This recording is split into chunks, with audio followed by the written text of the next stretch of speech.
Yeah, sure. I think they want to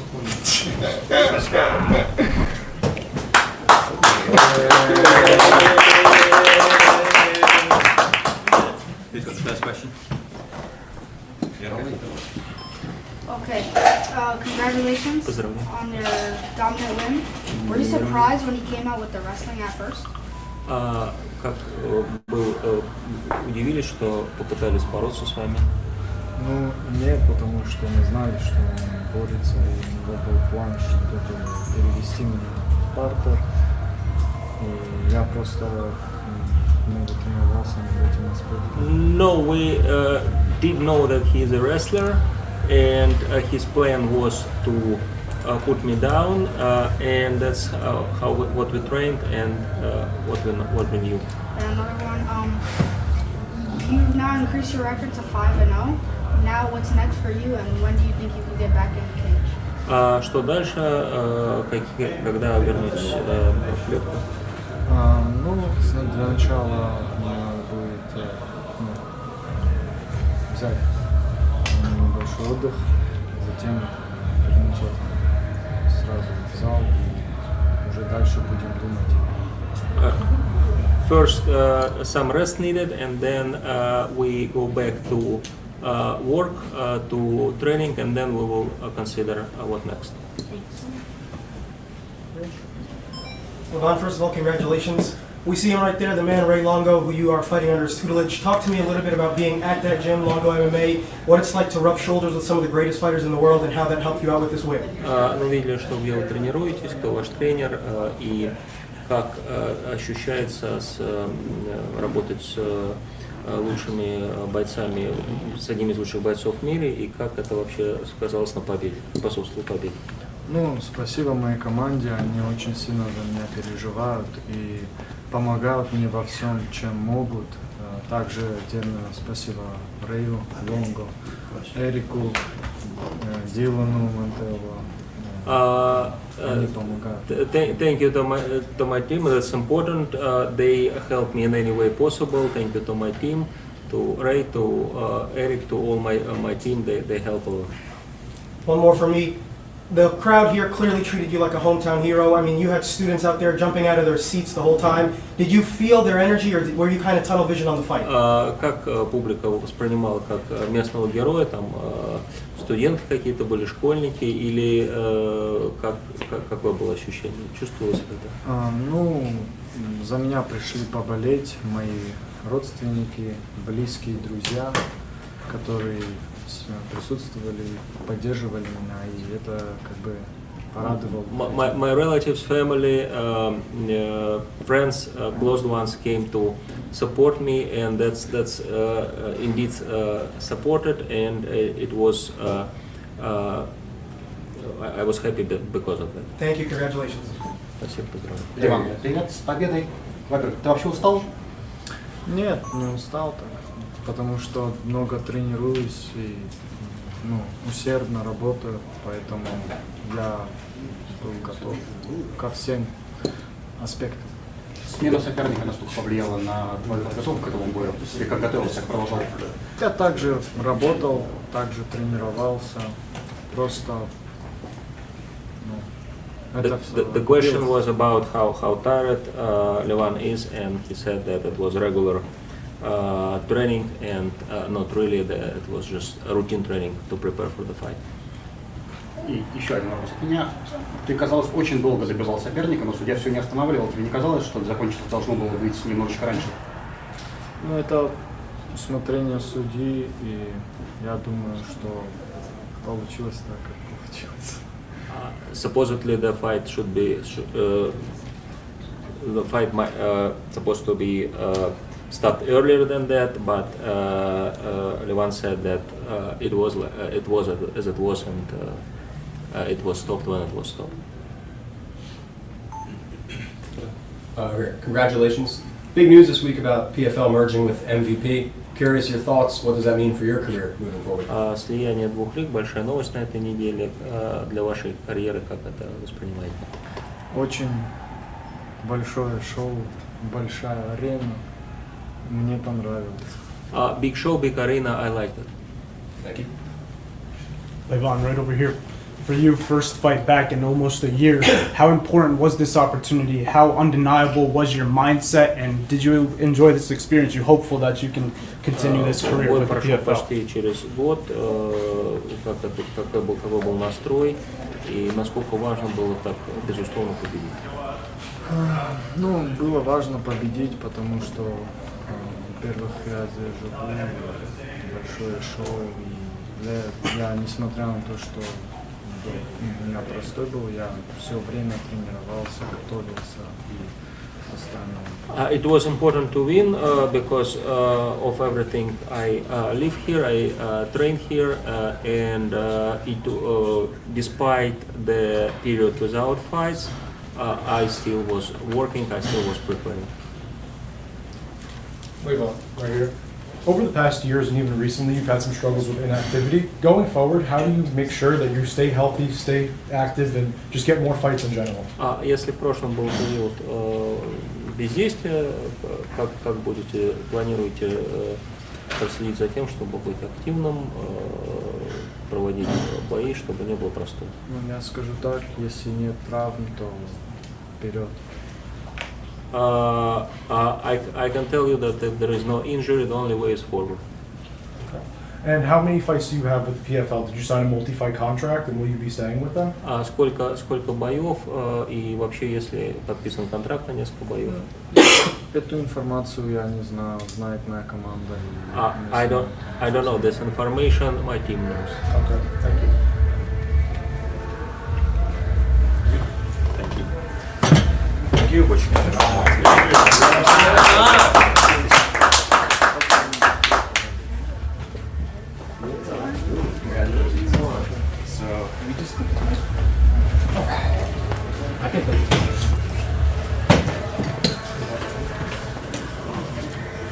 Is this somebody else's mic? Yeah, you can take it.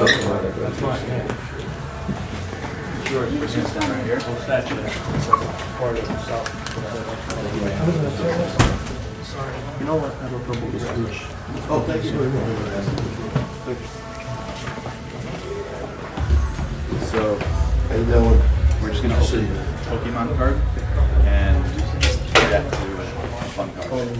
Значит, будет карточка покемона и какая там будет смешная карточка. Congrats on the win. It was amazing. We're gonna open up a Pokemon card. We're gonna do the master pack on my prize. I've seen it. Let's go. All right, let's see what kind of card we get. We're ripping it.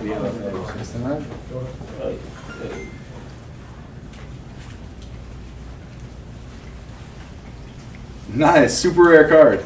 All right, awesome. Only on my prize, this is where you get it. Good job. That's amazing. Thank you, man. Enjoy. Thank you. Congrats. Thanks for everything. Thank you for having me.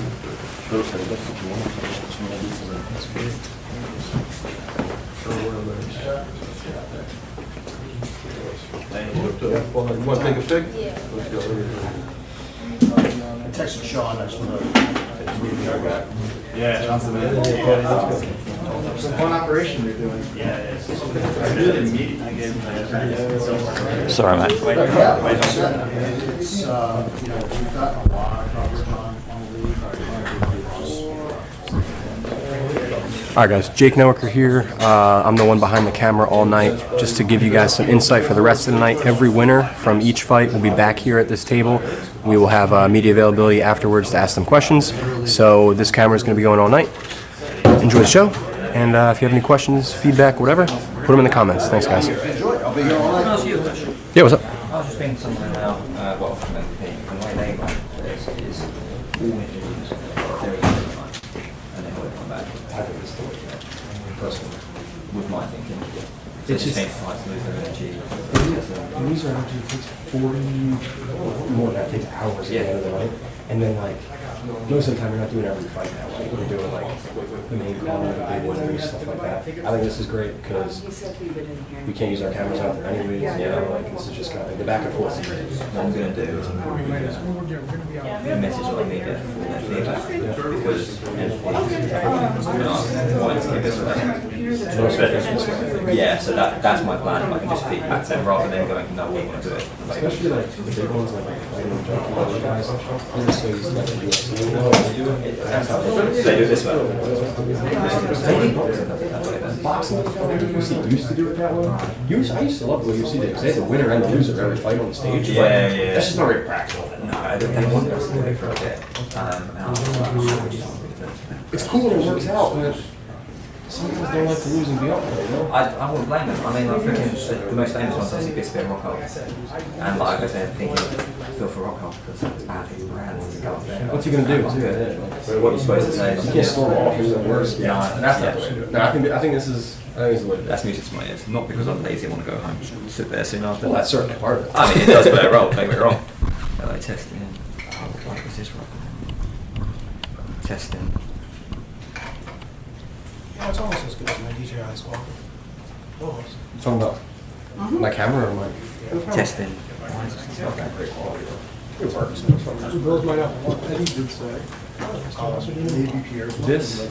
This was like Testing. Alright, I guess I'm gonna go. Other than that, on the prelims, or maybe you just A minute and 30 left on this fight. Yeah, but other than that. It's just, I think the walk might throw us off with quick finishes. I'm back here for all time. Oh, she's actually gonna lose. I thought I was lose. I thought she did a couple of fake taps to loosen up the grip because it was like Yeah, and then it was like a grab, but like a. I think she tried to think she was tapping so she'd loosen up. That's why MMA. You just can't let go. No, exactly. So they rip you off. Not worth it. Losing a fight that way. Oh, it'd be horrible. Testing. You were saying Del Doros was going? Yeah. No, I mean the other. Yes. How does that look?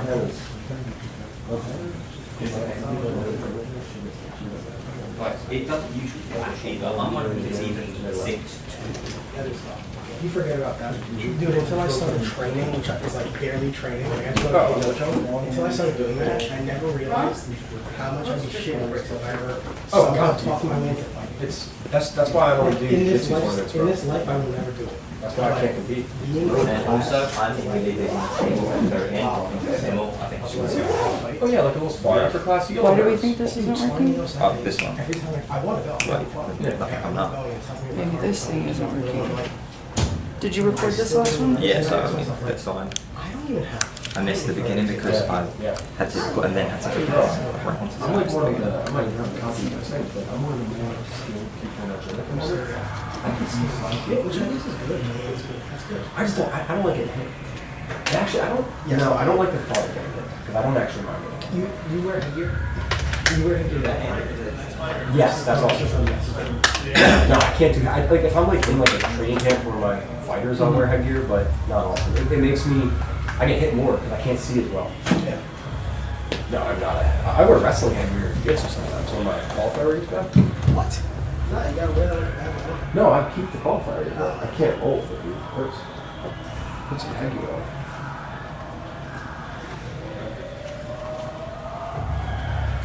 What do you have for the first one? I'll see if I've seen. Yeah, just who do you fight in CFFC? It was a while ago. Ready?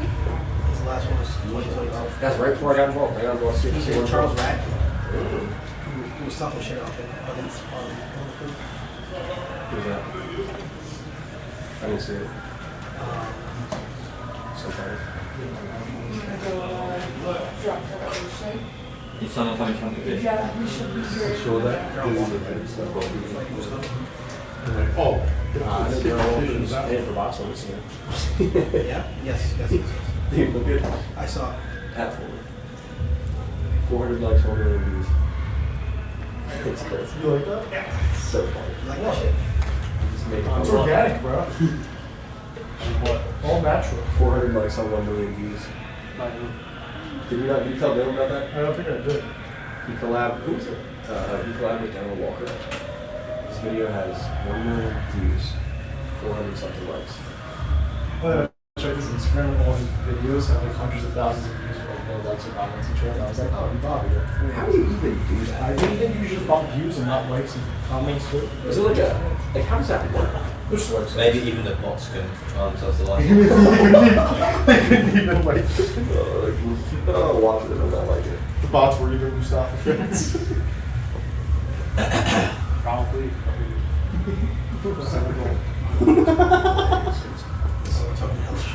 Jake, it makes sense though because all the bots were from Africa anyway. True. True. Yo, I'm excited for Mustafa's fight. I think He's got some fans, bro. I think he's in sleep. Oh, he's fighting there. That's right. Yeah. Yeah, he's got some fans. Okay.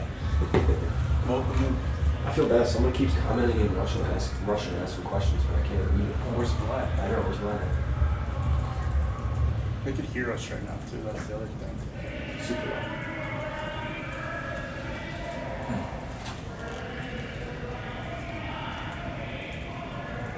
People really like pop water as songs on stage.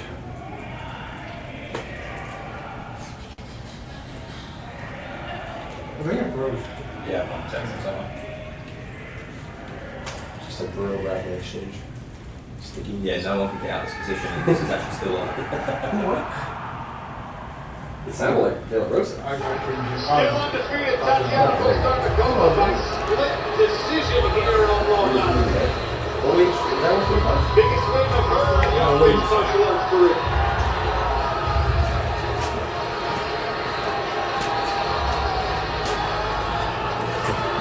I think what really separated again the hustle in those grappling exchanges at the end. Was it unanimous or split? Tatiana Dakota finding some position, making the big Yeah, she elbows, was you on saw a the highlight package. 5-fight coach streak. And you can in see the Pittsburgh, the first celebration decision, from this is the second. teammates. Good win, man. Excellent stuff. Soon to be.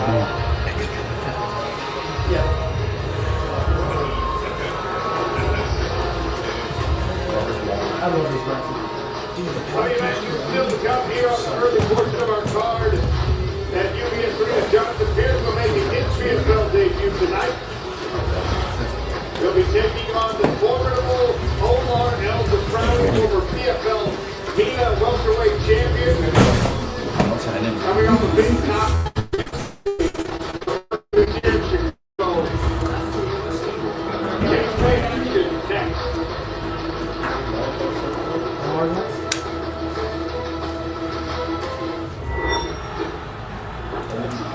Yeah, Jonathan and Omar are next. Company that broke every viewership record is officially merging with the original industry disruptor to change combat sports. MVP was no rising to stop. That's Kenny Cross's blood and Dude, I've been thinking I should have backdrop. Why did I think about that? It's literally just sitting in my office, bro. He's thrown out. I did, sorry, dibs on for the third, let's go right now. Who's mad? Shane. 10:30? Yeah, I would have loved that one as long. I literally already told Sam, like a month ago, I was like, bro, don't forget. You need to hang it in Well, there. listen, sometimes you can get some of the other ones. You can get it, because that's it. They throw it out every day. You can. I can't. Well, You can. I am not invited to the party. oh! You forgot. I should be, right? See, you thought. Alright, I'll try to get you to. You thought I should be. Absolutely. Did you apply? Yeah, they didn't give it to me. But I think they waited because other people got rejected and they thought about it for a little bit. Probably. So, you know what? I'll take it. We're getting some wins. They accepted. Well, I don't know, yesterday. Yeah, no, Pat Donald. I mean, Donald's not going to Yo, he's on. He's going to get a yes if he applies the money. He was just good. What'd you say? Let's just have a shit. That's my issue. The huge. It was Donald Corbin, not Pat Donald. Which mic is on? Is this one balls on the table? You might have. Oh, see now it's on, but it wasn't on earlier. Yeah, so when you turn the camera off, as soon as you turn the camera on,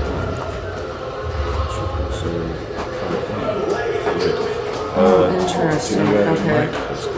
Yeah, one of them I think is that one, and then I think where Tom has it in his pocket. Oh, it's Tom been hopping. Yeah. I've given you some headphones, sorry, I haven't got big ones. Oh, that's okay.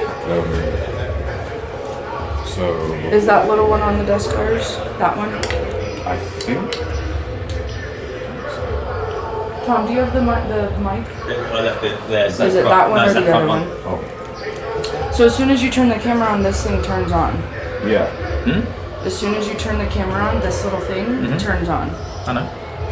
So, but weren't you saying it wasn't turning on? The audio wasn't working. There was no. Oh, when you go like this, it feedback. wasn't doing anything.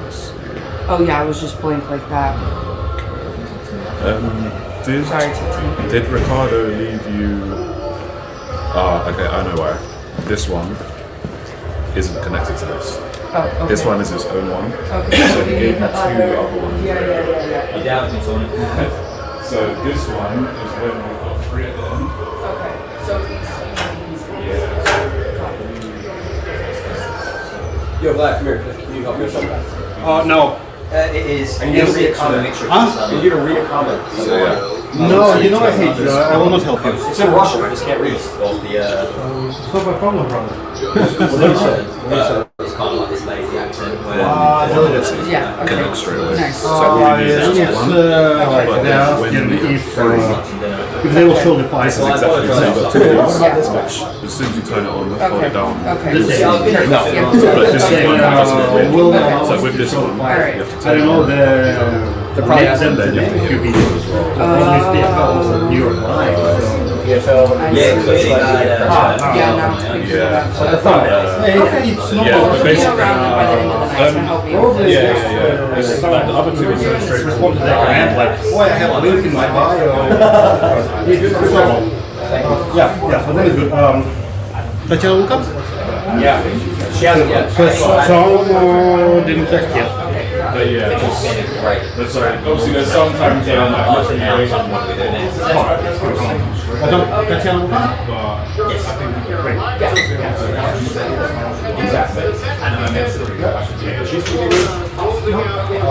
I'm not sure. No? I was with her in Pittsburgh. Oh, alright, but she's Russian, so it's good for me. She speaks. Coming up in Charlotte. Two middleweights looking to prove a little something. Brian Battle. Maybe I speak 2 years Uzbekistan, you will know Russian. I guess themselves in their last outing. Hungry for a win. I love this fight. I've been so excited for this. Obviously, New York is such a big event. It's easy to forget how much fun next week in North Carolina is going to be. These two guys don't like each other. The fact they've got so much to say for each other, the pressure, and once you get back in the win column, I'm all for it. This is my kind of fight. Two trash talkers, two guys with a lot on the line.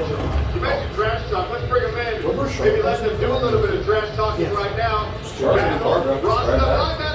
going to start with you because it's a hometown fight. You're the North Carolina boy. We're going to be in Charlotte next weekend.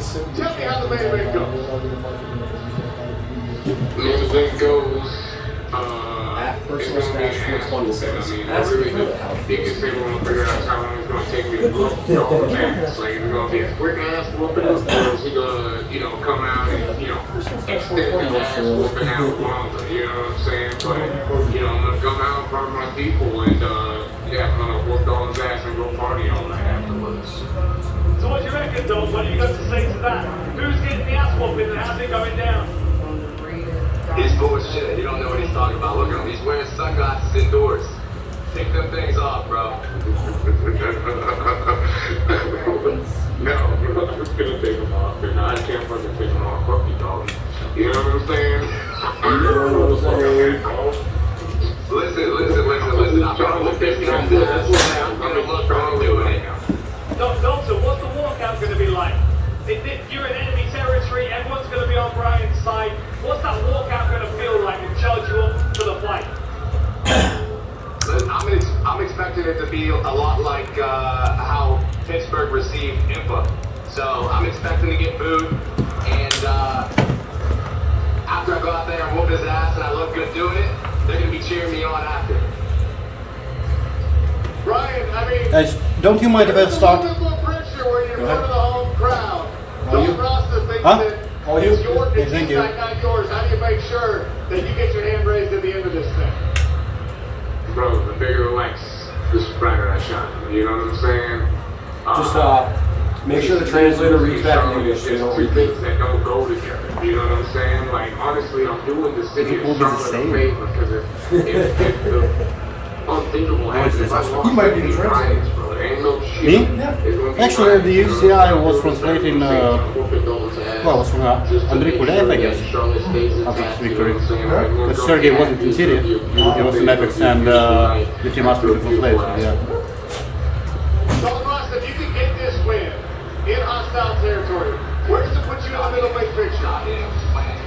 I have to say it.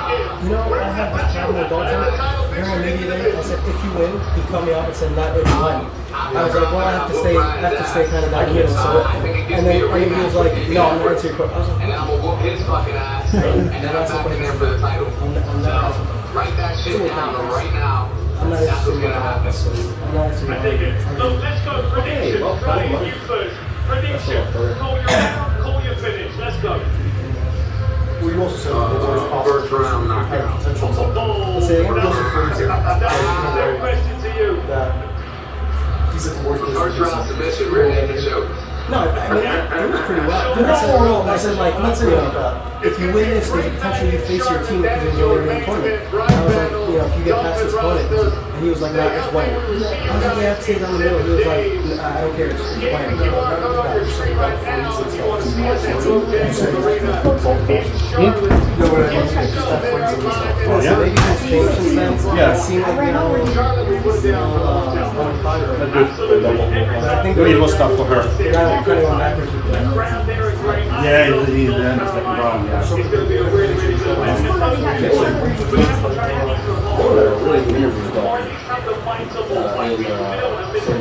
Don't keep them apart, just like them up and dance. During all the weekly face-offs. It's nothing for me. I'm gonna try and Either one of you can talk, either one to. I like the trash talk between them. They're smoke with this, right? There's some hostility, but of course, it gets resolved to win for tonight. Exactly that. Look, we're both the fan of trash talk. And the thing that's nice about this one is that it's almost motivating both of them. You can see they're enjoying it. They're laughing back and forth. And, you know, make no mistake, there'll be pulling no punches. There'll be no relief on that squeeze if that were up against the choke on. These guys are trying to take each other out the first round. You heard it from them. That's your main event next week. We got plenty more action here at UBS Arena in New York right now. Showcase opportunity for Jonathan Pierce making his PFL debut. It's a tough test against the number 5 ranked welterweight. We have Colgan.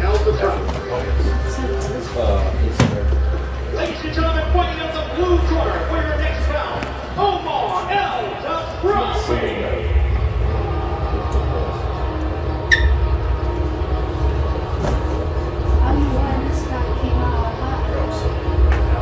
Oh, yeah. Yeah, Facebook was a lot, yeah. Omar El Dabrasi, man, this guy has so much potential in this welterweight division. And he loves this one because it came together late with the catch weight of 175 pounds. Why do you love it? Because he's a big boy. He has a hard time making it all the way to 170 pounds. Came in 175, 176, and said, all right, I'm not going to cut anymore. And you saw him on the scale. You're going to see it potentially again here in the cage as he marches out under that Egyptian flag. He has his grappling beyond the Middle Eastern MMA team. He won the PFL championship. Obviously, he's done a ton of really good training there. He's now spending his camp out in Southeast Asia, out of Indonesia, some Thailand for him. And this is a guy who feels like he can just travel around and pick up the best from wherever he goes and put it on display for us inside of it. He's one of the success stories of PFL media. When we were watching him come through the regional circuit, I think we all kind of had the feeling that if somebody's going to bridge that gap, if somebody's going to jump onto the international scene, it's going to be someone like Omar El Dabrasi. He's got a real mentality. He called out every welterweight in the world as soon as he made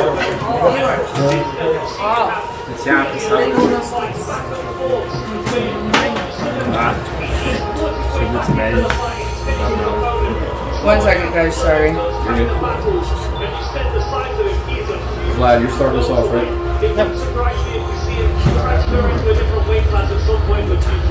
Okay, who's gonna go first? Okay. We're just waiting for the TVs. That's okay, that looks a lot better.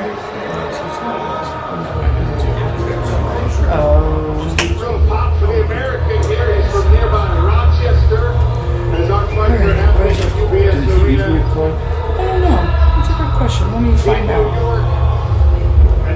probably not get started well out. PFL debut. Former LFA welterweight champion. A lot of guys jumped to the previous one of the best of the region. Она закрыла, получается, попала на щеку, просто давила. А я еще так чувствую, что неприятно давила сейчас, 20 такого, нахрен.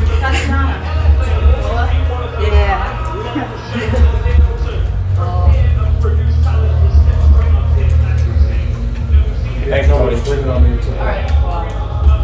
Alright, is everyone ready? Your camera's good? Yep. Go ahead, Glenn. Вы good? Таня, с победой. Спасибо. Замечательное выступление, хоть и немножечко нервное. Как ощущения? Устала? Чуть-чуть устала, да. Устала, наверное, больше от подготовки, ожидания боя.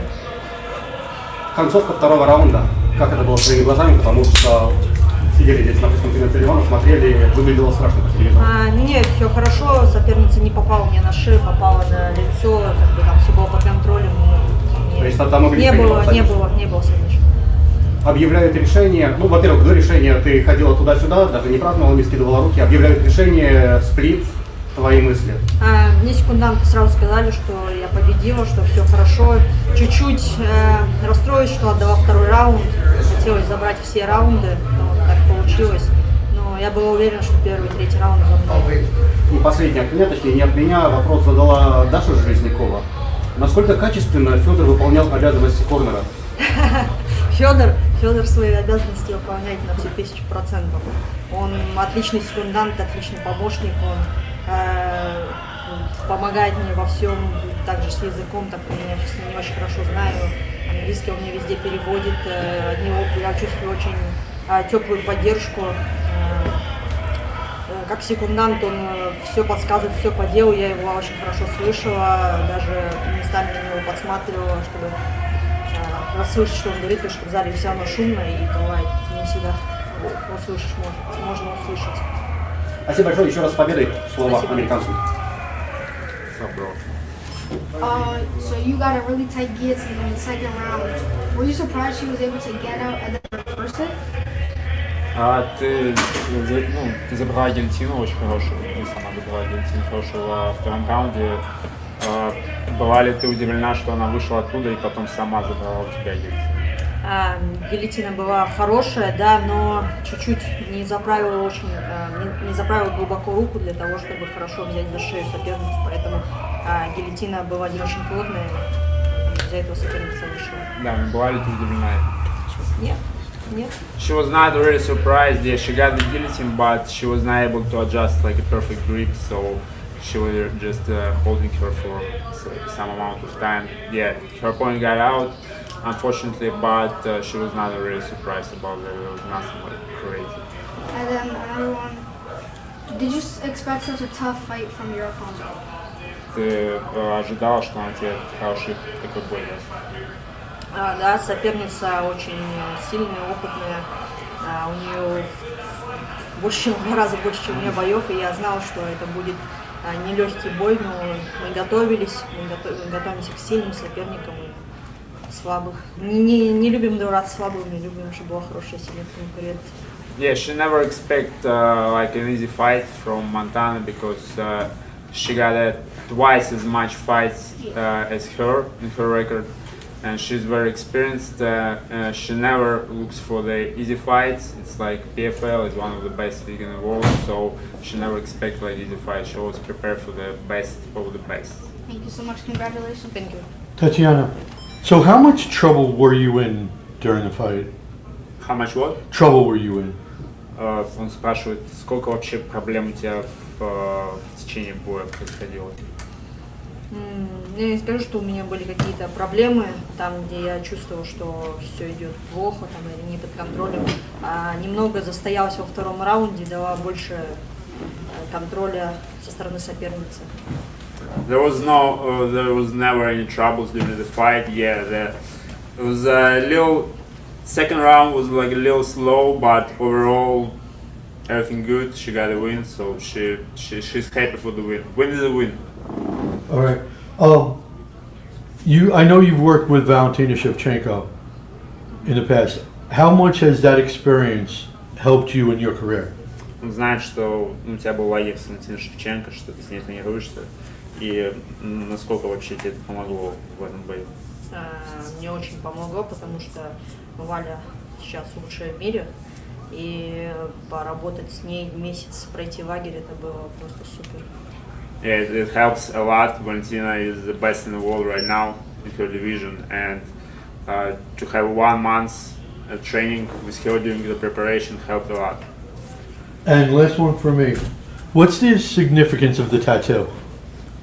Ну, тебя уже спрашивают, что эта татуировка означает? Мне дал тренер прозвище Валькирия, и меня это вдохновило. Я набил татуировку с этим символом. So okay, as you know, probably her fighter nickname is a Valkyrie. Her coach gave her this nickname, so it's basically this is Valkyrie right there. Oh, thank you. Okay. Tatiana, right here. I saw in round 2 you had her in a very deep guillotine. It looked like the fight might almost end. When she got out, what were you thinking, and were you surprised she didn't tap to that guillotine? Ну, тот же самый вопрос, что Пахнетову, когда она ушла с гильотины, была ли ты удивлена этому, и что она потом сама гильотину взорвала? Ну, во-первых, я сейчас начинаю вспоминать, что гильотину, когда я держала, я уже сама начинала отпускать, потому что чувствую, что она идет, надо что-то менять, поэтому не было никакого удивления, что она вышла. So she was not really surprised that Montana got out from the guillotine, because Tatiana realized the guillotine was not tight enough to finish it, and once she were holding the guillotine, she already was thinking about what she's gonna do next. So she didn't bet on this guillotine to finish her. I saw you had your teammate Brittany Bickhart with you this week. You guys were laughing at each other before. It seems like you guys have a good relationship. What is it like having her with you here, and how much does her support mean to you? Расскажи про Британи, как она тебе вообще помогала готовиться к бою. Ну, похвали Британи. Британи — это тот человек, я первый раз приехала в Америку, в Питтсбург, мне просто посоветовали зал, где занимается Британи, прийти туда, чтобы пройти свои последние дни подготовки, и там мы познакомились с Британи, с первого дня подружились, и на протяжении еще прошлого моего боя, который был в марте, она мне очень помогала, она помогла мне со всеми тренировками, со всеми моментами.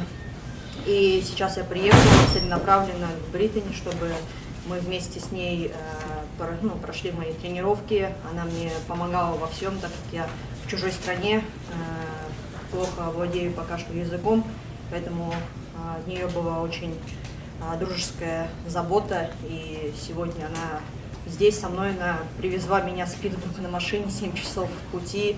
Все эти дни она заботится обо мне, помогает, поэтому для меня это стал родной человек, который за столько километров от моего дома. У меня есть друг здесь, в Америке, и я это очень ценю. So basically, she got in relationships, training relationships with Brittany. First time when he got a fight in Pittsburgh last time, and since that she came here without her coach. Her coach didn't get a visa, so she came here alone. She don't know any English at all, and the Brittany was the first person who met her in her gym in Pittsburgh, and she helped her during the preparation for the first fight. And right now, as soon as Tatiana came for the second fight here in New York, she came to the Pittsburgh first to have a week to train with Brittany, and then after Brittany drove her all the way here in New York. So Brittany super helpful. She's basically like her relative right now, because they got a really deep friendship, and right now she has a person in the United States who supports her, and it feels amazing. Thank you. Tatiana over here. First of all, congratulations. We got to see you recently fight in Pittsburgh. It's been about, I think, 3 or 4 months since then. I'd imagine that you went straight into camp right after that fight. Is it now time to take a little bit of a break, or do you want to try to fit in another fight this year, perhaps? У тебя был бой в Питтсбурге до этого. Прошло там 3-4 месяца. Скорее всего, ты чуть-чуть совсем отдохнула и сразу же готовилась уже ко второму бою. Ты хочешь взять перерыв или ты хочешь третий бой получить до конца года? Я хочу третий бой до конца года. She wanna get a third fight till the end of the year. Very nice. Because yeah, she don't wanna like take too much break. One more for me. Her career was 100% finish rate until she got to the PFL, and she's still winning very impressively, but they are going to decision. Is this just a testament to the level of competition that she's now facing in the PFL that ultimately will continue to help her build towards a belt? Montana had a 100% finish rate? No, Tatiana. Tatiana, Yeah, okay. Can you repeat the question, please? Yeah, she had a 100% finish rate until she got to the PFL. She's had 2 hard-fought but impressive decisions. The question is this a testament to the level of competition she's facing here at PFL? Okay. У тебя до этого все победы досрочно были, до того, как ты в PFL подписалась. Сейчас у тебя 2 решения, да, то есть бои хорошие были, отличные, но они закончились решением. Это потому что ты почувствовала уровень как бы здесь бойцов, потому что более сильные бойцы дерутся в этой лиге, потому что лига более высокого уровня? Лига высокого уровня, и здесь бойцы очень сильные, и пока что не получилось финишировать, но настрой такой, что как бы мы работаем, конечно, хочется досрочно выиграть, но я не спешу лезть за финишем, сначала забираю все раунды, стремлюсь забрать все раунды, чтобы они были в мою сторону. Если я вижу, что есть 100% финиш, тогда я его делаю. Okay, so definitely PFL is the next level. Yeah, it's like an international league, one of the best in the world, and definitely the level of fighters here is higher. She want to make sure at this level, so the fight goes her way. And so she didn't rush those last 2 fights for a finish right away. She want to make sure that she has like enough control and little by little, step by step, take the win. But definitely she's gonna looking for the finish in the future fights. Yeah, so little by little she got the experience. Now she know what to do, and hopefully next fight she's gonna get soon, and she's gonna be looking for a finish. Thank you. Congratulations. Спасибо. Undefeated, beating a UFC veteran tonight. How long until you think you're in that PFL title picture? Ты непобедима сейчас, только что побила бойца из UFC. Чемпионские амбиции есть? Конечно, 100%. И через сколько, как ты думаешь, получится пробиться к титулу? Я думаю, это все зависит от лиги, как лига посчитает, что мне уже пора драться за пояс, тогда я буду драться за пояс, а пока что моя задача драться с теми, кого мне дают, я не выбираю соперников. Ну, твой оппонент был в топ-10, да? Правильно? Да, я надеюсь, что теперь после этого боя я попаду в топ-10. Okay, so yes, Montana was like top 10 in the PFL. Now Tatiana beat Montana. She expecting to be in the top 10 ratings. It makes sense, right? And she's not choosing opponents, so wherever the league gives to her, she's gonna accept it. But definitely she's looking for the title. She's undefeated, and hopefully she's gonna be in top 10 right now. And like you said, PFL picks your fights, not you. But do you look at the top of your division, Dakota, Liz Carmouche? Are those fights you want someday? С кем бы хотела подраться ты? Понятное дело, что ты не выбираешь бои, что PFL дает тебе бои. Но вот есть Dakota, есть Liz Carmouche, и кого вообще ты держишь в уме? Если честно, никого. Любую соперницу, с которой мне скажут драться, я буду драться. У меня нет такого, что я хочу именно с той драться. Если скажут, что у меня бой с Dakota Ditcheva, значит я буду драться с Dakota Ditcheva. Если скажут Liz Carmouche, значит я буду драться с Liz Carmouche. Okay, so she's not looking for any particular opponent. Yeah, she doesn't care. She's ready to fight with everyone. If they give her Dakota, she's gonna fight Dakota. If they give her Liz Carmouche, she's gonna fight Liz Carmouche. Okay, so wherever, whoever, anywhere. Thank you. All good, guys? Еще один коротенький от меня. Oh, go ahead, sorry. 5 seconds. Ты перчатки только что сняла, ты забыла или... Не, мне их сначала сняли, потом сказали на фото одеть, а теперь я их опять сняла. Просто ее пришла, все еще в них. Счастливые. Да. Спасибо еще раз. Да. Спасибо. That's it. Yep. Yep. All good? Thank you. Let me just grab that mic off of you. Слышь, Татьяна.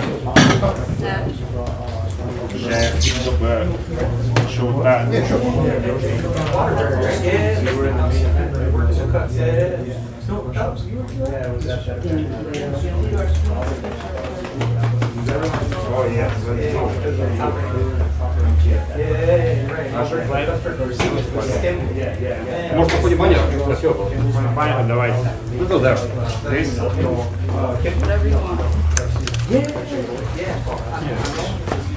Доставай флаг. Правильно, ребенка нужно с детства приучать.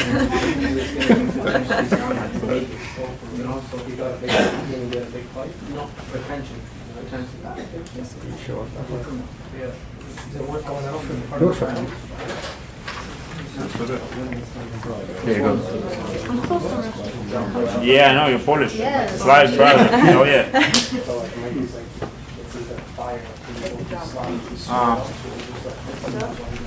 Да, сейчас...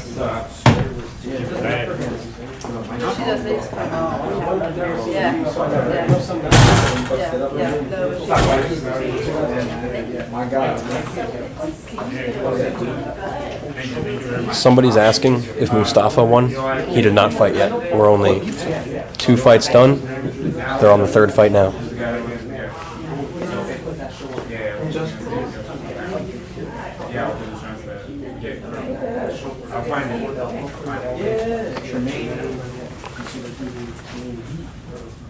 You got knocked out. Yeah, on virtually, yeah. That's crazy, man. Bro, you got good memory there. Of course, bro. You gotta cry with the most, like, anyone in particular responsible, you know. Start work with a lot of people here, like, as far as boxing, because a lot of people don't know this, like, I still fight, but I do the matchmaking as well. Oh, shit, where? I do the matchmaking, because people call me up, like, right now for PVC. They're having a shot. They're trying to match up Lamont Roach's brother. You know? Keep Cordell up there. Yeah, dude. Yeah, I got you. You know Paul, though, right? Yeah. So he probably tells you, like, you have any fights on the side for that, bro. Yeah. Yeah. No more? No, he puts Egypt on the map. With ball or just in boxing? Just in boxing. Wow. I mean, else look at us. Yeah, DLS.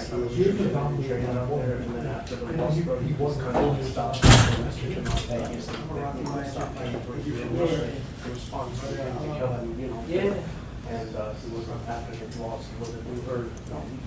Which one? The one? Not against Angelo Leo. Angelo Leo is my boy that beat him for the world title. Yeah, no, I'm talking about this last fight. Whatever happened after this last fight, he went back to Vegas, started 2 fights in first, not showing up, and now they don't got in Vegas. Well, I thought he won. He beat the after that, I didn't put the story. After the fight, it's like not doing the right thing. You know what I'm saying? He's not in DLS anymore. Wow. That's crazy. Not used to live in Vegas like 3 years ago. Yeah, so I'm good, but I went out to Vegas to when I first started. I go to DLX, the Top Rank, Bones Adams Gym. Were you at Zoo? At the Zoo? No, I wasn't. I saw you were there for the whole press conference, for the weigh-ins, for the fights. Yeah, bro, I even remember like my interview spot was against the back 12 years. You were in the locker room with there. Good seeing you. Do I come up? Yes, sir. You got Instagram? Yeah. My phone number, my Instagram, there. Archie, good to see you. You too. Nobody needed the cuts, right? No, not tonight. Okay. Yeah, bro, it's like, you know how they say it's like Flew back in 2 hours. Get a free card back in 2 hours. Yeah, October, so we're trying to see if in Virginia or here in New York. You gotta make sure you move those pieces across. Yeah. I don't see no pizza police, bro. They can this. Tony Pepperoni left the body. I also have that live, and then my house is way different. So we sold blaming you. I'll probably pay first, right? I never eat one like this. Yeah. You gotta pay the medical expense. You probably spend like 12, 30.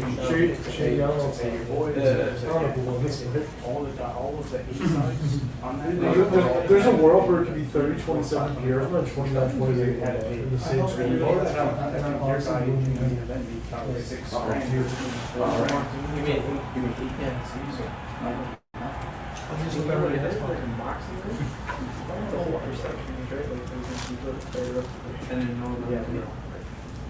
And then from there, you go sell them or promote it. That's a hard fight. That's pretty easy. I want a minimum of this. You know? Real option that any cost or not, you gotta sign a contract. You don't want to sign a contract with first. So that's every opportunity. So if you don't want to tell me first year, I would say because it's like a local promoter, right? Yeah, and it's like the closest thing for someone to put down. But now it's the thing, it's like when you sign a contract, you're stuck. That's his problem. You don't want to be stuck. You don't want to be stuck. And then also, like if he gets a big fight, you don't want to have 20%. They're trying to do it themselves. Yeah. There's a big fight that way. Right. Yeah, because it's good. I know, bro. I'm not saying I think one of the New York boys, top that he can, 30%, probably even more. Yeah.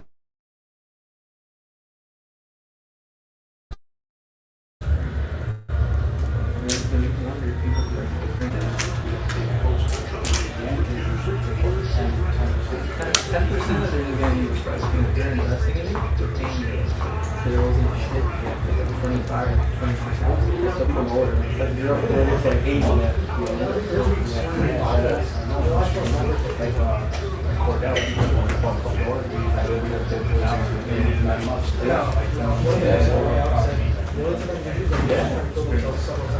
Yo, bro.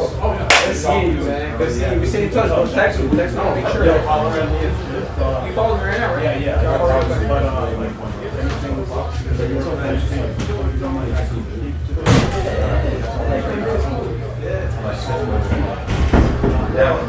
He was in the corner with big 22 pages in the pen. He just got booked on contenders. Every time we go work, you're weird. I see it.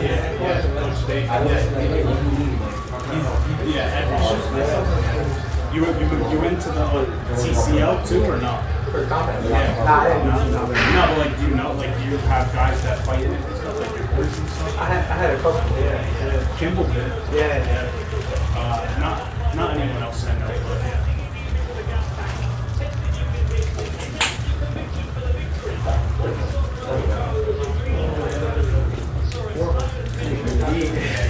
good talking to you, bro. I didn't need that. It was so exclusive. Russia was like, Russia. You know, Russia be up. He's like, yo, what's this? Should have said the clear either. No one knows.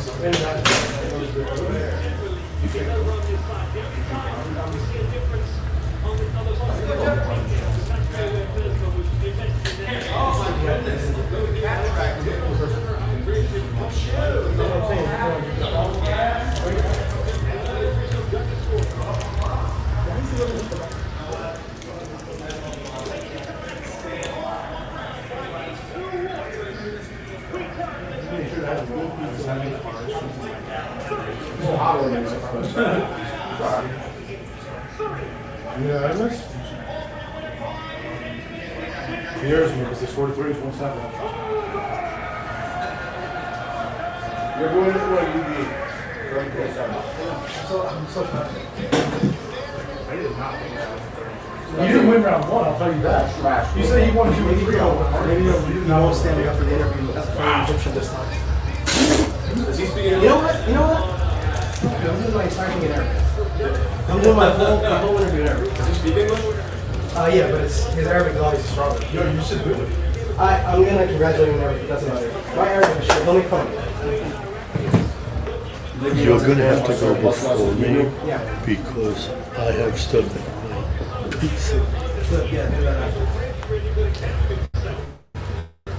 you get in with the soft stuff. I come in with the overhand. I didn't really prepare much. I'm going to just congratulate him and then just ask him about Egyptian MMA.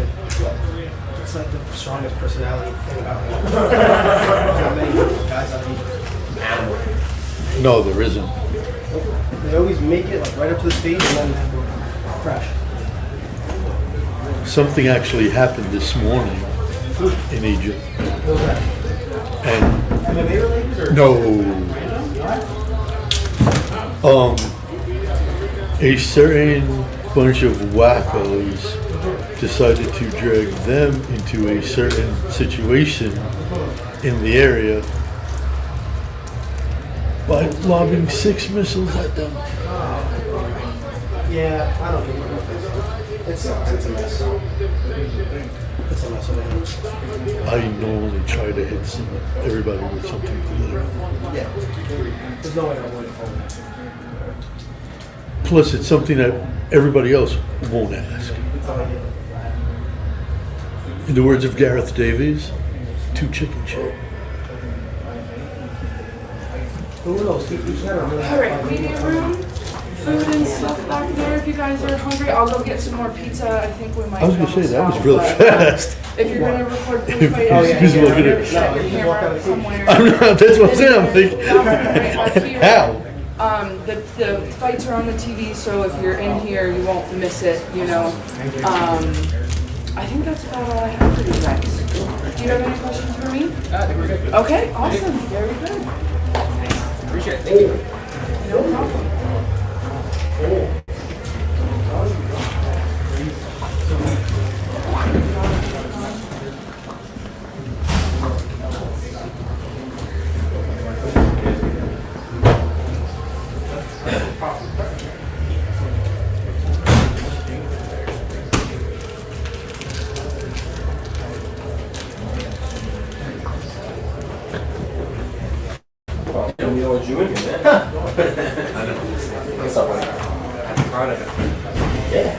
Ready for your freaking homecoming next month with the Philly card? Yeah, like 2 weeks. That's hard.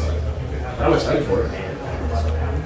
Yeah, the main event's good. The co-main event's good too. Just the year. No, that's Islam and Gary. What are their names? Mackenzie Jones and Robinson.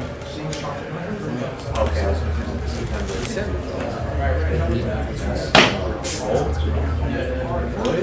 Yeah, that's. I don't think it's official yet. That's the new. It better be. Longer than. Good. Yeah, we cook it.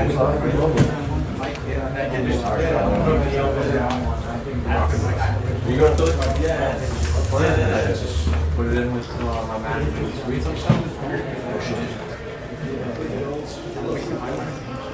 I kind of think these parts of the square. Dude, me madness. Me madness. Anyone would probably like that. Oh, I didn't. That's what I'm like. This Eddie Hearn on Arrow was like, I actually have to ask him. They give you the fight. I mean, dude, age changing has to be.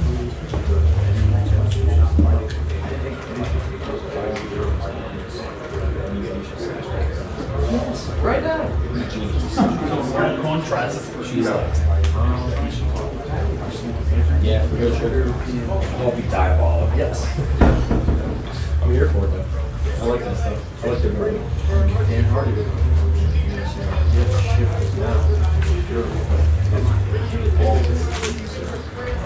Yeah, don't do the American. I'm interested to see where it goes. A lot of potential. Yes or no? Jake Paul making an announcement before they made that decision. Guys, He's here? Probably. He's here. Well, yeah, probably. He looks like he's doing a lot better. Mentally, I don't know, but I think Nate would whoop Jake Paul. Nate's washed. Nate doesn't kick. Nate doesn't kick. Nate doesn't wrestle. That's a good point too. Yeah, he would have to. So all the way beating. Do it at 185. That would be, dude, if Jake Paul came over and beat me via MMA, I'm quitting MMA. The A side. I'm quitting MMA forever. Oh, yeah. But they all yeah, you guys do wrestling. They've been looking for it. But it's California. And high school. You put me in a California high school. That's no PA wrestling.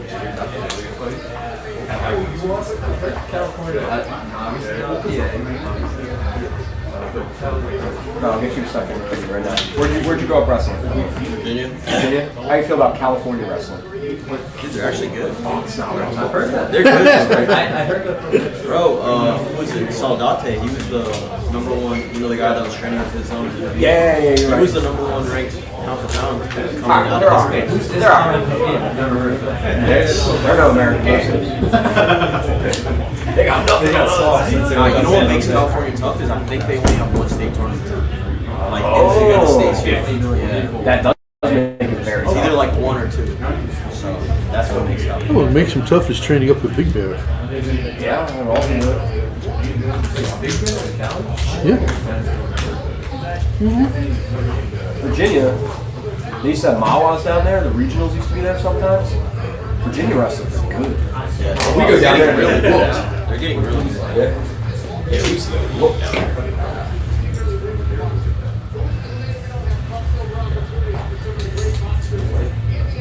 I'm good, bro. I'm waiting for Omar to come out. I'm going to head back to the arena. Just got to frame up the shot.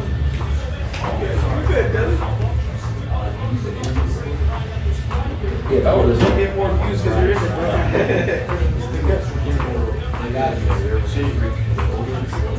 Oh, really?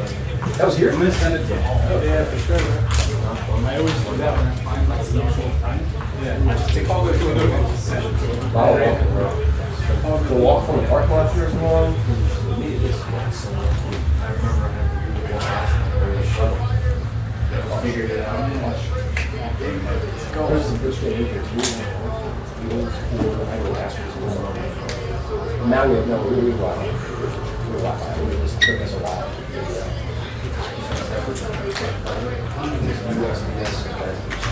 For us. Oh, it's bigger. Alive. It's big for us.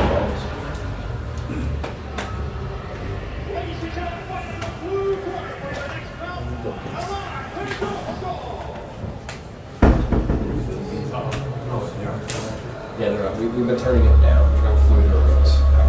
First person came. Well, Tony, tell me, they're getting everyone's from here.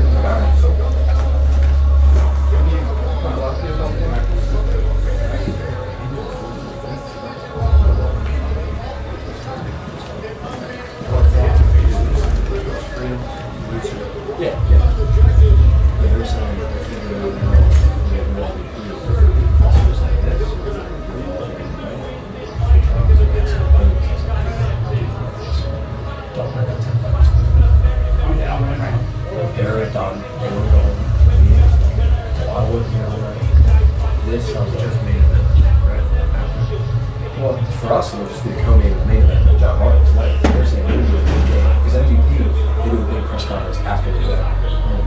It's just how it is. That's hot. Yes. Because this too, I've been lost all night. You're going to get 30,000 viewers throughout the night just on this. Whereas if we did a live press conference at the end of the night, it wouldn't get anybody. Like, this way people can stay tuned on that. I think it's good for them. Like, yeah, it's exposure for 6 hours. Yeah. Like 6 hours of exposure versus 45 minutes of exposure. You know, that's how I look at it. Right. And you're hooked up, you got, what do you call it? I got continued power? Yeah, I go on a computer, plug my camera in there, so I'm good. I'll hook the Wi-Fi. Opt out. Say what? Thanks, bro. Good try it. It's a lot of fun. Just money sucks. All my live viewers, you guys rock. You're the reason. Home the fight. I'm scared. Shout it.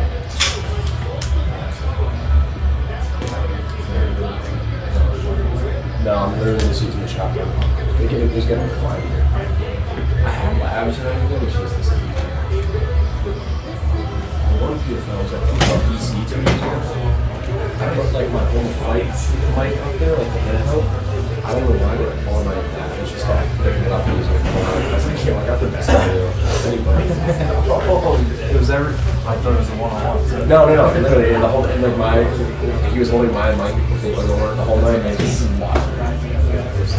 Gabriel just did that at Case That Press. When did you do that? Oh, Scrums and PFL San Diego, it's the same thing. They have the Case That Press mic the whole time. Yeah. I'm just waiting for Omar to frame up. Okay.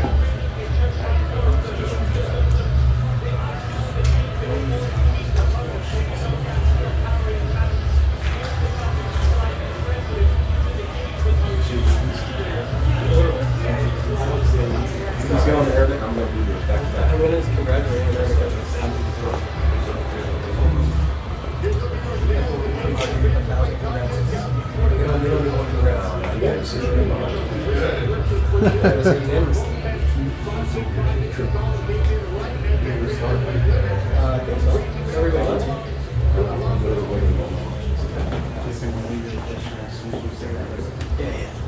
Hopefully he doesn't speak my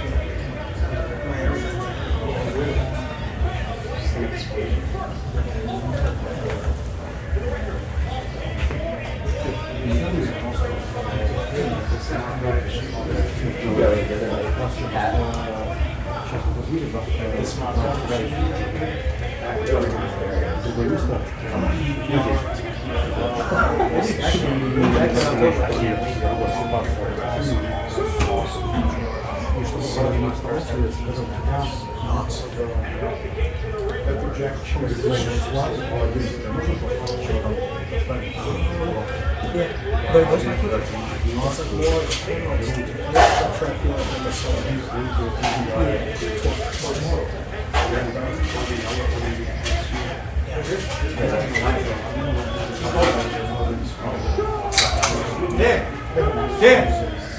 Dan!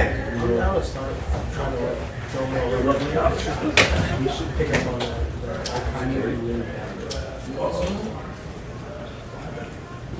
Security's wrong. This is what you get the cameras.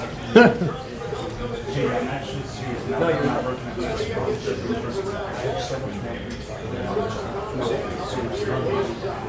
I think Facebook might be the way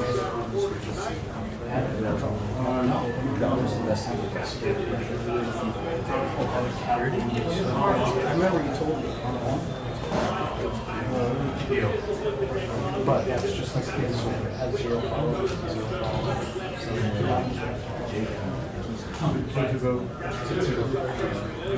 They're still pretty accessible. Because I think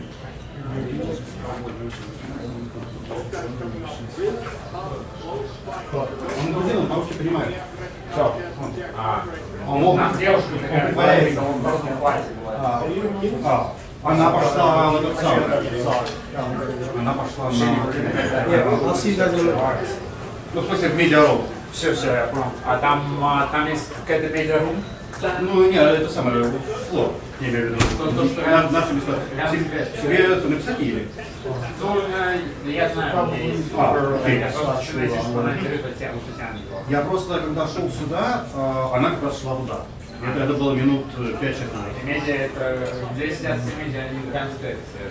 Не совсем рядом, смотри, вот этот коридор, ты идешь там, где вы выходили, вот, но мы через это проходим и идем дальше, там дверь будет, и через эту дверь ты идешь прямо до... И там еще одно такое же пространство, получается, с другой стороны арены. Медиакруг, ну, нет, да, медиакруг, ты идешь прямо, потом поворачиваешь налево, и все, и там вот эти вот столы. It's been a while, he's still being checked by the doctors. It could be at least half hour, so we'll probably have an interview before then, but that's anyone know. Can you let us know when he's headed over, maybe? I will, but he's in the doctors and I'm not allowed over there, so I'm going to let you know as soon as I know. Thank you. It will be at least half hour, so you've got time. Yeah. I don't want to miss him, because I'm going to ask him at least something in Arabic. Oh yeah, that's probably what it is.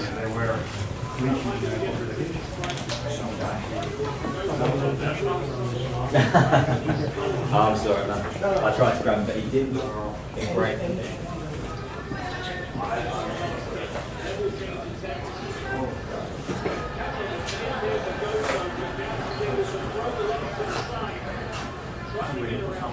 No, only on the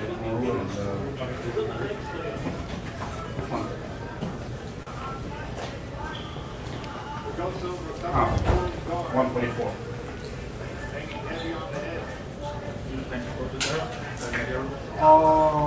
From main problem.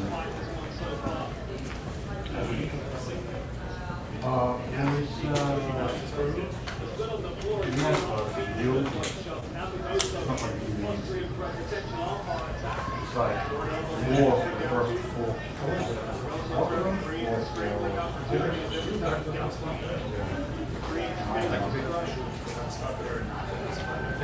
Yeah, but you see it go out. You feel Well, these should be filmed. Huh? No, I mean, but even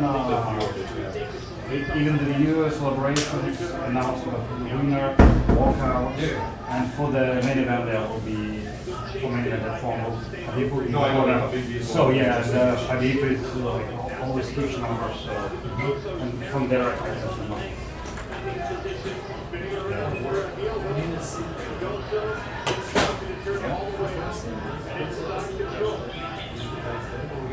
Yeah, I let them know.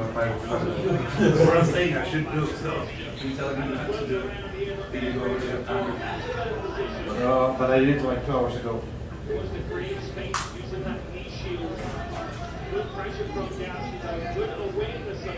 I mean, the first two was okay. I love that.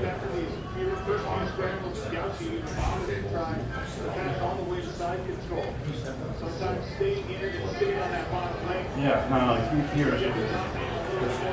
Basically, here's octagon walkouts are here, so we don't see the walkouts.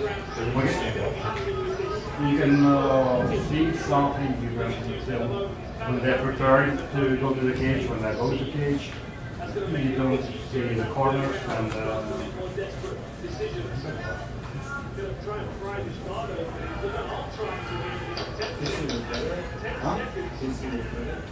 you see, we have like this room was on the balcony, and from this balcony people can watch fighting fight and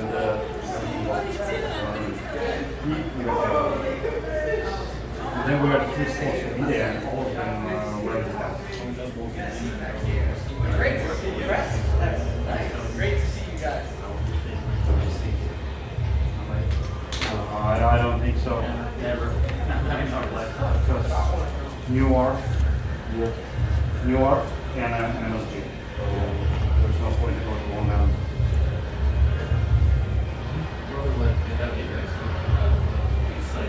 It's not big or anything. No, I wouldn't think.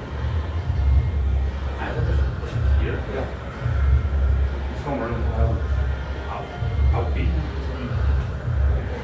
No, for some fight night, maybe it's not that.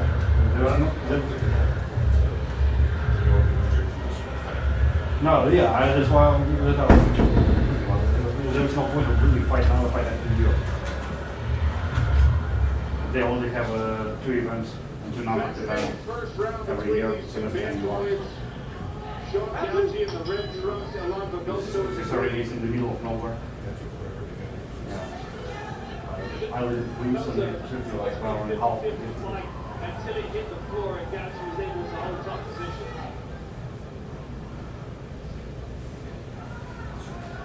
Now kick again from Augusto. He landed 5 or 6, and the damage is showing on that lead calf from Sean Gauchi. Gauchi filming the left change. Trying to drive his opponent against the fence, but Augusto squatted down to meet his opponent's level. And fighting, he's got that wizard, a loose wizard. How would you do it? I don't smoke like Jerry Smith has a report from the Gauchi court. Sean Gauchi is trying to get things back on the mat. Exactly what his corner was telling us. at the- So you're saying that we might do that half guard, get it down there and just Yeah. go for the guys. Got out at 1:45 in the morning or whatever, and my eyes were just like, I'm like, I can't stay up. body shot hunted again for Gauchi.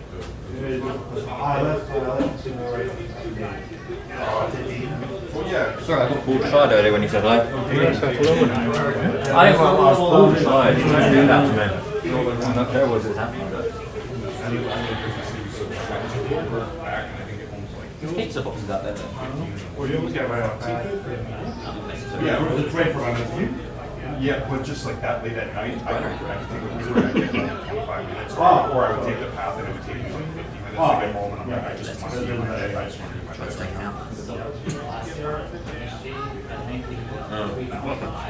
Yeah, it's also like you see them as Jeep earlier than 3-4 a.m. And then trying to get an Uber outside of the arena, like after, was just like all the streets are blocked off. Yeah, especially if Trump is there. Yeah.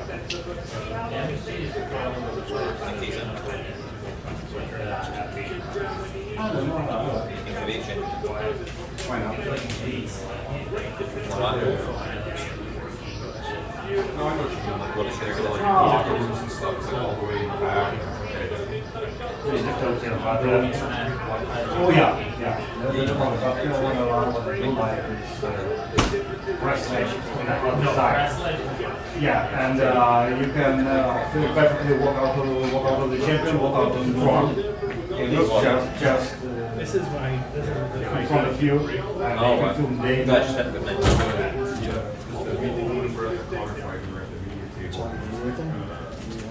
No, I meant the gap because of that last fight.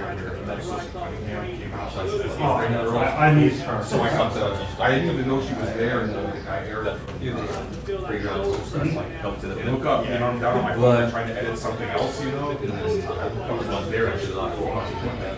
This, and then it's like 2 million views, so like, Yeah, I mean, they're going to have to fill a bit of time. I didn't see, it was during the medical, right? First, yeah, and she was the crazy part about that was first one was a minute 45. Yeah. By the No, I think fight, but they were disappointed. the women's fight went all the way, didn't it? Yeah, I think it did. Yeah, right. It was 5 rounds, and they only the fight ended in the last round, one, so you only got that one round for walking like across the stage. Great, because when I came home, oh my god, I need that. And the other thing that I left press match right after the main event. So Conor walked out, and I left.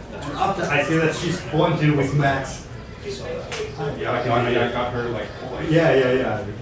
That's the one point we had, she did nothing. Yeah. I didn't have any free stuff. Yeah. And next day they were playing in Las Vegas. I didn't know about it as well. Otherwise, I would go. That was the second biggest post. It was that one, and then the weird one was when Conor came out for the weigh-ins, and Joe Rogan was like, "Welcome back, Conor McGregor." I lucked out because Conor reposted the video. Oh. And like, no, this was prosecution. that weekend was more work than I did. It's a huge shame. Dakota's so good at recognizing when that arm's in danger. You're on through, no, I The didn't. biggest event so far this year for me was around the Yeah, I think the numbers were super great. I didn't go to that, but I got to interview Ronda like in person for like a half an hour. So that was nice, but I didn't go to the actual It was great. Only on YouTube I get like special case, but only for shorts.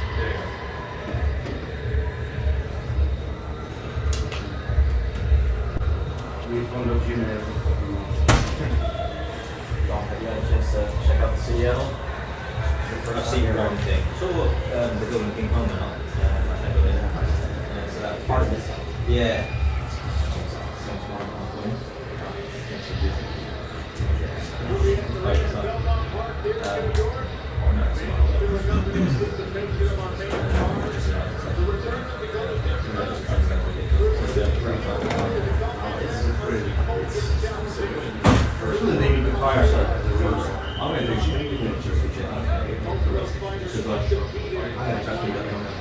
Yeah.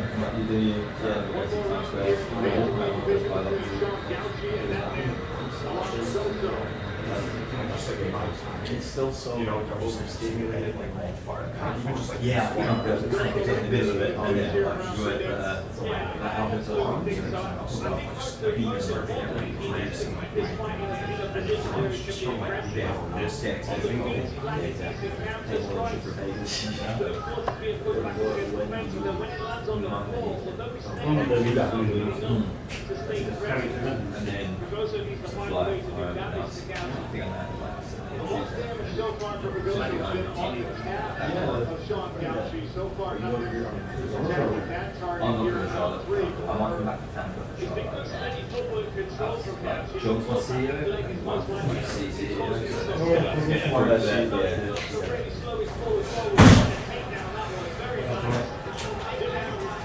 Yeah, just one more to make that. There's only one more fight after this is Brutus. The last couple of rounds, Gauchi's been dealing with Dakota, defending that takedown well against the fence. And in first round, they ended up doing that, whereas switching the attack up and taking the opportunity to scroll away was really clever. Short elbow, backing on the leg, turns him off the fence, beautiful little slide in on the knee. And look at this. Stepping all the way over in the mouth, gathering the leg. Dakota able to recover half guard here. Gauchi pulling head and arm into the upper leg. Gauchi's really trying to pressure the upper body level. Watch out for it. Characteristically, because it's the third round and he's a bit desperate and he's got a bit tired, Dakota turning to scramble and giving his back. If Gauchi protects for him to the ring and can choke, I would imagine he's taking the back in the scramble. Steady pressure here again, right against the fence, moving away from the fence to show the work. So you get the answer. When was the? That's what I asked them for. They asked me Tuesday or Wednesday. I don't know. Maybe I'm also going to Tuesday. I don't know. I feel like Tuesday is the day where like there's not much so the fighters come in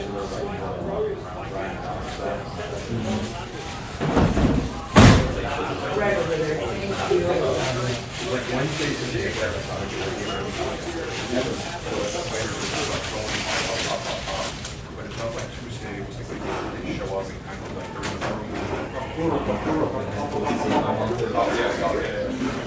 Yeah, like on Wednesday, right? Yeah, when we pick up. I'm following whatever. Oh yeah. Up two rope. Could potentially expose the back. And Gauchi's going to make it difficult for him. He's not going to want his opponent to turn as much as he wants to. He's going to slow him down so he's effort for him.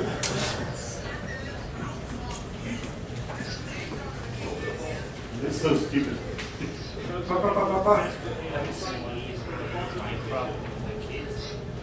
No.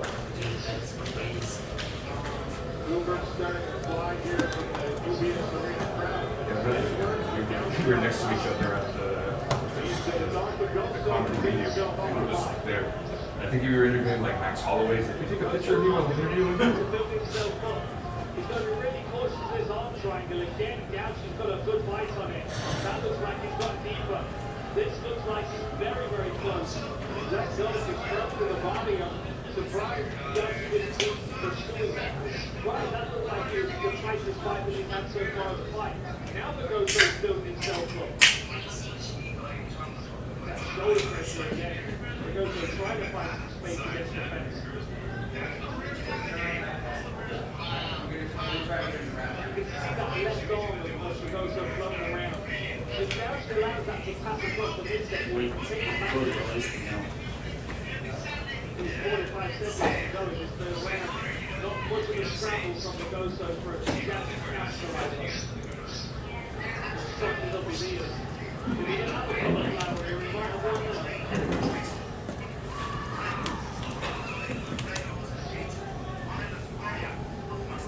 Good steady footing here from Gauchi. There's not something extra on. The ring starts to stop his takedown. Nice, big elbow there. Gauchi understanding he needs to finish, wants to finish, I should say.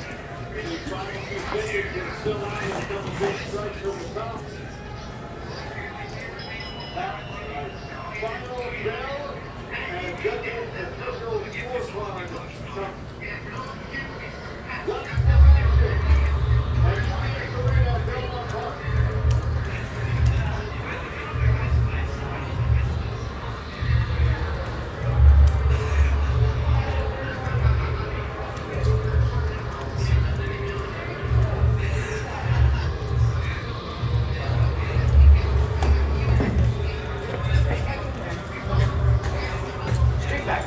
On either side, actually. Yeah. No problem.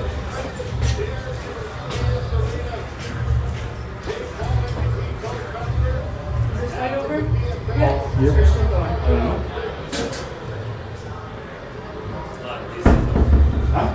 This is the one when he's flexing to the kids.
Maybe some, you know what, someone probably just thought.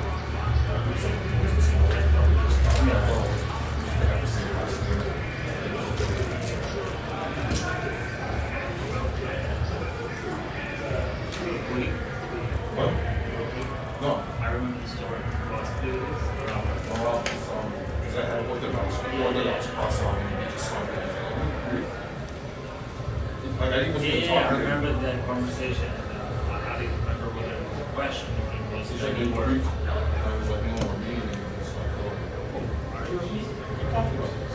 Bro, I'm telling you, those days, like when I'm working, I thought we talked about this for like 20 minutes. Andrew, no, not 20 minutes. Yes, we did. This person. I give it Yeah, some people call. Some people like he in my class was like, "You want to have a conversation?" I was like, Oh, now everyone knows "Yeah, I should definitely use one." It sucks that it's like that, but and I don't think it'll always be like that. But It has to be until we get really steady. Yeah. What? Andrew Smith. Okay.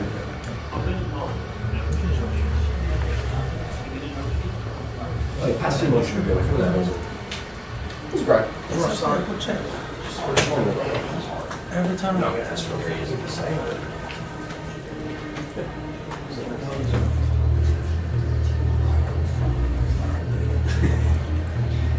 doesn't see it from 6. Weird too. I'm waiting on you to step like that. Back in. Yeah, we're just going to get Just doing the same thing. No. John, what's going to see?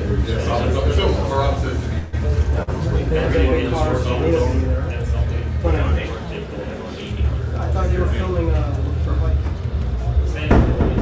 I don't think so. I think they're just coming. They might be. I think they're just used to be close.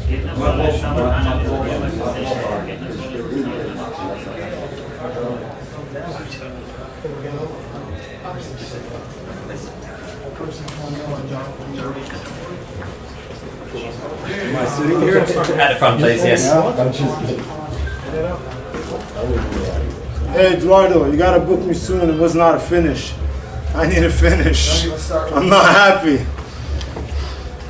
You ready? Yes. Go ahead. Here's the first question. Hold on over here. First of all, Alf Mabruk on the win. 3-round war. It was great to watch from over here. Talk to me about kind of what you learned, what that experience was like. I think less than a quarter of your fights or your wins actually go to a decision. So talk to me about your experience in that cage. Arabic or English?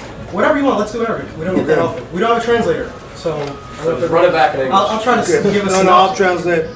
أول حاجة الحمد لله رب العالمين. أنا مبسوط عشان أنا كنت المفروض ألعب ضد ديفيد مارتينيز وديفيد مارتينيز اتصاب وجوناثان بيرز ما stepped in short notice. It goes both ways on him and I. متعرفش انت هو مخبي لك ايه ولا هو عارف انت شكلك عامل ازاي ومحتاجين اسبوعين تحاولوا تدرسوا بعض.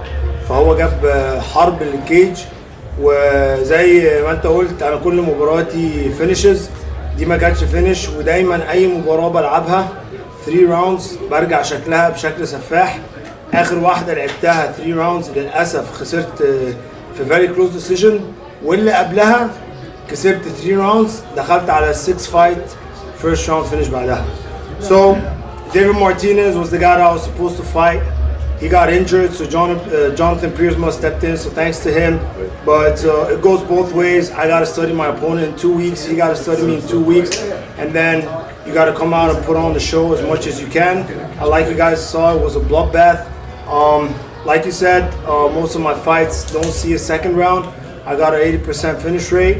And last time I went through a 3-round war, it was a very close loss to me. Razor blade against PFL Europe champion. And the one that was before, when I won 3 rounds, it was my first fight in PFL Mina. I ended up winning the title and I ended up getting on a 6-fight first knockout finish. So yeah, these 3-round wars actually bring out a version of myself that I don't know. Because you go like all gas, no brakes. I'm an explosive fighter. I throw every punch with conviction. I throw every punch to put someone out. And it's not that I don't know how to pace myself, it's just who I am. I'm a firefighter and it's my personality, and biologically I'm just fired up. So I hope, I still gotta watch the fight, but I believe it was an absolute war. And like I said, when I come to the cage, no matter what the outcome is, it's always a war, and it's always like a bloodshed. If it goes 3 rounds, every single fight that I've been to the 3rd round in, I cut my opponent open. Just swimming in the blood, getting all these chokes in. I knew he was never gonna choke me. I tasted his blood more than 5 to 6 times in this fight, and finally I'm comfortable with making someone bleed and showering myself with it. As mad as it sounds, but this is what you gotta accept because it's a fight. Anything can happen. So you gotta be okay with having someone bleed all over you. And I just went for 3-4 rounds with that happening to me. So I'm happy. I know I'm gonna become a better person out of this. I know it's only gonna make me more dangerous. And yeah, moving forward, you guys are just gonna see fireworks from me. And on to the next. Yeah, well, this one is now in the books. I want to talk to you a little bit about how we kind of got to this journey. There's not many fighters really making it on the big stage from the Middle East, from Egypt, like you. I think you're probably the biggest name at this point that we have coming out of Egypt, so congratulations on all the success. Thank you. Talk to me about what it's like to go from a little boy in the Middle East to fighting on a global stage that is now PFL and MVP. Yeah, we were just talking about this backstage. Many people don't know that when I started this career, I've been doing fighting for 10 years. First 7 years, I never made a penny out of it. And I used to fight in a mall in Sharm el-Sheikh in Sinai on a fountain. So there's like these fountains that you find in malls. They would put the fountain out and they just build a cage on top of it. People walk around, it's just like a circus. So being where I am today, I'm so happy and I'm so proud. It was a big change. I moved to the US. I'm training now in Chicago with Coach Mike Valley. There's a lot of big names in that gym. I'm still green in the sport, man. I believe I'm the best fighter coming out of the Middle East right now, and it's only forward, upwards and forward from here. I'm just gonna keep on getting better. I got killers in the room. I know I'm a work in progress. I'm very dangerous in so many places. It's just that, like I said, I'm still green. I've been doing this for 10 years. I've been on the global stage for just about a year and a half, and I'm already putting shows like that. So I'm excited for what the future holds for me. I've been in camp for 13 weeks. My body's a bit beat up. I want to go take some time off, rest up, and come back to the drawing boards even more smart and more effective. We come a long way from the fountains of Sharm el-Sheikh, so I'm going to look again, brother. Yeah, thank you. Appreciate it. Omar, so I'm just curious, are you surprised because it was basically a short notice fight, 2 weeks, short notice? Are you surprised he gave you such a tough fight? I was telling Fareed, my training partner, at the house 4 days ago. A lot of people know how skillful I am. I know that too, but I looked him in the eyes. I'm like, hey man, listen, as much as everyone is like, oh, you're going to put his lights out, you're going to do this, you're going to do that. I told them, I bet you that Jonathan Piersma is going to be my toughest fight to date. And just because I'm not novice and I know this game well enough, I never overlook anyone. And if I did, I probably wouldn't have gotten that beating so good. I believe I heard the scorecards. I couldn't hear it that well. I was just a bit phased. It was 30-27, and someone said the 30-26. Did I hear it? 30-26? Yeah. So that was just proper domination for 3 rounds. Even though for outsiders they might look, oh, he had my back. But I was doing all the damage. I just let him, bring it all out. Try to sink as much chokes as you wanted to. I'm a black belt, and I'm a solid black belt, and he's a solid black belt, and that's why he couldn't finish me. I wish I could have kept the fight where I wanted it. I wanted the fight to be, but it seems he came in very hungry. He knew it was short notice, and he gave me no room to impose my game, but we still got the win. So I wasn't surprised at all. We're all fighters, and yeah, I expect everyone to bring an A game, because if you don't, I'm going to put your lights out if you look through me.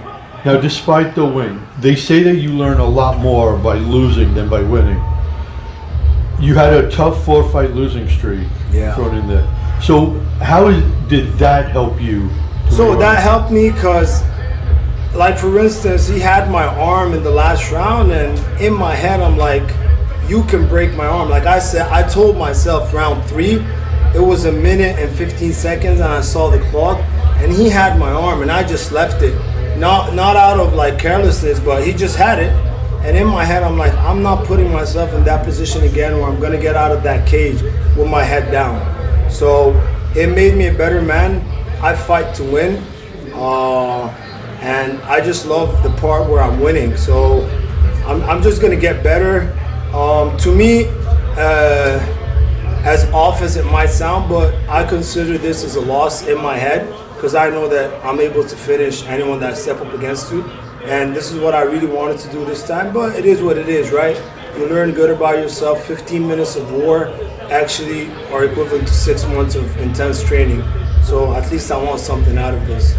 Now, I have to bring this up because there was some news out of Egypt early this morning. I don't know how you would feel about it. I don't know if you have family in the area, and maybe you could let me know if you do. Port of Dhameta was severely bombed by Iran. first thing this morning. And when I heard it, you were the first thing that came through my mind. Yeah. Do you have family? I mean, let me tell you what the issue is back there. I'm just trying to make sure I can make it back because I'm staying in Chicago. I need to get on the plane, and my transit is Abu Dhabi. So imagine what I need to worry about right now. I've been in Chicago for 10 weeks. I need to go back. Actually, my whole family is in Canada. Both my brothers just pulled up a fight in the arena and got kicked out. So I got to check what happened with that because I don't know, something is happening. But yeah, man, it sucks that the area down there is going through what it's going through. It's tough for people like me because you got to keep up with your career, being able to travel, get better training, sacrifice all this money living abroad and traveling, bringing your crew in from overseas. And it's a lot of people don't see what we're going through, but me as an Egyptian, I need to fly over to come and train in the US. It's a lot of financial cost. I need to bring my team. My training partner Fareed joined me in. We got Kaleem trying to be behind the lens doing all that. So we're walking around like a company that's just like, we got people from Australia in the house, my guys from Egypt. It sucks with the visas and all that. My whole family's Canadian. I'm the only one that has an Egyptian passport. So it's a lot of battle that we go through. And this is why I'm trying to imprint my foot on the big global stage. And I'm here right now. And I'm just going to try with my best to not take a step back and just keep going forward because I believe I can do something great. I've already been the PFL MENA champion, and then there's another Egyptian to follow my footsteps. I'm opening the doors for a lot of Egyptians, and I believe I can change the sport back in the Middle East just doing what I do right now. So it sucks for us. There's a lot of bombing happening over there. If you talk about Egypt, well, let's talk about Gaza, right? It's been 3 years and all of this is happening. But it is what it is. The world is not a fair place, and everyone just should accept it. So you try to change the world through what you do by your own self, and that's what I'm trying to do, man. It sucks down there, but all I can do is give voice to these people on the big stage, and I hope I'm doing best. And God sees what I do, and I hope I get paid off for this. So yeah. Thank you. Yeah. Omar, so you talked about how you were a former PFL MENA champion, and now you've had a couple of fights on the big stage. What's been the biggest challenge in making this jump over the last couple of years? It's just the biggest challenge is moving here to the U.S., keeping up with everything, driving every day 2 to 3 hours to make it to the gym, and then recover, and then go to strength and conditioning, and then do all the neurological stuff that we do behind the scenes. And it's just a lot of work, but there's no way on planet Earth I'm going to be able to compete at such a high level and still be doing the things that I was doing back in the day. Because I gotta, iron sharpens iron, and that's what I'm doing right now. And that's why I moved out and made the big move to Chicago right now. And I've been training out of there for almost 2 years. When you talk about your growth as an individual and as a fighter, you talk about, the influence, as you just said. Yeah, just like I said, man, I'm trying to pave the way for the people back. Seeing others do it is just an indicator that you as well can do it. So this is what I'm trying to do. I'm going to be fighting for God knows how long I'm going to be doing it, and then I got to jump into something else. And I already started with my younger brother. He's a boxer, but he lives in Canada. He's Canadian, and he's making his way, and I hope one day I'll be able to pave the way for all the people back home. So, yeah. Thank you. Anyone else? Good? All right, the fight is over. You got your win. Isaac Ule, I like to go to pizza, man. I can barely even finish one slice. No Middle Eastern dishes missing? Yeah. You're not missing any Middle Eastern dishes? Yeah, definitely when I go back home, I'm going to jump into all these oxtail, all this bone marrow. Got to, glue up all these elbows and all these knees that just got greased up in the fight. So don't worry about the Middle Eastern cuisine. They gave me the champs treatment when I go to certain places back home. I'm not missing it, but I need it just to recover the body. I do it the traditional way. Just grease up the joints with all this collagen and bone marrow and all that. So yeah, I'm definitely going for the organs when I go back home. Nice. Yeah. Thank you guys. Thank you so much. Yeah, sure. What's up, man? Awesome. Congrats. Yeah, thanks a lot. That's awesome. Can I pick this mic up? Sorry, did go if we stand up? Yeah, sure. Awesome. I was actually just in Cairo 2 weeks ago. Oh, really? Yeah. Where were you? I was in Cairo, and then I went in chilling on the Red Sea for a week. Oh, nice. Sinai? Yeah. Okay, yeah, nice. amazing. All right, we'll a little bit closer. Okay. And then chair too. So my prize is a collectibles. My prize packs collectibles product. It's where you can get Pokemon cards, sports cards, things like that. So we can open the pack and get to the card. All right, congrats on the win. This is amazing. We're backstage right now. We're about to open a pack. Let's see what we get. We're gonna do the multi-sport grail. We're gonna rip it.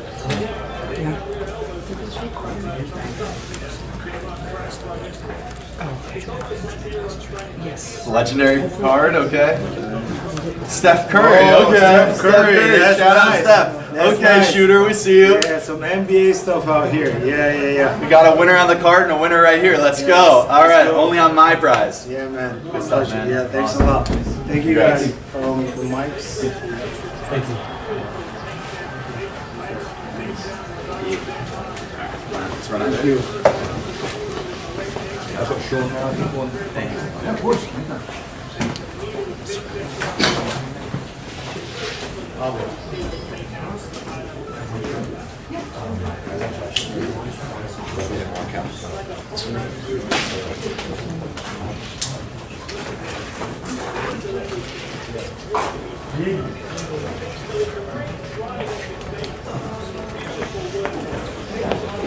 We're gonna let Ben go first. So Yeah. I just make it. Yeah. Okay. Thank you.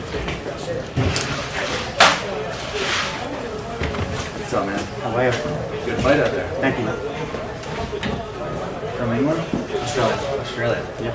Nice. Okay. This is my prize packs. On my prize packs, you can win sports cards, Pokemon, all types of fun stuff. Yep. Also watches and really any type of collectible. That's sick. All right, so we're gonna open up a pack. We're gonna do the multi-sport. Oh shit. Let's go. Grail. Grail. So the Grail pack is the craziest pack on my prize. We're gonna go, rip it right here boys. backstage. PFL. Rip it Let's hard. go. Let's Rip it, go. rip it. Beyblade, man. Yeah, there we go. Let's go. Let's go. All right, let's see what we get. We got a rare. Got a rare, man. Michael Jordan. Michael Okay, Jordan. go. Shout out Michael Jordan. Let's go. There you go, boys. Amazing. There There you we go. go. We like that. All right, we're gonna sell that right back. Sell it right back. All right, let's do it. I mean, we get to go again. And then we're gonna do one Pokemon. You gotta do the Pokemon. Pokemon. I know you Charizard, collect. Charizard, Okay, Charizard. there we go. We got the Pokemon collector over here. My mum actually threw mine out. Oh no. When I was young. Oh no. I forgive it. All right, well we got to build your collection again. Pikachu. Pikachu. Not bad. Okay. Okay. We'll ship it back. I know. Now it's a you long have flight. collection again. Thanks. Amazing. Yeah. Appreciate it. Great. Thanks so much. Thank you. Thank you. Congrats on the win, man. Thank you, guys. Appreciate it. Awesome fight. Set to start. Off you go. Sean, how you doing? First of all, congratulations. Thank you. A lot of fighters go to the chiropractor. You, I believe, are a chiropractor. Yeah. Talk to me a bit about what it's like to juggle being a medical professional and a combat sports athlete and what that lifestyle entails. It's not easy, to be honest. I don't work full time, but I work 25 hours a week, probably, or 20, 25 hours a week in practice, and then doing stuff outside of practice. But I love it. I actually, I mean, now that I'm on the PFL and we're the MVP, I could probably just be a fighter now, you know. But I do the chiro on the side as well, just as a bit of a passion. I like helping people, so yeah. So you said being a chiropractor is the side gig and fighter is kind of the main. Yeah. Very Now nice. it's definitely switching, man. I gotta put all my eggs into one basket. For the longest time, you know, I've been a top fighter, and I've kind of been juggling two different lives. You know, not that every fighter doesn't do that. We've got to do it tough to make it, but I like to think that I'm a really hard worker, and that's what's gotten me here. And it is tough to juggle, but look, it's amazing. We're with MVP now. How cool is that? So, you know, I could probably put more eggs into one basket now, which is amazing, which is what every fighter's dream is. That's how you get to the next level. Absolutely, and what a great opportunity is. A quick fun one for me. If the opportunity ever arises, would you ever see one of your opponents, maybe somebody you defeat, and then you help treat them as a doctor? Well, yeah, of course. You guys have probably heard of Steve Erceg. He's a UFC fighter. I fought Steve back in the day, back when we were young guns, and I've offered to help him out a few times. He's a bit scared. I think he's nervous with me touching his neck, but it'll be fine. I won't go too far. Very nice. Congratulations, sir. Thanks, guys. Just overall thoughts on the win. Obviously, congrats. Did it go the way you were expecting? Went to plan? Yeah, look, to be honest, he that first calf kick he threw on me, I was thinking, holy smokes, the alarm bells were going off in my head, and I felt a little bit like, oh shit, it rocked me a little bit, not like mentally, but I just hadn't felt pain straight away in a fight. Usually your adrenaline's so high you don't really feel pain. I've broken my hand in my fights, you know, hairline fracture in my ankle, all sorts of stuff. I don't feel it till the next day or till after the fight, but straight away, the instant pain, I was like, damn, he hits hard, he's got powerful kicks for sure. So look, I definitely was feeling it into the second. My calf, I felt like I couldn't plant properly. So I have to address that style issue in the future. I did address it in the second. I felt like I was pulling my leg back and getting out of the way of the kick because I had to. But overall, mate, I'm happy with it. Alan's a super dangerous guy, you know? Like, he does wild shit. He throws up elbows, spinning elbows. I mean, in the first minute, he was showing all of those things. But I think I was putting the fear into him with my right hand. And if he can't address the wrestling, that's not my problem. You know what I mean? Like, if I'm dominating him in the wrestling, that's not my fault. He has to get up, you know, he has to work. I was trying to elbow him. I was trying to get, you know, a head arm, a sneaky half guard head arm that I usually do. He was defending well, but one time I got it, it was really tight. The fans don't know what that is, right? But to me, I knew I was pretty close to getting that, and he was starting to scramble and really work hard. And to be honest, I feel like even on the feet, I landed the cleaner jabs. I landed right hand, landed a nice body rip as he circled from the cage. I remember that because I heard him. But yeah, I mean, what more can I say? Does it ever bother you a little bit, like you just said there, like, you know, you're doing everything you can to get the result, and whether it's the crowd or outside noise when it's on the ground, is that, not that you're worried about that, but does that ever get to you in the moment? I do worry about that, I'm not gonna lie. You know what I mean? I'm a person, I'm a human being, and I don't want to be boring. But at the end of the day, I was trying to set up something. I wasn't just trying to hold him there and half guard and do little taps and hold him. I was opening up. I elbowed him a few times. I felt his head slam back into the canvas. What am I meant to do? If he's holding me on top of him as well, trying to stall so he doesn't lose position, what am I meant to do? I'm meant to just stand up and let him up? A dangerous guy who's just flying knees, spinning elbows, up elbows? I mean, no, you know, like, I love you guys, but at the same time, I got to win a fight, and that's my job. And I was trying to finish because I was trying to set up my half guard head arm, but it just didn't pan out that way. He's tough. He's tough. Champ, you talked about being a chiropractor and at the same time being a professional fighter. Now that MVP and PFL have merged together, you talked also about placing more of your eggs in the whole basket. Would that be a dream of yours? And what do you see for yourself considering this merge now with your career? Well, I mean, what an honour it is for me to fight here. I'm the first Australian that's fought on the MVP, PFL kind of banner, you know. It might not have been the barn burner fight, but I'm just honoured to have that opportunity. And at the same time, you know, 2 years ago I got rejected by the UFC. I know I broke my hand, my fight, I fought my heart out, and I got rejected. I didn't know where my career was going to go, and now I have an amazing opportunity with MVP and PFL, and they're creating big waves. I reckon they're going to make a real big dent into the combat sports space, and I'm just so honoured that I get to be a part of it. And one day, hopefully, maybe I am already Jake Paul's favourite Aussie fighter, and I'd love to link up with Jake Paul one day. I admire his work and how far he's come and what he's doing to the sport. Same with John Martin. Thank you. No problem. Sean, so we saw you walking in here limping a little bit. Yeah. Between the heel hook and the low kicks, how compromised was your leg at all? No, the heel hook was nothing. That was nothing. I beat the knee line early, and he didn't really get the heel hook. It didn't get a good bite on it. It's just the calf kick. I had a previous fight, a 5-round fight against a tough South Korean guy back earlier in my career when I won my Hex bantamweight title. I didn't respect the calf kick for the whole fight, and then my leg 2 days later was like a basketball. And I think ever since then I need to work on my defense, work on my counters to that, because I like to be on the front foot a lot. And Alan's just powerful, mate. I've had people calf kick my leg and doesn't do anything. He put everything. If I checked that kick, his leg was going. I'm telling you, that's how hard he threw that kick. I felt it. It pushed past that first bone. I felt it in my other bone. So just perfect spot. I think I went to step forward from memory off of a feint. He feinted, and then he slammed the calf kick as my heel touched the ground, and I felt it straight away. So I was a little compromised, but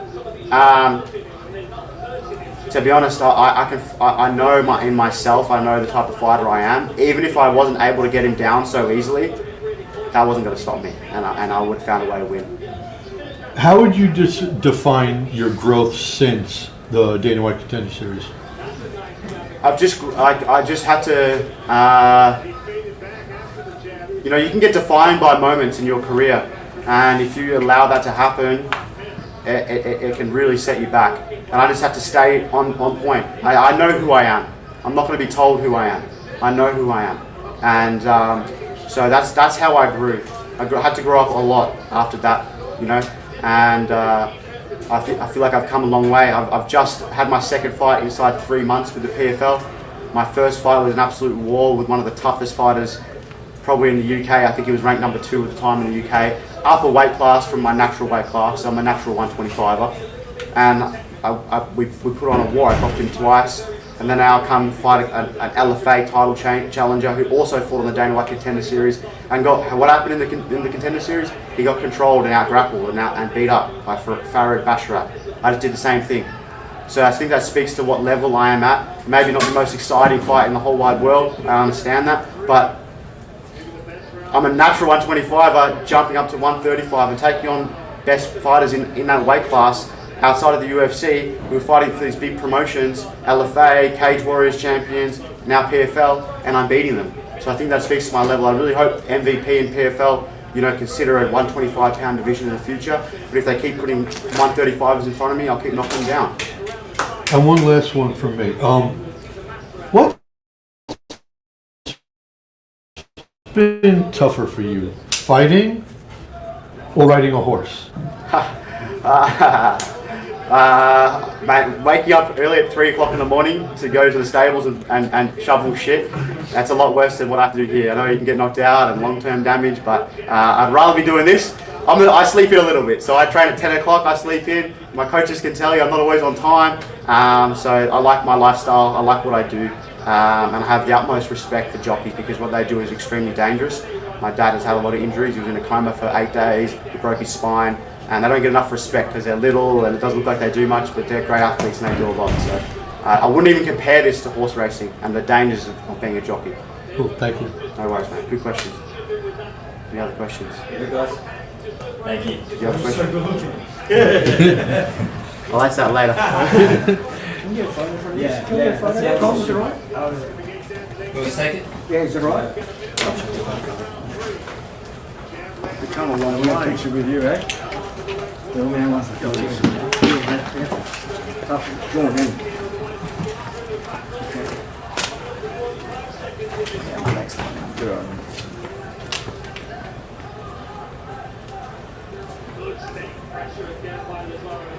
Thanks, mate. Awesome, mate. Appreciate it. Tom, thank you. Thank you, guys. Yes, mate. Oh, yeah, sorry.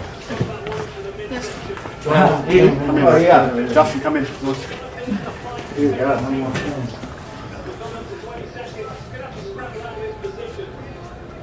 You want to fight one day?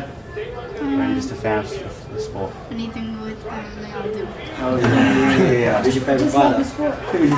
That's all about it. That's all Gauchi. That's it? Yeah. Thanks guys, appreciate it. Thanks, Sean. Did you take your mic off and put the thing on? Yes. Yeah, man. Thank you. Thanks, man. Good night, guys. Cheers, lads. That'd be crazy to get back to the hotel, realize the mic's still on the shirt. Yeah, no. I've nearly forgot. I don't think that's. So he's a joke. I think that's mine. No, his dad is. His dad is. And when he was a kid, his dad was training to do it.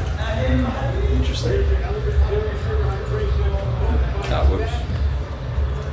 Always got to dig every little nugget of Good info. question. It's a very, very good question.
Dakota Ditcheva and Denise Kielholtz in a co-main event, and Usman Nurmagomedov, Archie, Colgan in a lightweight world championship bout.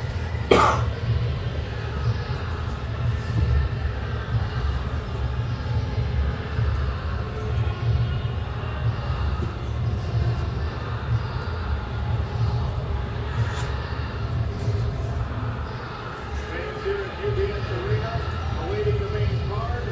And Greg Hamilton gives us one more decision on the early bout. Ladies and gentlemen, after 3 rounds, we turn to the sport guard. Judge Denise has scored the fight 29-28 stops. Judge Mahmoud scored the fight 29-28. 10 roll. Judge Porter scored the fight 29-28 for your winner by a split decision. Let's go! 10 roll!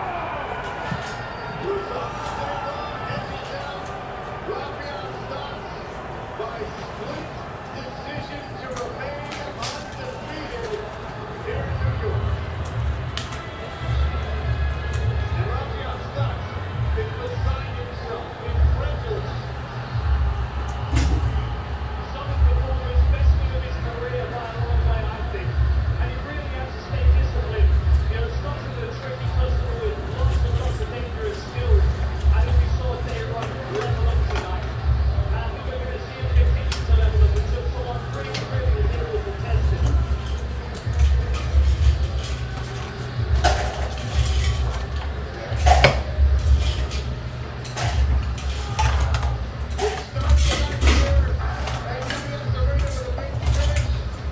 And some technical back and forth bouts all the way through the early card.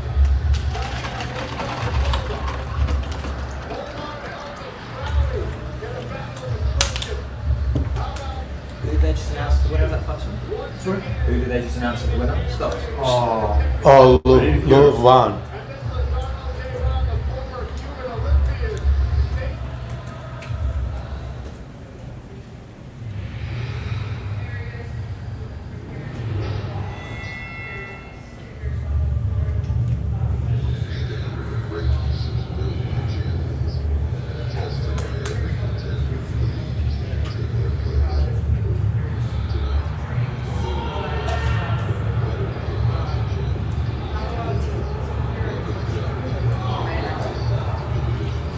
But yeah, in your room team or TV so you won't miss something in action if you happen to be in here. Doctors are straight back windows. And then if you have a camera and you want to set up, feel free to shimmy on in there. Thank you. Yeah, no problem. Do you have any questions for me?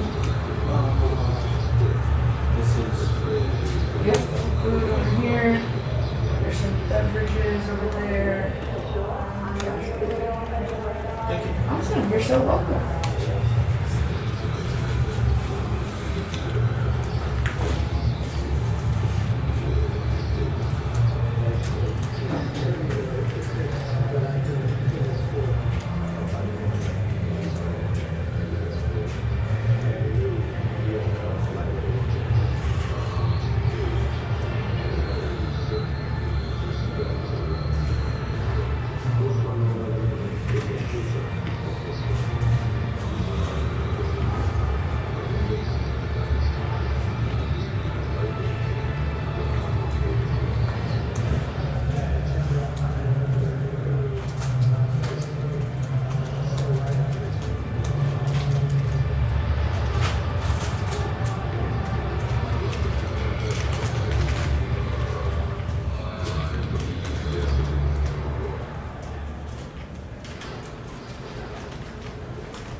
excited for your next step in the MMA world.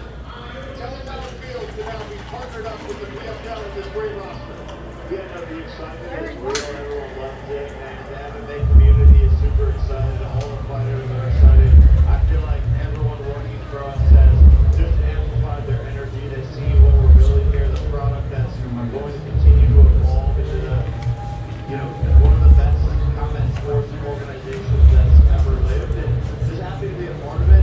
I'm going to continue to fight. I'm going to get into MMA. Nate Diaz, you're still up, signed a contract. You've been dumping for a while. Actually, you know me, I'll fight anybody. I'll fight Joshua, I'll fight Fury, I'll fight whoever, whatever. So, Nate Diaz has been dumping. But yeah, time to sign the contract. We did this merger. Everything's good.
PFL with MVP is because you've got Jake, who's a one-of-a-kind athlete, content creator, now significant owner of the new merch company, and like he said, everything that he's been doing in the vision that they have from disruption, standing up for the fighters, really promoting women at a level that we haven't seen in this sport either. So I'm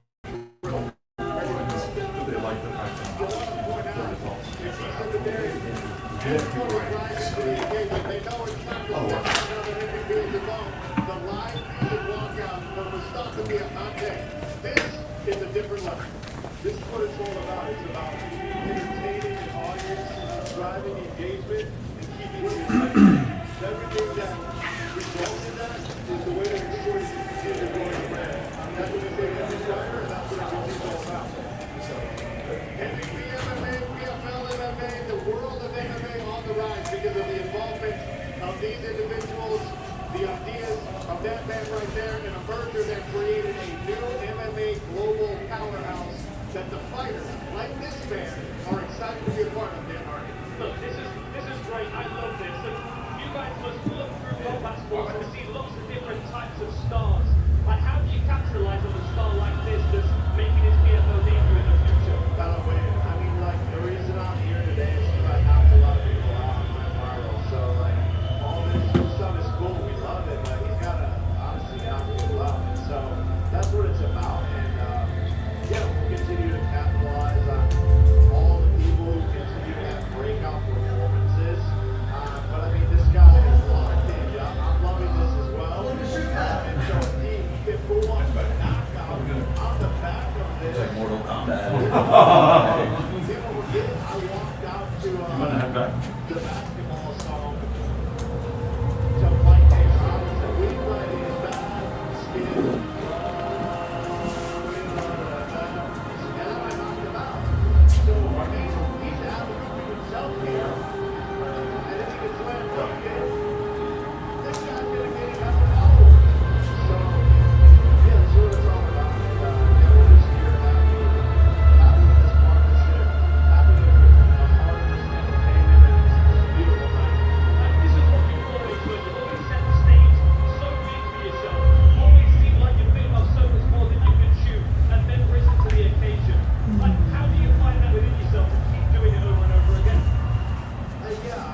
think it's just like hard work and honestly like teamwork, to be honest. Like I wouldn't be here without Nikisa.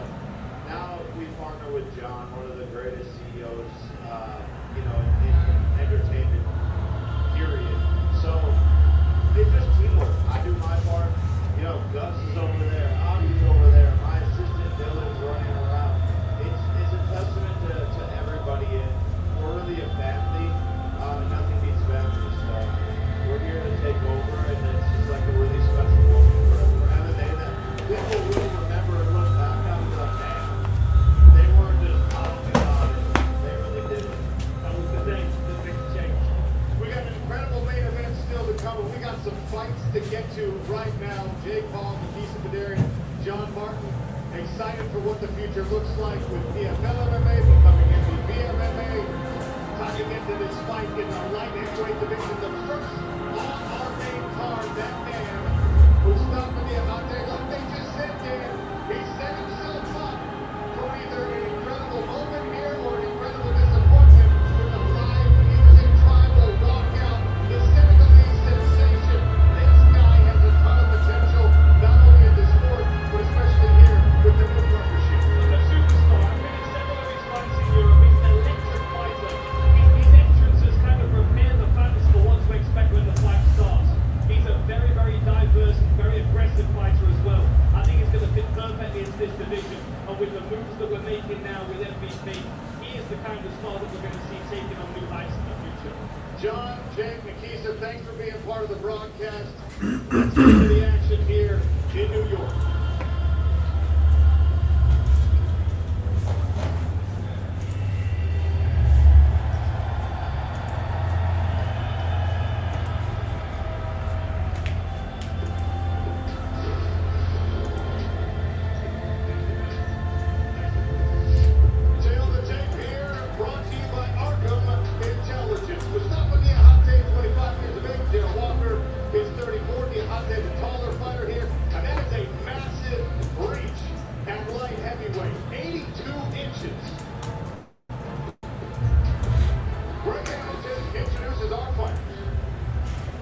Ladies and gentlemen, welcome to the main card of PFL New York. Nurmagomedov versus Colgan for the PFL Lightweight World Title. We're kicking things off with a 3-round battle of the PFL Light Heavyweight Division. First, let's go to the blue corner. This is a man with a record of 2-0, with both wins coming by first round stoppage. He went in at 204.6 pounds. Making his PFL debut tonight in New York, fighting out of Las Vegas, Nevada. The Sacred Beast, Kielholtz.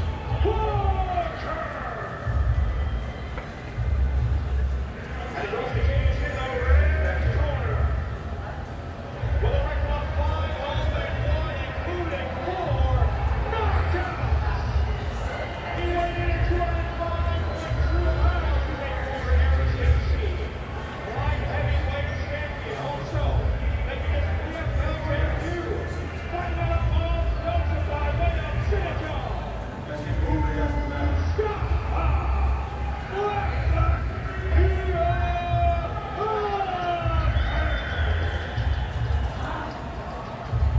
The referee for the count is Tommy Santana. Tommy Santana group with Ref Cam here, UBS Arena at Belmont Park. Sean O'Connell, Dan Hardy on the commentary desk. Kennedy Smith is our cage shot reporter. We'll hear from her throughout the night. And Sophia getting us started for round 1. Diamante in the green trunks. Daryl Walker in the black and gray. Down to the jab straight away. Look at the size of these two. A lancing jab. And Walker on skates for a moment there. Hot start to this light heavyweight contest in our main card on ESPN. Diamante's got a really good ability to trim down to the side. Got that kick and wasted no time with the takedown off of it.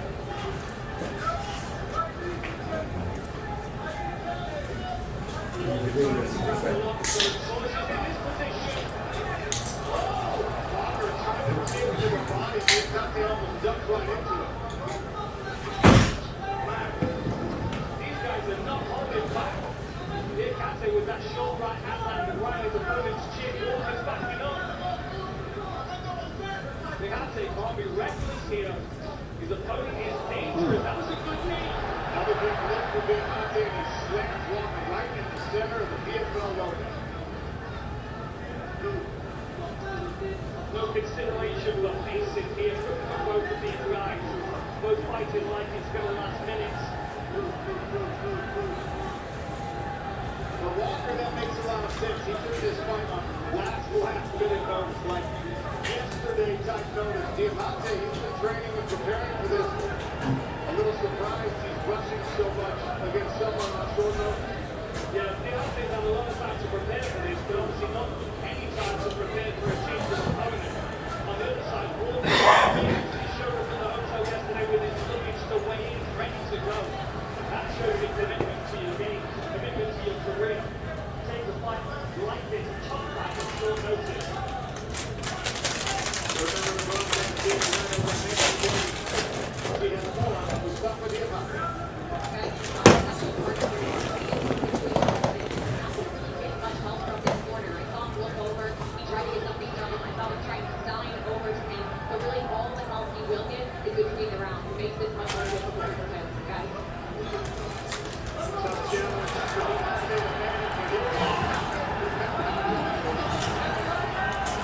Jump in any turn now.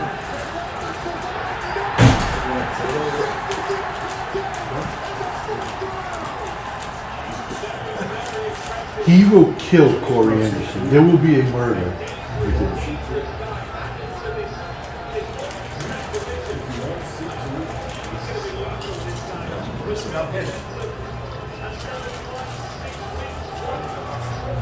How old is he? Early 40s? Maybe mid?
Eight overall first round knockouts between amateur and now pro.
How are you, man?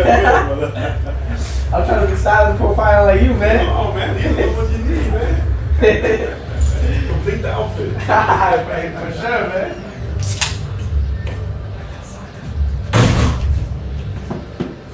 Christian, man. Hey, bro, what's up, my boy? You good? Yeah, man. You going to the fight now? Or you scared me? No, yo estaba calmo, ¿sí? ¿Vamos a ver el pelea? Nada. Nada. Tú solamente aquí no lo ves. Los poquititos. No venía ahora con me dio una ¿acaba de pelear? Sí, le di una camisa al otro. A walk.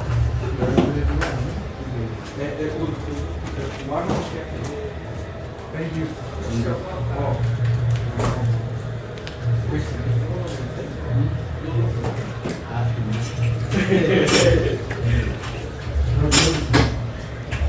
El otro día estaba en el show con el Archie. Eso sí se veía en el día. Yo le tomaba mi libro. El personaje parecía que...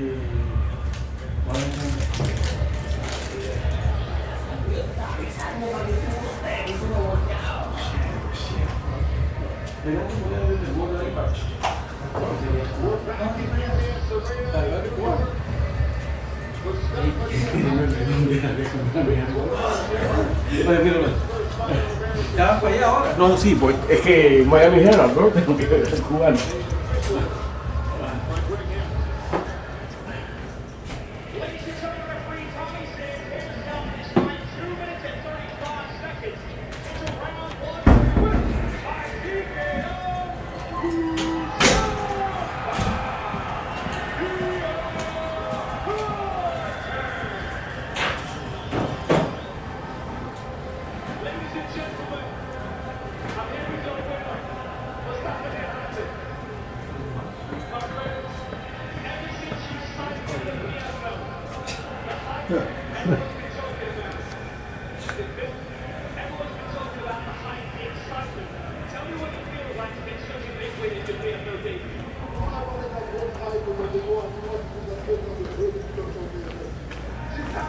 Hey, bro.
Nurmagomedov, part of that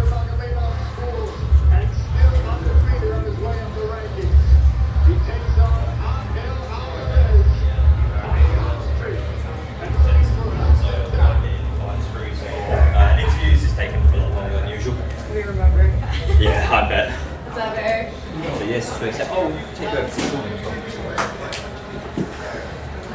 You made it. Yeah. What were you saying in New York? I know I lost you today. Hey, since my opponent in the hospital, y'all want to interview me? You really put him in, Ralph? No, he's in the hospital. He's in where Zion rolled down. He got sent to the hospital. So doing that, and then But I lost. and then I don't know. flew in after. Who knows? So and then I'm going back to that. I'm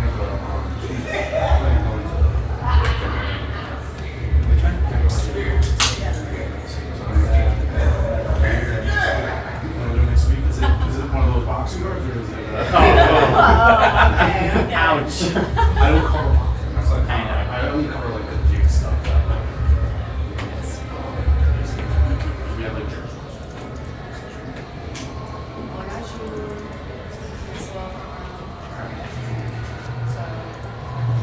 Yeah, we'll post this up. We'll see if I can get some. Yeah.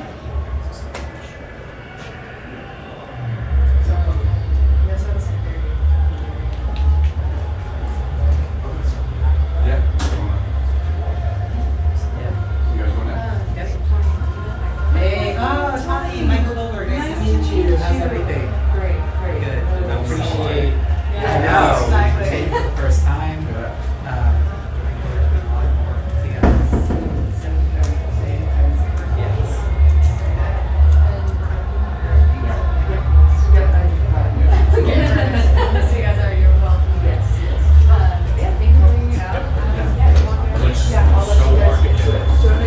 Oh, did you want something? Nice to meet you too.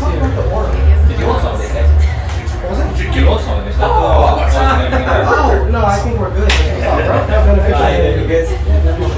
I'll go to the doctor. I don't know if this room, if there's enough room for his I'll go down the table. Pick it up for his aura. I know.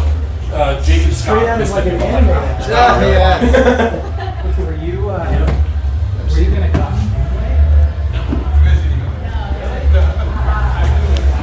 Let me talk to my chat quick. I guess I forgot to stop. All right, chat, just checking in. I don't really have actually much to check in with. There's 3 fights left. Mustafa will be back here soon. And we'll have co-main, main event, John Martin, maybe a certain prior Disney Channel star. And that's a night. So thanks for watching. Keep watching. More coming at you. Again, if anything sucks, let me know in the comments. Zara has to come in too. Oh, he hasn't been in yet? Nope. Although Ralph kind of came in. What, did he sit down for 3 seconds to leave? No, he looked at the dice and he goes, "Want to interview me?" I get it, but personally. Well, she wants a highlight reel finish. Dakota Ditcheva in her return. Let's pay attention to the exhibition brief. Fighting long range, utilize speed and precision. She is elite. At long distance. With weapons, jabs, front kicks, the head kicks. Her counter-striking speed, second to none in this division. And she will have to defend it if she must take down one of these people. Should they get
The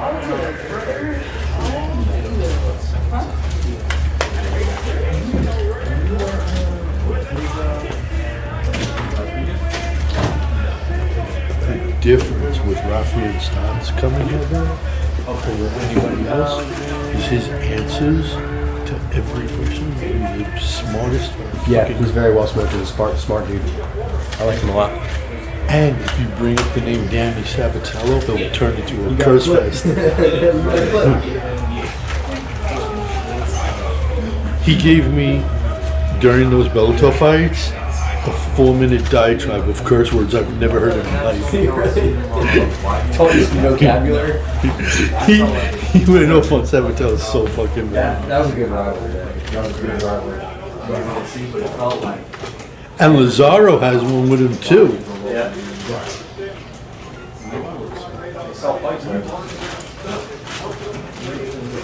I took a photo, dude. I took a photo with Danny Sabatello at Mohegan Sun, right? So I'm standing next to him, so I don't know what he's doing. I'm looking at the camera, right? He goes like this, and John McCarthy's walking by, and he just burst out laughing. And I'm like, what the fuck is so funny? Look at the fucking camera, and Sabatello's doing the Stone Cold. Like, Jesus.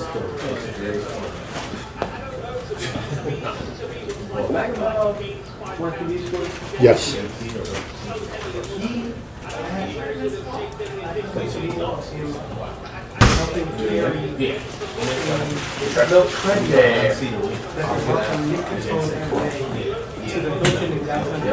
Shout out to Islam wanted that specific treadmill that was fighting against.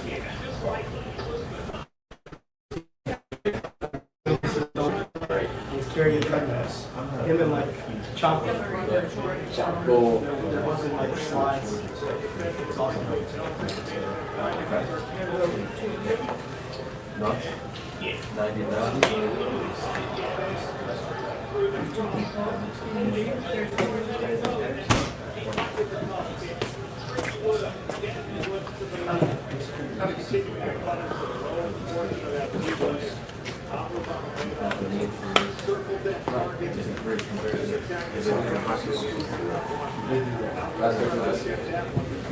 This is the Notre Dame.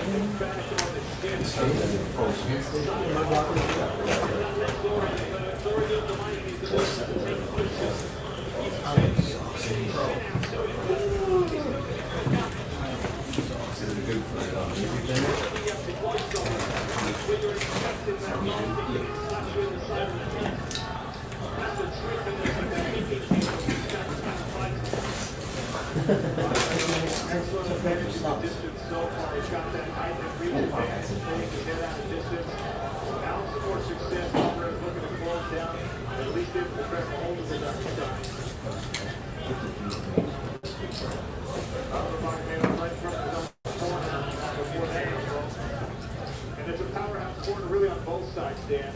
The Kielholtz team with Robbie Waller and Colgan.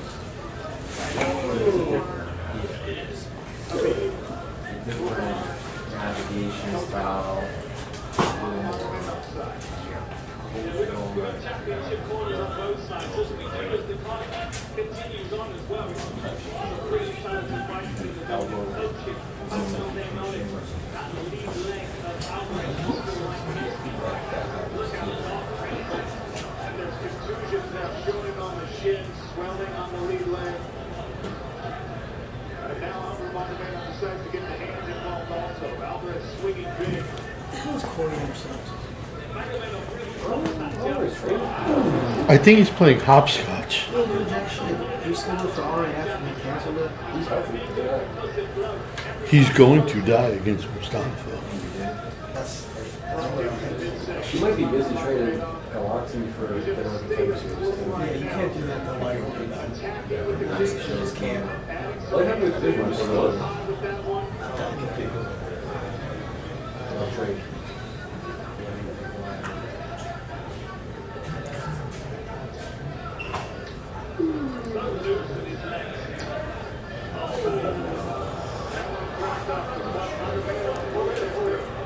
Always thought it would be John Jones to kill Corey Anderson. I didn't think it would be this guy.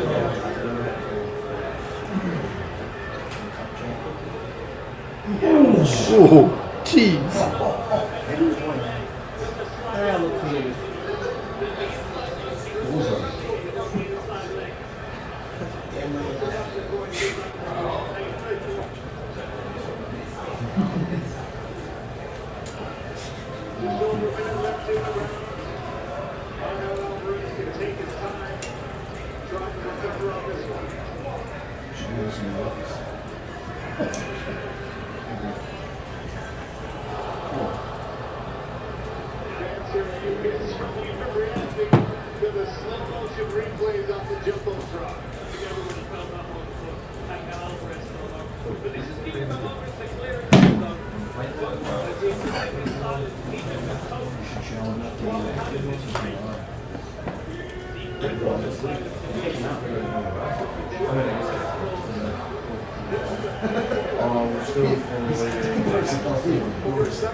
You're actually you're like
Yeah, for sure.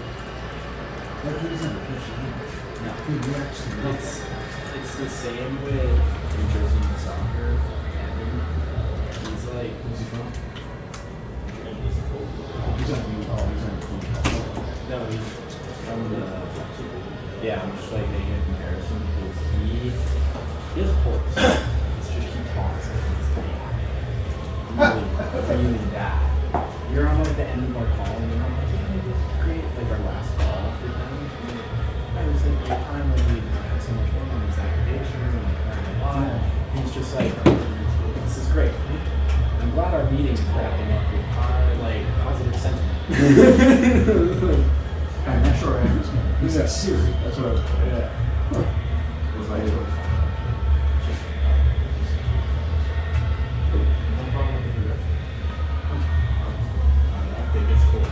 Yeah.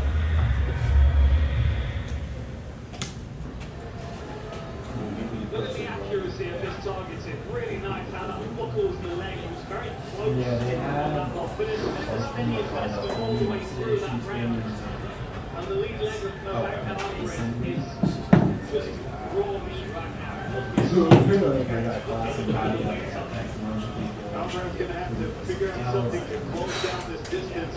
Nurmagomedov on the other side. These long range strikes. And even the short range is the reflex shot.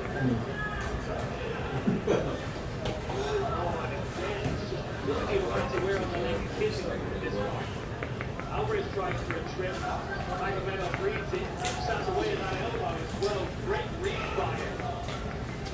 You can see why everyone's so high on this guy. I'm gonna go after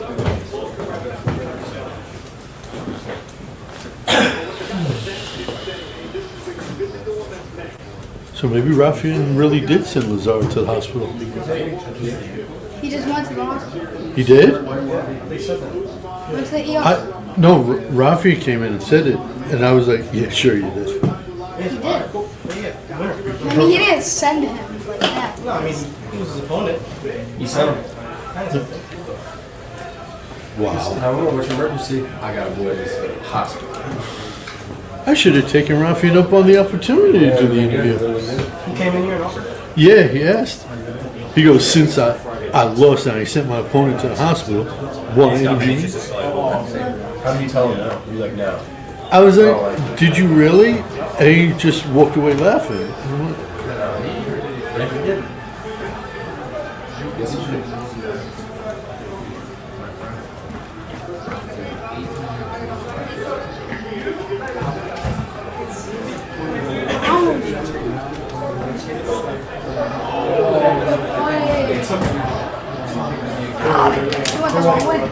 Is that like it? Call it. Like a week? Like a, No. Here he comes. Yeah, his legs are wild.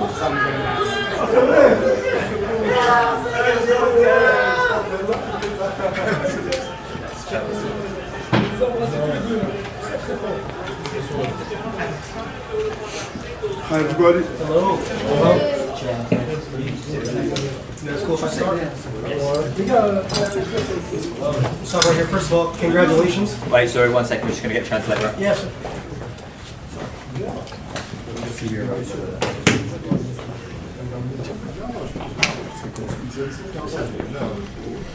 First of all, congratulations. What an amazing debut in the PFL. Your character, your charisma is straight out of a movie. Talk to us a little bit about who either in the MMA world or otherwise you draw inspiration from, or is it all natural?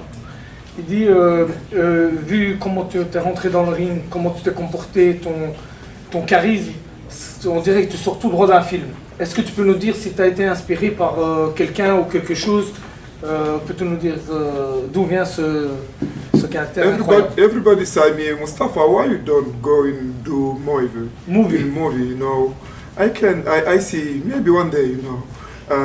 I'm Mustafa Diakate, I don't have an inspiration, I'm my inspiration, you know, but I try, I representing my people, Senegal, Africa, you know, Wakanda forever. Let's go. It's natural. Yeah. It's natural. Of course. The champion in your division is a decorated veteran by the name of Corey Anderson. I have a feeling that the PFL and you probably are not going to want to wait too long before you get a title shot if everything keeps going the way that fight did. Talk to me a little bit about your thoughts on Corey Anderson and if you have a message for the champion of your division. Est-ce que tu as compris? Donc, il a dit, comme c'est parti là pour l'instant, tu risques très très vite de rencontrer, si ça continue comme ça, de rencontrer Corey Anderson qui est le champion et un vétéran de l'autre organisation. Est-ce que tu as quelque chose à lui dire ou est-ce que tu peux nous expliquer un peu? I have a message for everybody. This division light heavyweight, you know. I'm a new king of PFL. It's very real. It's very seriously, you know. I'm here for everybody. I can beat anyone. I can kill anyone. You know. I'm young. I have a all for me, you know. Thank you, sir. Congratulations again. Mustafa, right over here. I know this week was a bit of was hectic for you in terms of an opponent. This guy took the fight, I think yesterday, maybe the day before. Can you just talk to me about maybe the stress that you had this week, maybe not even having a fight? Dis, comment tu as changé plusieurs fois d'adversaire? Explique-moi comment est-ce que tu as été stressé par tous ces trucs ou pas, ou comment ça s'est passé? It's very difficult. It's my bad fight week. It's my all fight, you know. It's baddest first week, you know. 6 fighters say no. Thank you for my opponent, Darwin. He's the best. He's a man. He's a man. He's accepted this fight. He won today before the fight. But I'm ready. I'm ready to be here. I'm at my home. New York is my home. In New York we have more Senegalese people. Yeah. So when you knew that all of this was going on, that the original opponent wasn't going to make it, were you extra motivated to find a fight because you're like, all my people are here in New York, this is probably the place where I'm going to have the most support if I'm not in Senegal or in France? Il dit, comme t'as failli pas combattre, est-ce que ça t'a donné de l'énergie une fois que t'as eu un combat? Est-ce que ça t'a donné plus d'énergie pour pouvoir performer ce soir? Oh, I have a good team. You know, my team tell me everything. You are the best. You fight Friday. You fight Friday. stay focused. You know, I have a good team, good coaching, good management. I thank you for my teammate, Valon team, in Damien, Nassourdini Mavov, the best middleweight in the world. My management discipline. Thank you, PFL. PFL give me everything for my success. You know, I'm happy to be here. It's my home now. And last for me, there was no question that the Senegalese people were here in support. They were loud, cheering for you. What did that mean to you to have all of them here tonight? Qu'est-ce que ça représente pour toi d'avoir, même à New York, d'avoir un public et une communauté sénégalaise qui te soutient? It's very good for me. I take for the energy. Senegalese people give me everything, 100% energy. You know, I like everything. Meet Senegalese people in the world, France, Paris, Brussels, Senegal, New York. I'm happy for my people. My people is proud of me. You know, I continue by represent my country. Let me stop right here. Congratulations. Tonight, this week was clearly a big coming out party for you. Now PFL announcing a big merger with MVP. How do you feel like that's going to propel you even further?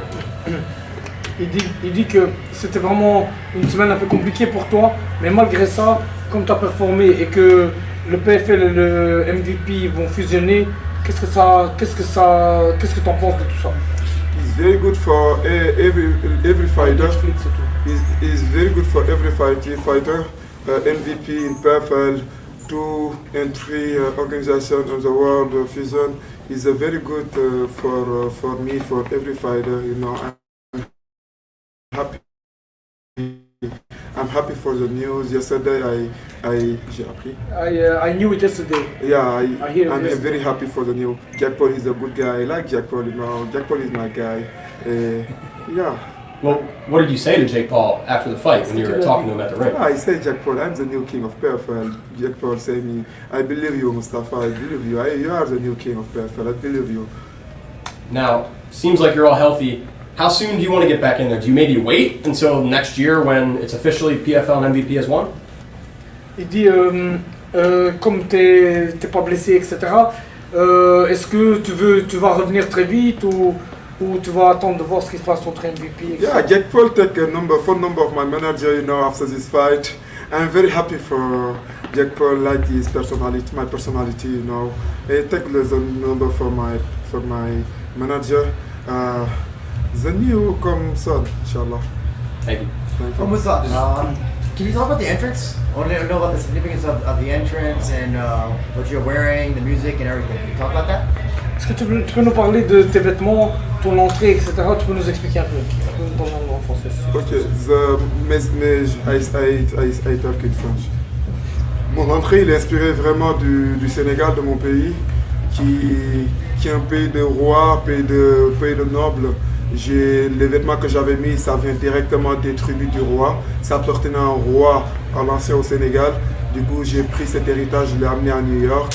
Et c'est un plaisir pour moi de montrer ma culture à travers le monde entier. The clothes I wear was the original from the kings of Senegal. Then putting this clothes on me, I represented more my people and the kings of Senegal. Gotcha. Thank you very much. Merci beaucoup. Merci. You're a king. Francis Ngannou is a king.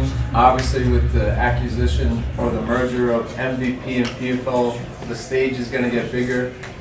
What would it mean to you to fight on the undercard of a Francis Ngannou? Il dit, comme MVP et PFL ont fusionné et qu'il y a Francis Ngannou qui est là, qu'est-ce que ça te ferait, qu'est-ce que tu en penses si tu combats dans la même fight card que Francis Ngannou? It's very amazing. Ngannou is a legend of Africa, of the world. You know, I like Francis Ngannou. It's my dream fight Sam Court again Francis Ngannou. Thank you. So you've been wearing these like really cool outfits, like in the pre-fight press conference you wore that white robe. What does that mean, the white You like? Yes, I like it. Ah, thank you. C'est quoi le vêtement que t'as mis et qu'est-ce que ça représente? It's a traditional dress from Senegal, you know. I like representing my people, you know. I don't need American dress. I'm from Senegal. I have a good dress, you know. You like this dress, no? Yeah. Maybe one day you have to go in Senegal. You like it? Good people, good traditional, you know. Yeah. And another one, you came in hot early in the round, throwing some strikes, and then you ultimately got the takedown and finished them on the ground with ground and pound. Was that your initial plan going into the fight? Est-ce que c'était ton plan de d'abord striker un peu puis lutter avec lui, etc. comme tu l'as fait? It's not my plan, you know. But 3 weeks before the fight, I have an injury in my shoulder, you know. Bam. I say my coach, maybe I don't to do fight, you know. I have a good team. My team send me everything is good. You can fight. But my background is a wrestling, is a grappling, you know. But I have a good power. I have a good striking. I have a 5 KO or 7 fight, you know. Yeah. Thank you so much. Thank you. Mustafa right here. So a lot of fans were very impressed with you tonight. I see you starting to get more and more fans. For the people that may not know you before this fight, what do you want them to know most about Mustafa Jakate? Il y a des gens qui ont... Le public aujourd'hui, il a été impressionné par ta prestance. Il y a des gens qui te suivaient déjà. Mais qu'est-ce que tu peux dire aux gens qui t'ont découvert aujourd'hui? Yeah, je suis un prospect, je suis un très bon combattant, je ne vais même pas parler de prospect. Et je pense que PFL maintenant, il a retrouvé un visage, ce qui manquait un peu à l'organisation. Et voilà, un Mustafa Jakate charismatique qui peut faire des films, tu n'en trouveras pas tous les jours. I'm not a beginner. I'm a beginner in this sport maybe, but you see the performance I did, and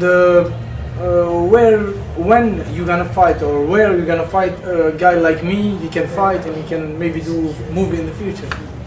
So also, last question from me. What are your goals in this sport? You obviously have a bright future ahead of you, but when your career is done, what do you want people to say about you? Une fois que ta carrière sera finie un jour, qu'est-ce que tu veux que les gens disent de toi? Yeah, I want inspired by the young generation, you know, in Africa, in the world. Everything I training hard. I have a good team for me, you know. One day after my career, I want to help this young generation for go up, inshallah. Thank you. The pride of Senegal, congratulations on your win tonight in dominating fashion. Winning is important, but just as important is how you win. And today you won in dominating fashion. What does a victory such as tonight do for your career moving forward? Il y a beaucoup de manières de gagner un combat. Tu peux gagner un combat, mais de la manière dont toi tu l'as gagné aujourd'hui, qu'est-ce que tu penses que ça peut engendrer dans ta carrière? Yeah, it's just Mustafa Jakate, you know. I'm here for finish every fight. You know, I don't like decision. I don't like to go on decision.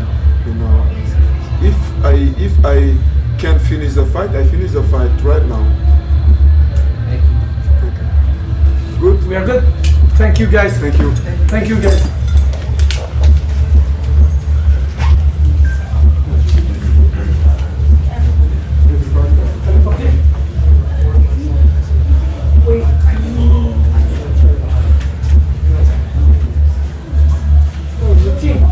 Oh, team, man. You know what you want, man. I like it, man.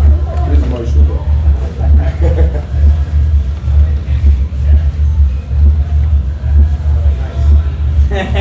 Hold on.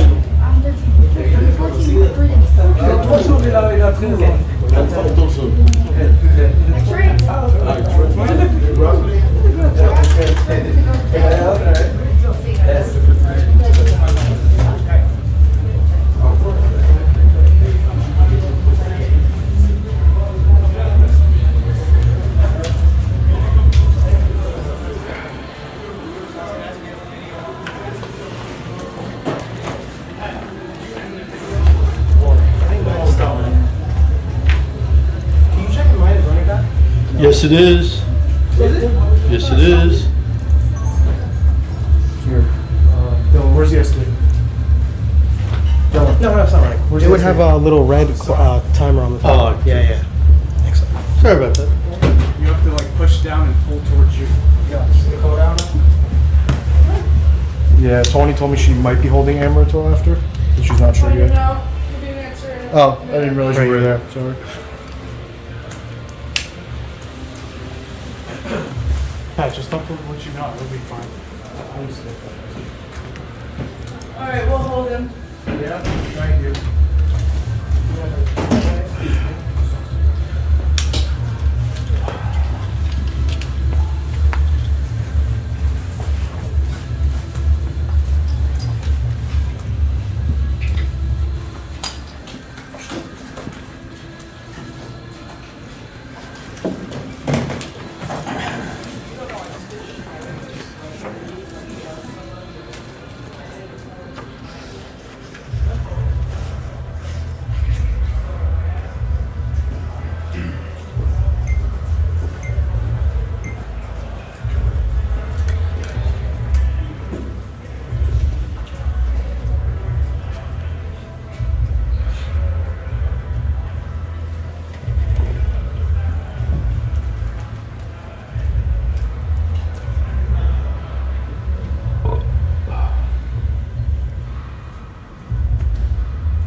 Okay.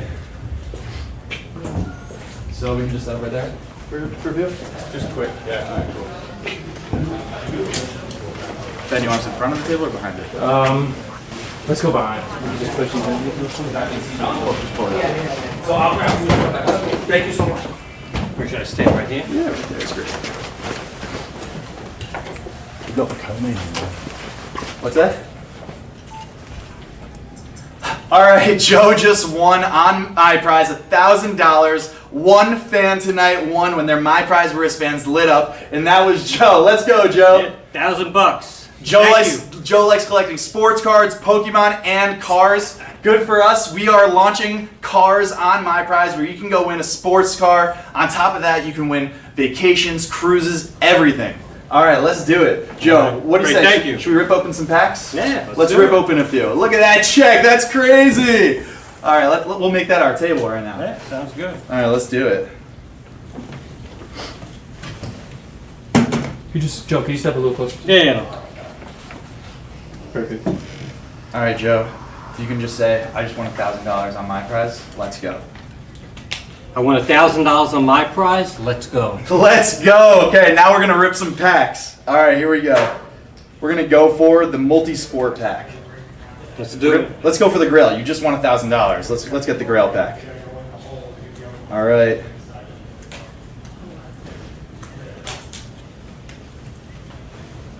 Here we go. Oh, Max Verstappen. Let's go. PSA 10. 360. Yo, you're on fire. It's amazing. On fire. First he wins 1,000. Now he wins Now another $360. $360. Let's go. Max Verstappen. Shout out Red Bull. Shout out F1. We love it. Joe's huge into cars. Let's go. All right, cool. Amazing. Awesome. Thanks so much, man. Amazing. Appreciate it. Did you download the code? Yeah, I I got the code. You got the code? Oh, Jacques, you gave him the code? Yeah. Okay. Amazing. And then the 360 is what, on there too? Or? This was just for content. Okay, cool. All right. And then, so if you go, you'll see this rewards on your tab, and that's when you can claim it. Amazing. All right, sounds good. Thank you. Appreciate it. Congratulations. Thank you. Awesome. That's great. Thanks so much, Joe. Jacques, you can walk. Joe? Yeah. Okay, and then Joe, you want this? Yeah, I'll take it. Yeah, awesome. That's all you, man. Great. Thanks so much. Appreciate it. Beck, you just give it a shot maybe the Jim's holding it? I'll keep holding it. Sure, can I get a shot of you in the hallway with the check? Okay, good. All worked out. All worked out. We did, it's good.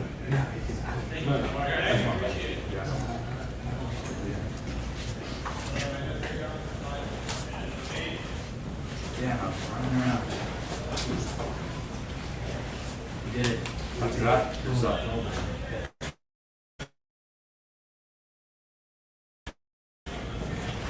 You're your mic? Yeah.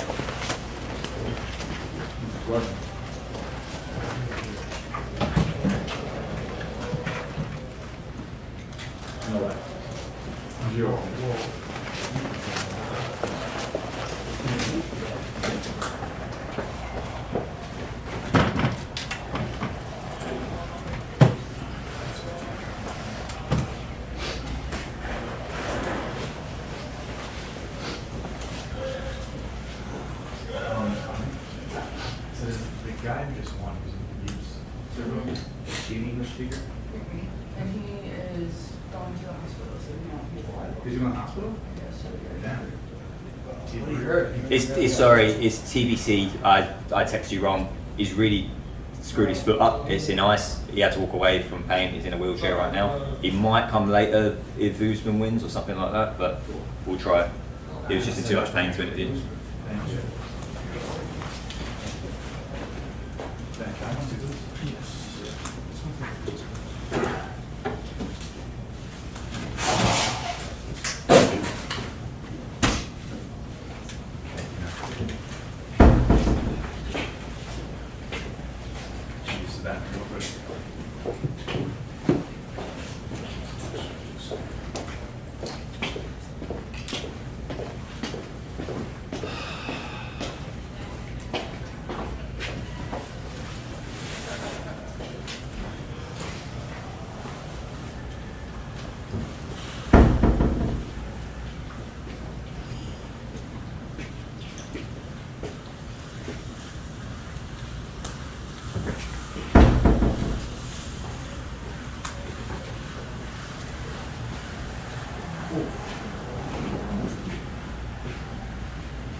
I think it's about to.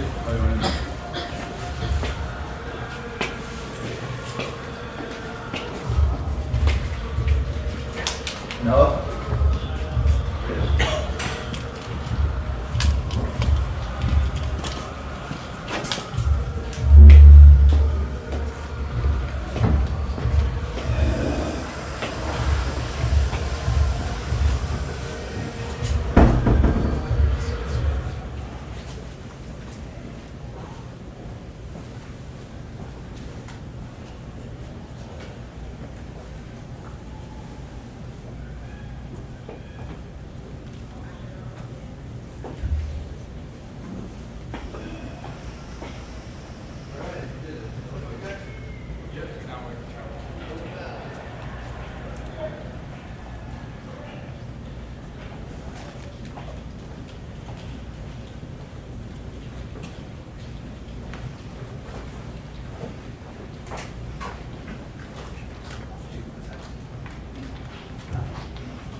Yeah.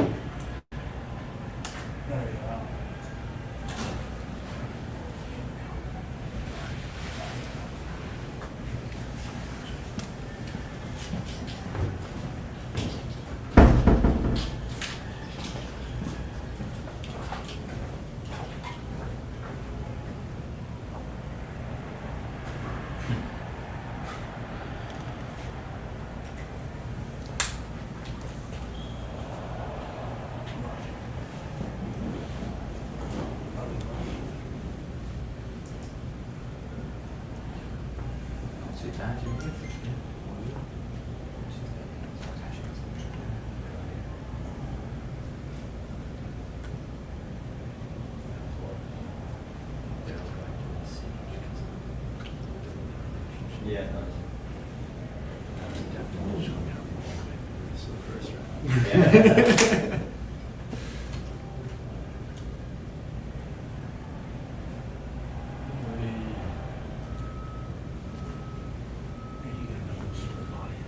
Yeah, they didn't show a replay. She got caught from that. Yeah, she did. Which, like, she was trying to argue that it was after probably. Oh, It was like with the bell. Yeah. It's like you're not untensing your body. No, you didn't hit that though. She threw that knee. Yeah, at the same time. Yeah.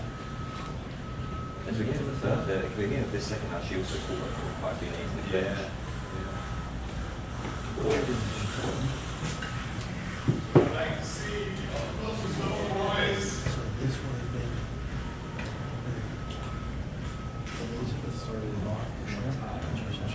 Either that or karate. First time for sure. That's what I was saying.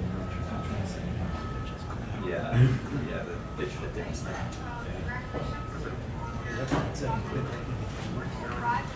Who's this?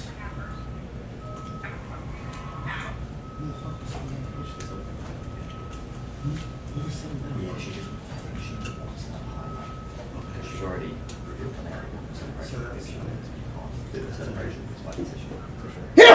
That's it. Thank you. Alright, there we go. You try to come down and sneeze the stuff. Shit. Jesus. Alright. And, what is it? How long does that leave us? How much does it leave us? What do you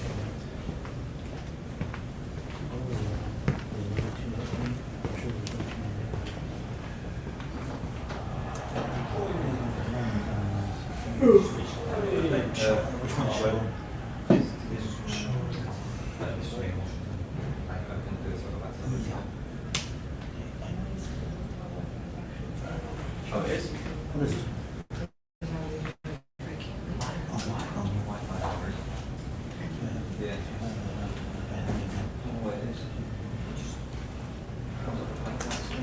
Hey, Eduardo, you gotta book me soon. It was not finished. Yourself the joints with all this collagen and bone marrow movement. But yeah, I'm definitely going for the four. Thank you guys. Thank you so much.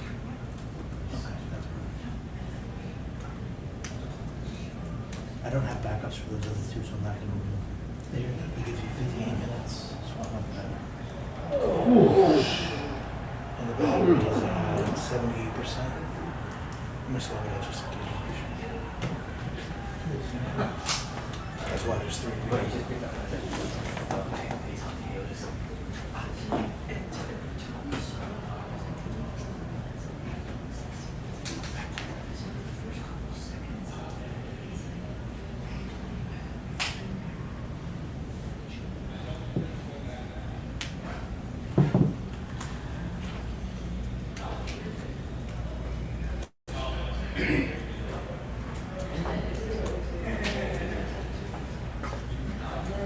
The over and leaves around 8 hours.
parfois de ce t-shirt est bleu.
Where's what? Where's my power? We got one thing in there, and then there's some over there. Oh, I see. Maybe they might be all used up.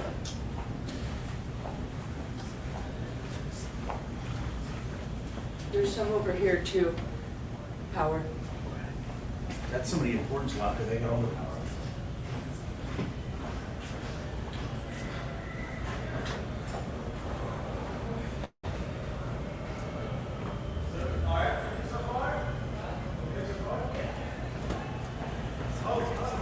Which one is it?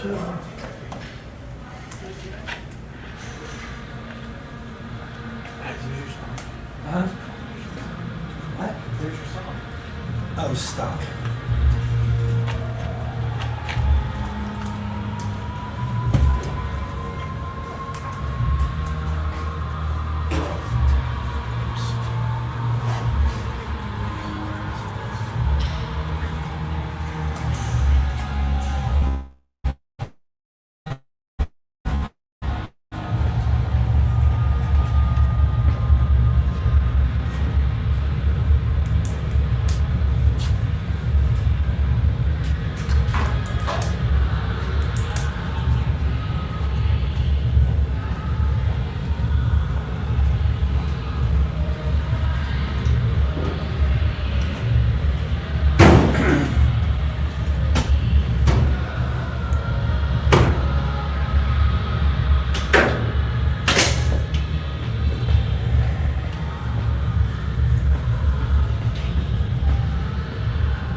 didn't deserve the good. Oh.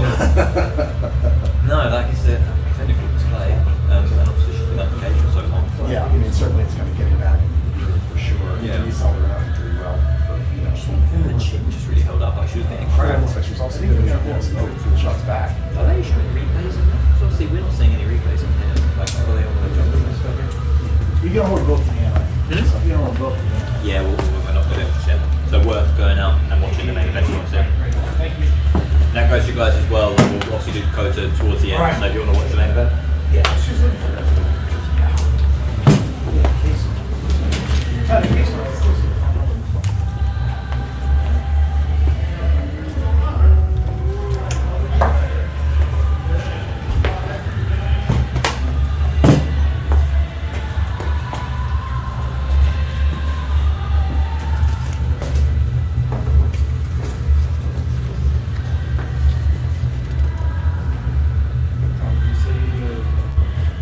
So there'll be Dakota, Usman, and then the trio of John, Jay, Denise.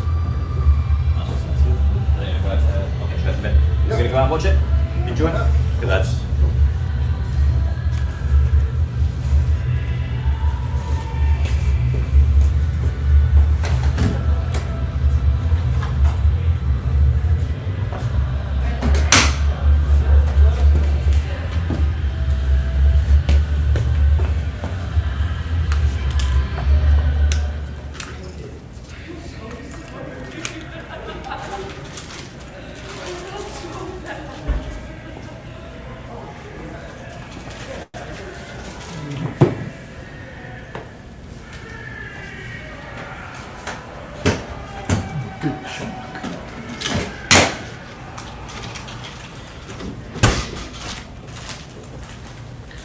You know when Bob's gonna put on another show?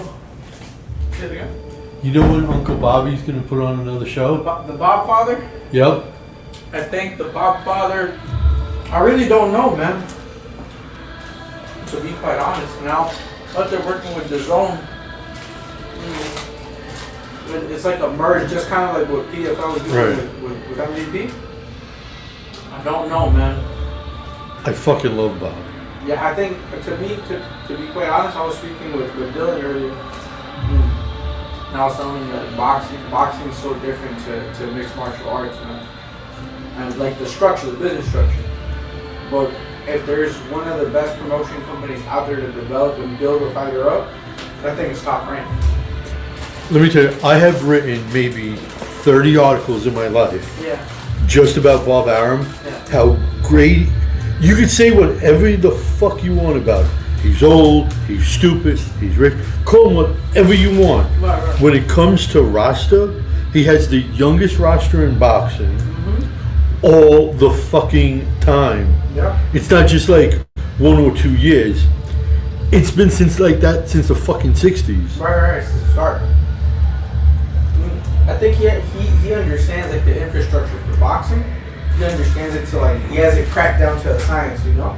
Now he's been burned a couple of times by letting guys go Yeah. early. Yeah. But Crawford. Right. Okay. But Shakur, the shit going on with fucking Tio, Devin Haney, all better to get rid of early than late. Yeah. Because of the headache. You know, it's crazy. I was telling one of the guys, like, I do video for a friend of mine, right? I do like the videos and stuff. But I'm still actively fighting right now. But in boxing, of course, right? And a lot of the guys that I grew up with, like, I grew up with Berlanga, Edgar Berlanga. Don't even bring up that fucking name. Edgar Berlanga, Shakur, trying to think of the ones that are still fighting, Jermaine Ortiz. Okay, those guys I don't mind. Yeah. The biggest problem in the world I have with Edgar Berlanga, when Eddie signed him, when Bob signed him, right, and he was getting his feet with it, and he was in all those fucking knockouts. Someone got in his fucking ear, and I don't know who. It sure as hell wasn't Bob. Yeah. But he changed. Look, I've been in the autograph business since 1984. Autographs. Yeah. So I've seen it all and I know it all. Okay? It's just as I become more press, you can't mix the two. Right? Berlanga, more than any other boxer in the history of the fucking sport, believed his own hype and changed. And he's not that fucking good. When you're knocking out taxi cab drivers, and look, even taxi cab drivers at boxing, better than me, I can't do it. You need to stay humble. Yeah. Like, I did an interview with Deontay Wilder, and Wilder almost punched me in the face. Because it was right after Tyson Fury 3, and he was shit down on his luck. He was going a little... And I'm like, Deontay, you know what? You look more calm now and less angry now than during the 3 fights with Tyson. And he looks at me and goes, what do you mean by that? I'm like, so now I'm a little scared at him, right? Because the guy's a fucking beast. I'm like, look, no, you just seem more relaxed. I'm just pointing out a fact. Right. You used to walk around angry. You have 2 SUVs filled up with guys 6'5", 400 fucking pounds, and now you're walking around by yourself and you have a smile on your face. Right. Something had to change in your life to do that. And he's like, oh, okay. And I'm like, holy shit! I almost got knocked out by Deontay. No, it's crazy. Like, for example, on a more personal level, I'm very close with Rolando Romero, the one's going to fight Teofimo Lopez, and I'm close with Teofimo as well. And they like, one of them told me one time, like, one of them takes pictures, one of them doesn't sign, and he was advised to not sign supposedly because of the, you know what I'm talking about, right? I'm the one. That's me. Yeah. That story is me, you dude. Yeah. You want to know what started it? I made a 16x20. Have you ever heard of it's an old classic movie called 5 Fingers of Death. I haven't, but I'm going to check it out. Oh, it's like an old John Wayne movie. It's old Western, right? Yeah. So I made a movie poster called The 5 Fingers of Knockout. And at the time, okay, remember, this is a while ago now, I had edited onto the 5 Fingers, Devin, Teofimo, Shakur, Lomachenko, and Rolly? No. This is when they were all in their prime with Top Rank. Yeah. So I'm at the hotel, the steward, Yeah, the one from the Madison. before they turned it into a homeless shelter, Yes. which is why Bob had to move. Yeah. Bob's been in that hotel since the 70s. Yeah. And the city moved him out. I'd always be there. Yeah. So Tio comes back with his dad and his sister out of a cab. So I go up to Tio, I'm like, Tio, would you mind signing this movie poster? And he looks at it because he's like, I'm not an actor. I'm like, no, look, I made, and you know, like on the bottom of the movie poster it says directed by, and so I'm like, directed by Bob Arum, produced by Top Rank Box. I did it legitimately like a movie poster. So he looks at it and he sees everybody else on there, right? Oh, Ryan Garcia was the 5th that I have on there. And he goes, I ain't signing that shit. And I'm like, Tio, you've never said no to an order. What are you fucking talking about, no? So he goes inside, and you know, you get, like, when you go through the revolving door, it's like 5 feet before the escalator. And there was the little thing that took you up, and then there was the restaurant on the right. When you go straight through the revolving door, it's like 5 feet, and then the escalator with the stairs in the middle. His dad jumps on the fucking escalator. Gone. Tio's going up on the stairs. So his sister's lagging behind. I'm like, look, can you tell him to fucking come downstairs and tell us? So she looks at it and she goes, oh my God, that's funny. It's a movie poster. I'm like, yes. Yeah. She goes upstairs and I'm watching it from the top of the stairs. She told him to get his ass downstairs and take care of me. So he comes back downstairs, he goes, I'm sorry. And he's signing all of them for me. And I heard from, not only from you, I've heard people talk about it. Yeah. So when they did the Times Square stupid shit with turkey a la gravy, as I like to call him, the guy's a fucking terrorist. That's a boxer. He is a fucking terrorist. I believe you. Okay, if you look into his money, it's all blood money, dude. So they were staying at the Intercontinental down you're right. on 42nd. And they had the Batman car outside. Yeah, I was there. That's Floyd's hotel. Whenever Floyd's in, that's his spot. So they found out I was, they say stalking guys. I'm like, I'm not stalking, dude. It's what I do for a fucking living. Right. So Tio catches wind of it. Right. And he's like, look, this guy's okay. Let him stay in front. He ain't bothering nobody. Right. And I'm pretty sure it was Ryan Carson. I want to say it was Ryan. Ryan comes out and all of a sudden all these tourists come walking up the block just as he's coming out. I mean, bad timing. They all swarm him. Security goes apeshit. NYPD goes apeshit. Cuts it all off. I know where everybody is going. Right. For their after parties. Right. So I'm out there and I'm hitting everybody up. Bill Haney gets into a fucking fight with a couple of fucking people on the street. Yeah. And they turn around and they blame me for it. Oh shit.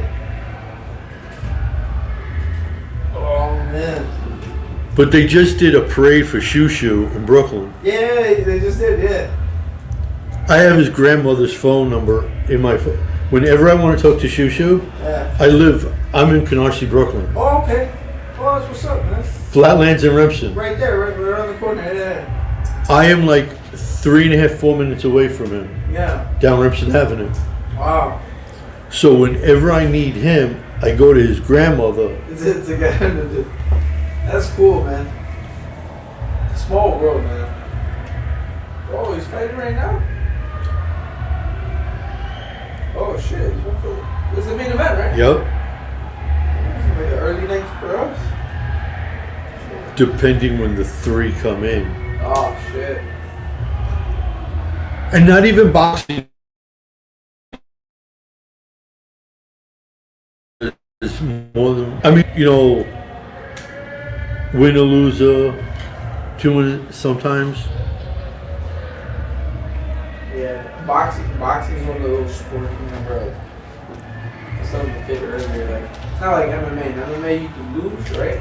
And to a certain extent you have a good amount of losses and you still come back, right? You get good paid. In boxing, I like that. Boxing, you gotta do your best to keep that old intact by any means necessary. But in boxing, the upfront money is so stupid big. Did Dakota come in here? Yeah. No, they're saving her for the end of the night. Oh, so that she's coming. With whoever wins this and with John Martin. Okay, cool. Who's John Martin? CEO. PFL. Okay, cool. Until Jake fucking tries to steal his job too. Dude, who did Jake fucking box? Right, come on. Thanks, guys. No problem. Nate Robinson. 2 broken hip fucking Ben Askren. That's what boxing's whole show business. You know? The 2 times he fought boxers, he got his ass lit. Tommy and AJ. Yeah. But it's all business, man. I feel like combat sports in general, like, it's a spectacle, you know. I would say boxing specific because if you notice, like, for example, like Top Rank will build you up to a certain, like, if you got the goods, right, or they have an eye on you, they'll build you up, and then let's say you're around 14-0, right, 15-0, and then they'll throw you in shark-infested water, and then it's sink or swim, right? If you pass the exam, on to the next level. If not, released. Look at what happened. The two people Bob Arum told not to take fights, Jared Anderson, and he got fucking lit. By Ngannou, right? Yeah. Yeah. And then he told not to, what's his face? Richard Torres. Well, this got knocked out in Egypt. And also, what's his face? Mr. Bad Bunny's boy. Xander. Xander, yes. They told him, you're not fucking ready. What are you doing? It was probably the money that they probably offered him up front. You know, I think that's probably what enticed them to take it, you know? The last time I spoke to Shushu, I brought that up. I'm like, listen, is there anything, and I did it in front of his father, specifically. I'm like, is there anything, because you call out Inoue, you call out, what's his face? Oh, God. The IBF champ. At 126, Bernardo Lopez. Yeah. I'm like, you call No, my bad. Angelo Leo. And you know I used to train with Angelo Leo in my first two fights? Really? I used to train with him off a video here or something. I'm like, everyone you call out won't take the fight, and you got a strap now. Yeah. Do you have to do something crazy? Like, do you have to go racial? Do you got to call somebody like a Spock or a new, go to that extreme? Yeah, they do that. They do that. Trust He goes like this.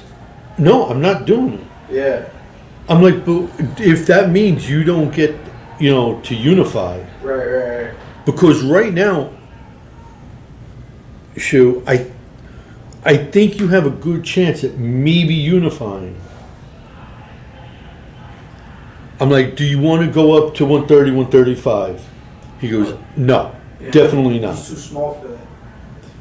But just to get better fights. Yeah. Because there's not that much at 126. Yeah. If Inoue doesn't go up, there's really not that much. Yeah, no, you're right, man. I'm trying to find it right And he's now. like, nope, I'm staying right here, and whatever happens, happens. This is the kid, Angelo, the guy I used to train with him. This is when he won a WBA title. Jesus. Yeah. So that's the guy that knocked out Bernardo Lopez. The guy that Shushu was gonna fight originally or wanted to fight, Boxing, I think in boxing is a type of sport where you have to, like, to be quite honest, you have to go for that title, right? But, like, you have to cash out when you can, because it's like, there's guys that get paydays that are really big, and then all of a sudden you lose a fight, and then the payday drops, right? And it drops drastically. And then you'd be like, oh, is there something wrong in the contract? No, that's what it is, I don't know if you know this, but last week, I think it was last week, CES Boxing Birchfield's, yeah. did a show at Mohegan Sun. Demetrius Andre. Giants. Oh, shit. Yes, you were saying, brother. And like that star is full, and one's hanging out with. Oh, Jesus. That was the main event, right? Yep, that was quick. Let's get out of here. Jesus. So you were thinking about Birchfield? I'm like, you're one of Eddie Hearn's prize pupils, and now all of a sudden you're boxing on a CES card. Oh, yeah. It's crazy, man. That's what I'm saying. It's like, at some point in time in your career, you could be up. He fought Benavidez on the PBC card, right, at the T-Mobile. And then all of a sudden you're fighting on the Mohegan. It's like, it's crazy, man. You know what? Jake Paul should have fucking gone and bought PBC. I will say this though, I know a kid who, I know a dad whose kids are signed with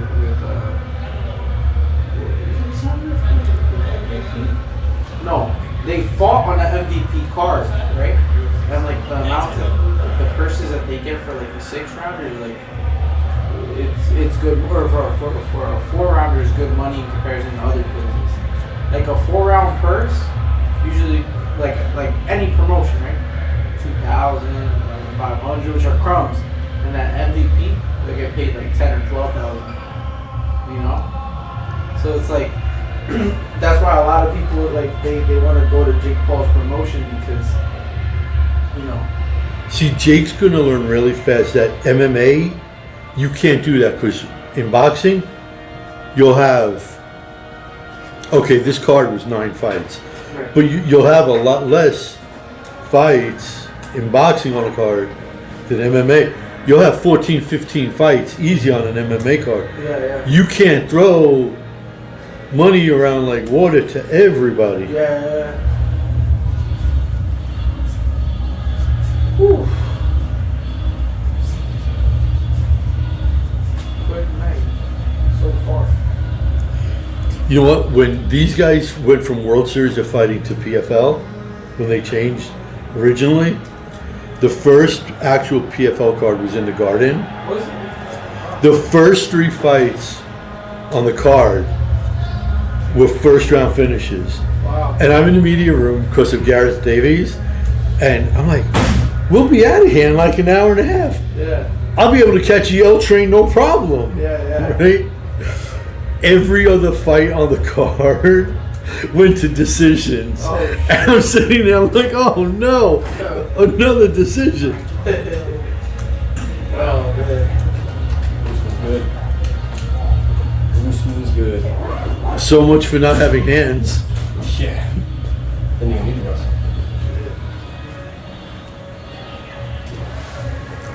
Uh-oh, he can punch now. It's not even 9 o'clock. Love it. The fans. Good night. Yeah. Usman's good. Usman's wild.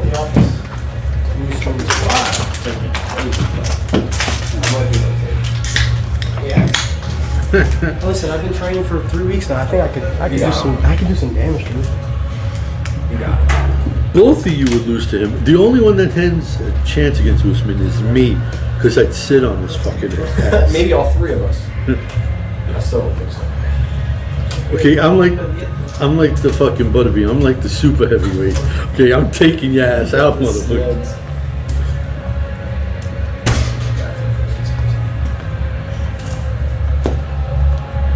And I'm taller than him, so I got the height and the reach. You already want to know, bro.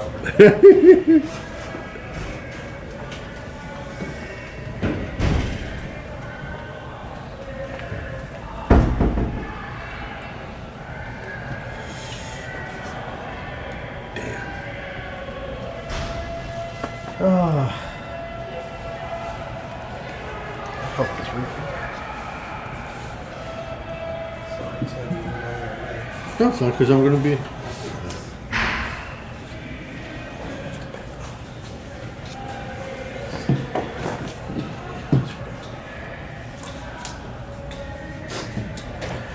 This is like the Goldberg WWE when everybody knows he's sold out and he's leaving.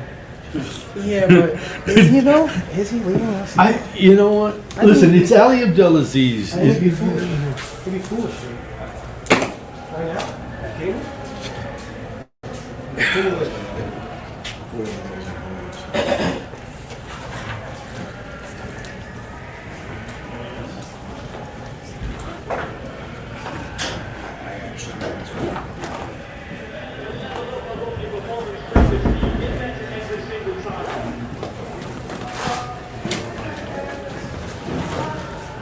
I still have one.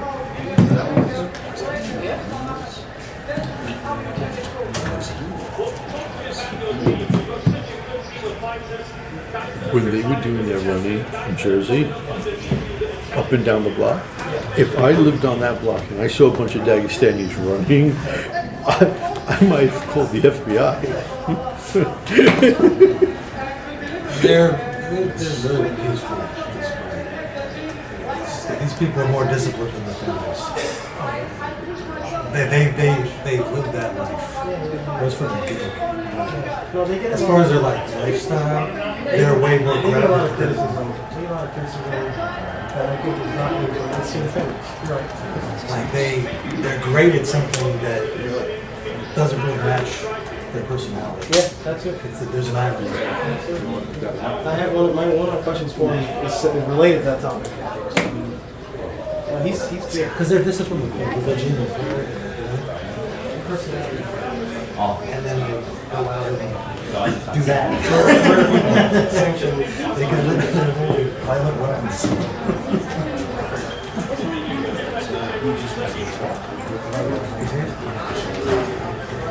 Make sure you turn it on. I will.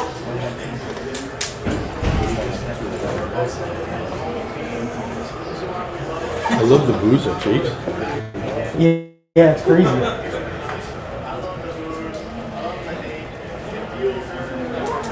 love the heat, alright. I need one more person. I hope somebody tomorrow, after the UFC card, somebody asks him about Jake. Somebody asked today. Oh, they did? Somebody asked Dana today. I don't know what he did. Oh, after slap. After slap, and I don't even know what he said. I didn't watch it. I just saw the caption.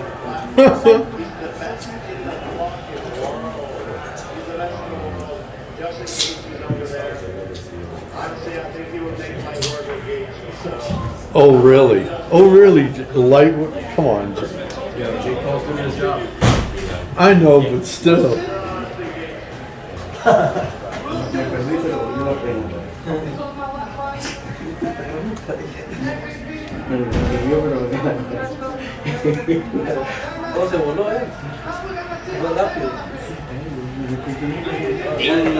What did you say? He said if Dana's not going to pay, now we're going to see how they're going to pay. I thought that's what he said.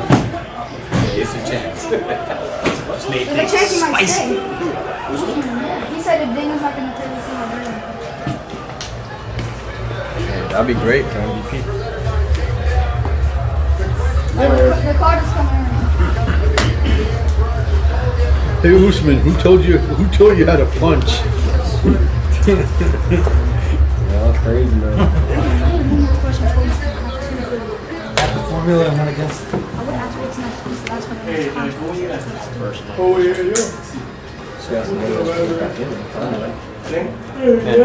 It's almost as if, like, I thought it was done. Everyone stood up. I couldn't see. I was like, oh. I didn't think it was going to go down like that either, man. That was crazy. it's almost as if like Drake bet like $10 million by submission. Wow. Crazy, bro. Crazy. I'm not scared of time. Dakota's coming right now. Yes? He said Dakota. You just turn on that. Yeah. So let's see if they're going to pay. I love that skin. I thought Usman was going to win. I know. He's in the submission.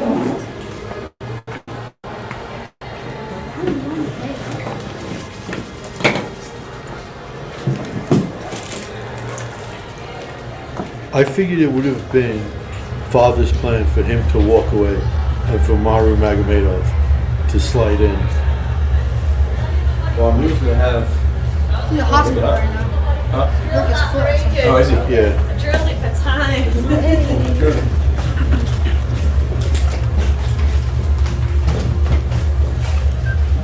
Hi guys. Good, congrats. Thank you. Does this have to be here? No. Get it out. It's for Van, right? Okay, Yeah. who's got the first question? I could go first. Sure. First of all, Dakota, I think first of all, congratulations. Thank you.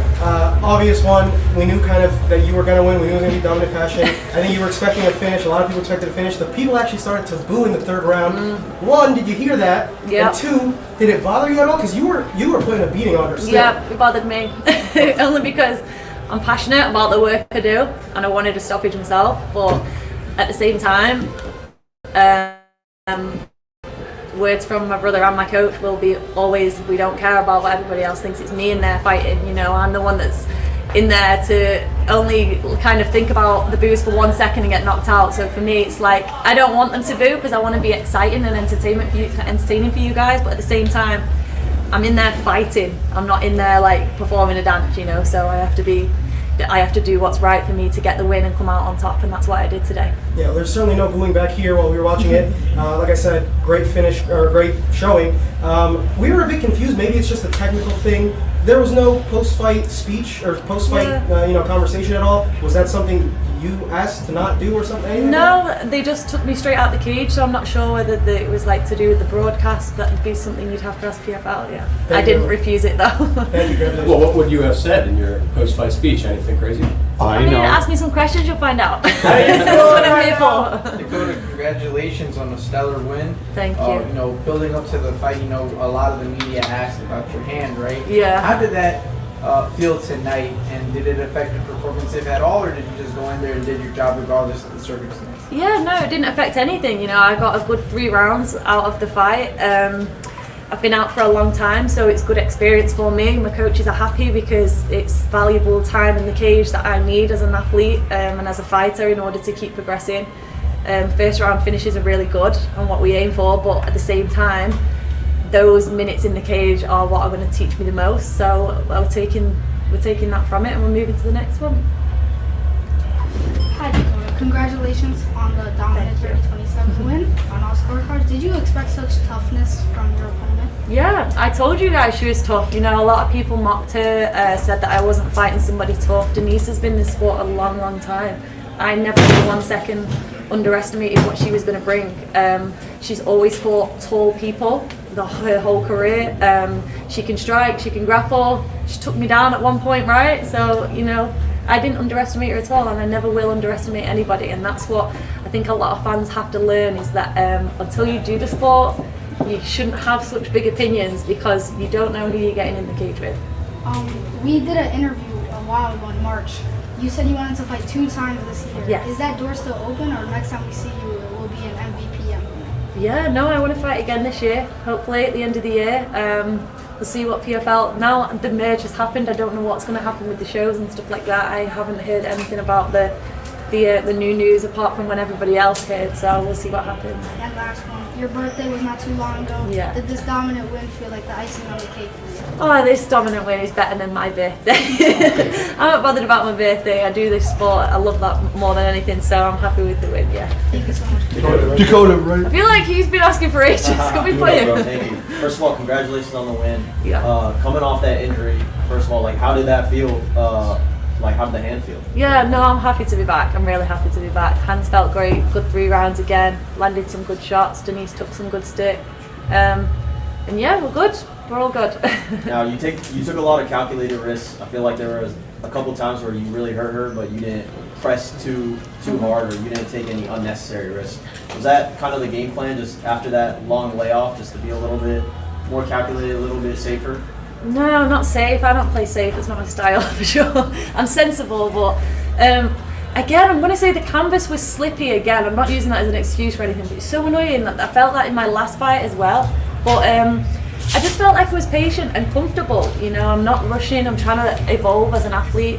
I'm trying to see things a lot better. You know, I don't want to just be this fighter that is just throwing for the sake of it. Like, I want to be able to see things, take my time, slip shots, like trying to evolve my game, and like getting in and fighting is not just a case of like going wild. It's a sport that is very calculated. So I feel like today I was really patient, which is something that I've worked on in my camp. It's like I want to be able to not feel like I've got to rush and stop a fight and, you know, like quickly scramble or anything like that. I want to be able to like slip and roll, and I want it to look pretty, and you know, that's what I feel like I tried to do today. And Denise was a really tough opponent. Obviously, you knew that going in. She had a lot of experience. Yeah. Was there anything that she did in there? I mean, she found some success. Was there anything that kind of surprised you, or did this fight kind of look exactly like you envisioned it?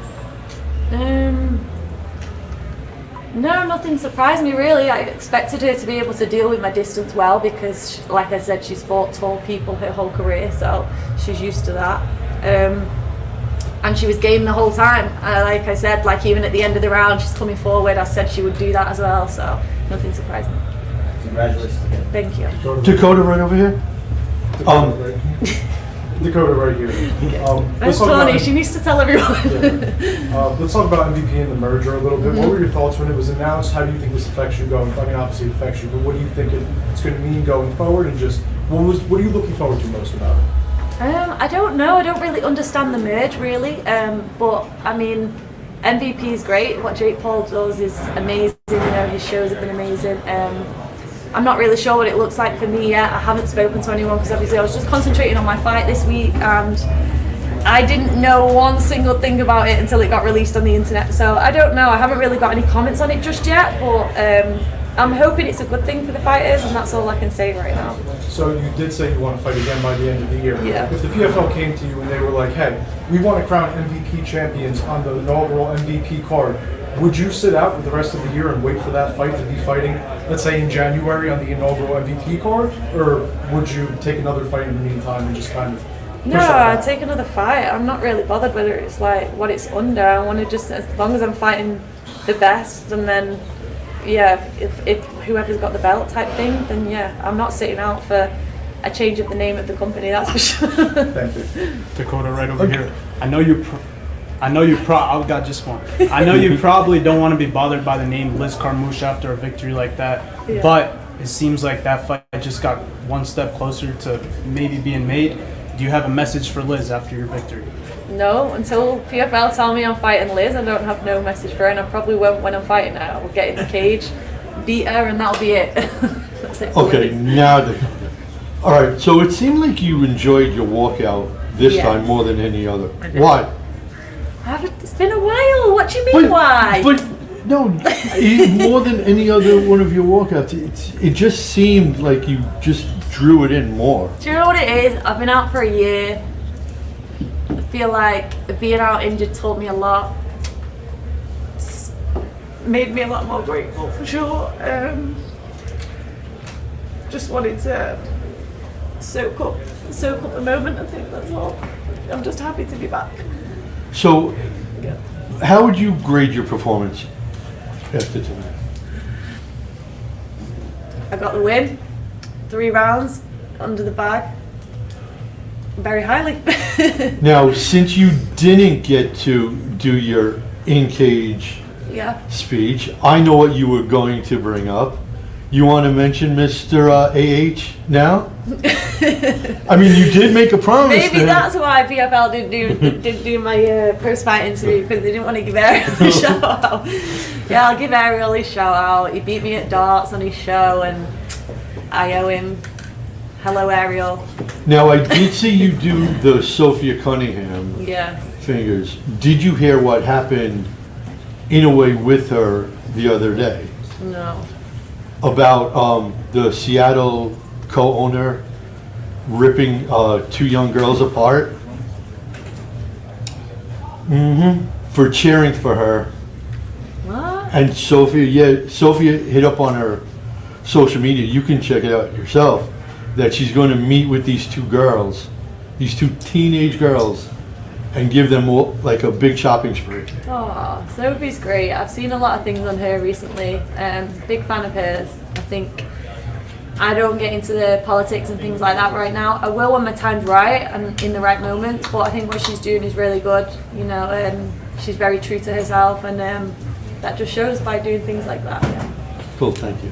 Dakota, congratulations. Thank you. Like you said, you got taken down, but you ended up on top, got to show some ground and pound. Did you expect to do more grappling than Usman or Nurmagomedov tonight?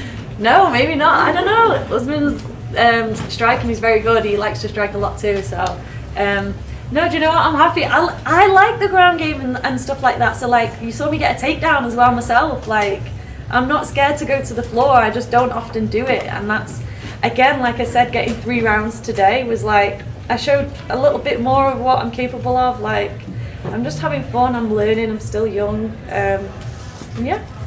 Now, if a 5-round fight is next, Yes. I assume the answer already, but cardio-wise, length of the fight-wise, I feel like you're ready to go for that. Yeah, for sure. I'll be ready to go when the time's right. Today, first one back, obviously, in a long time, so yeah, felt like 3 rounds, 5 rounds, doesn't really matter to me. I'll always turn up anyway.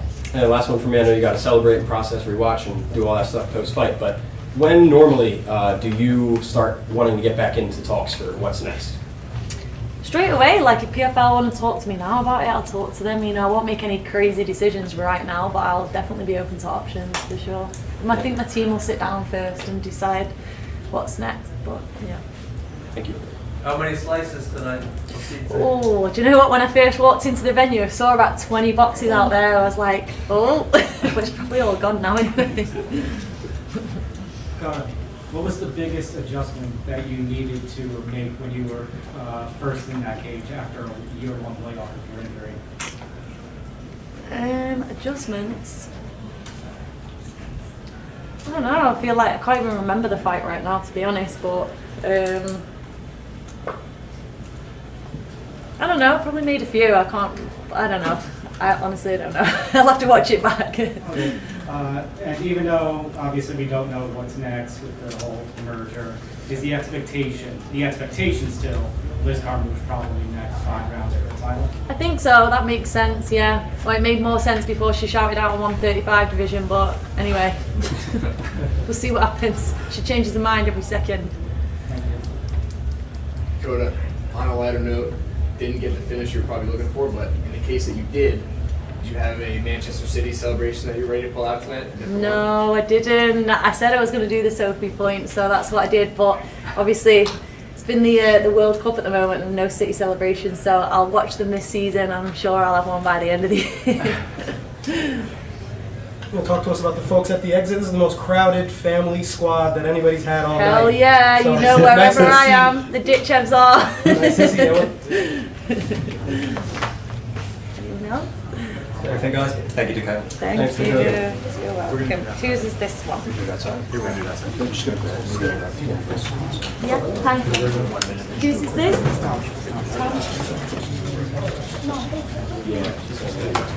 Thank you, guys.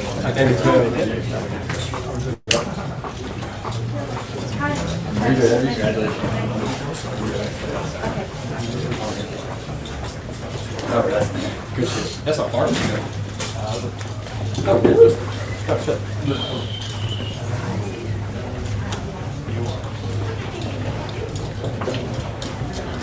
Can we look for it? Like for it? Yes. That's my stuff. You sit there. No, you're good.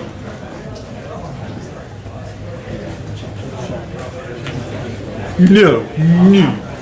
Now we're not friends anymore.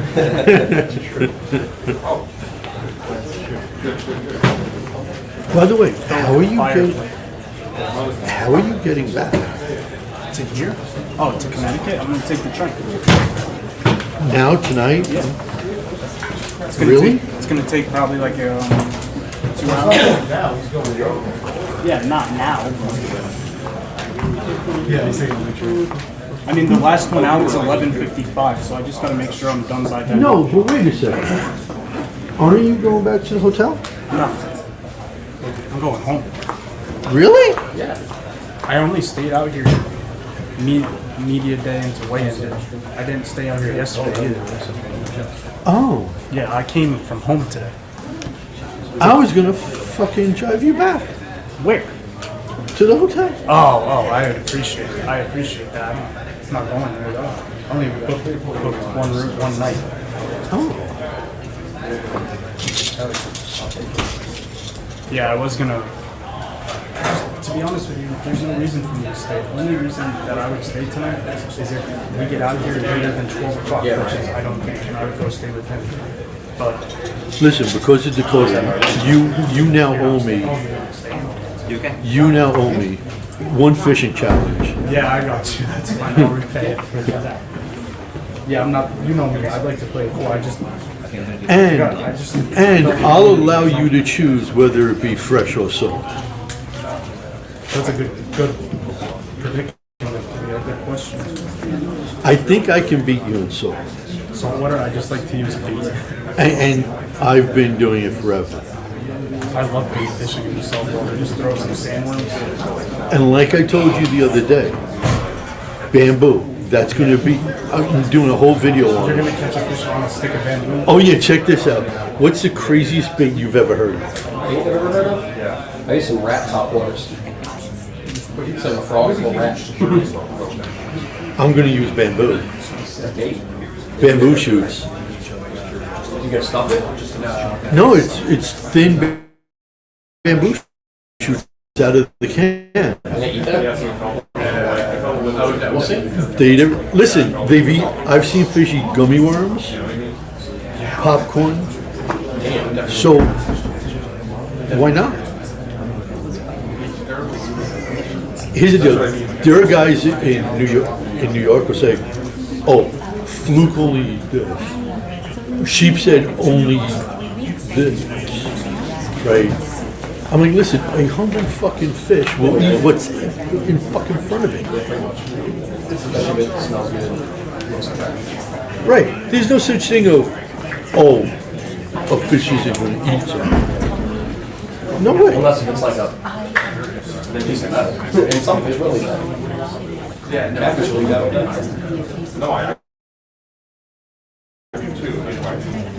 I don't know if I hate catfish more than muskie or muskie more than catfish. Yeah. Scary fish. That's why I got to do everything top water to avoid the bottom. Yeah. You know, Thank you for coming. Very nice of you to show up.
Oh, really?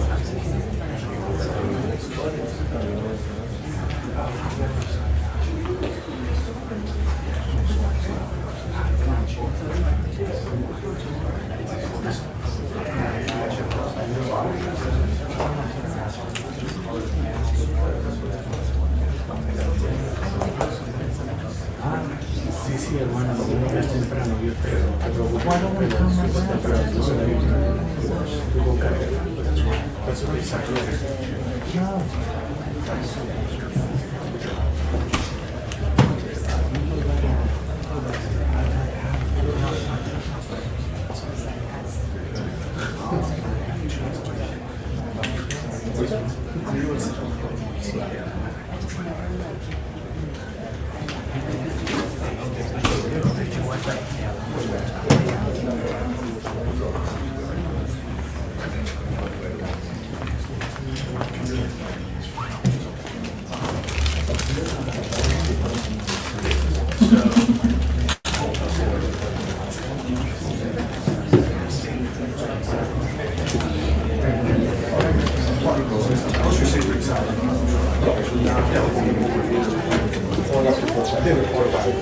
It's funny, right? I think it's okay. Yeah, for sure. Yeah. Great. Someone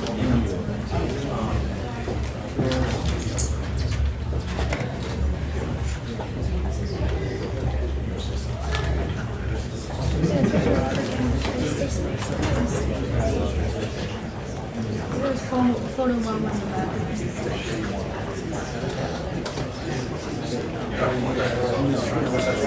No, I know.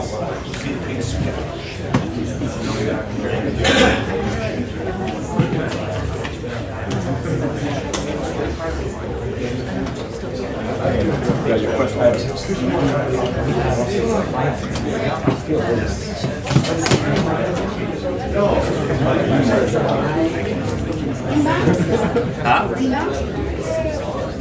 It's just going to be John for the interviews, and then Usman. Okay. Reverse order? Yeah. Are we getting Jake or no? Not surprised. Not after that crowd. I know, right? Not surprised. All right, gang. Just to update you on what's going on, Usman Nurmagomedov is coming next, I think they said, and then PFL MVP CEO John Martin, and that'll be a wrap. So hang tight. They'll be here soon. If you have any questions, put them in the chat. Otherwise, thanks for tuning in.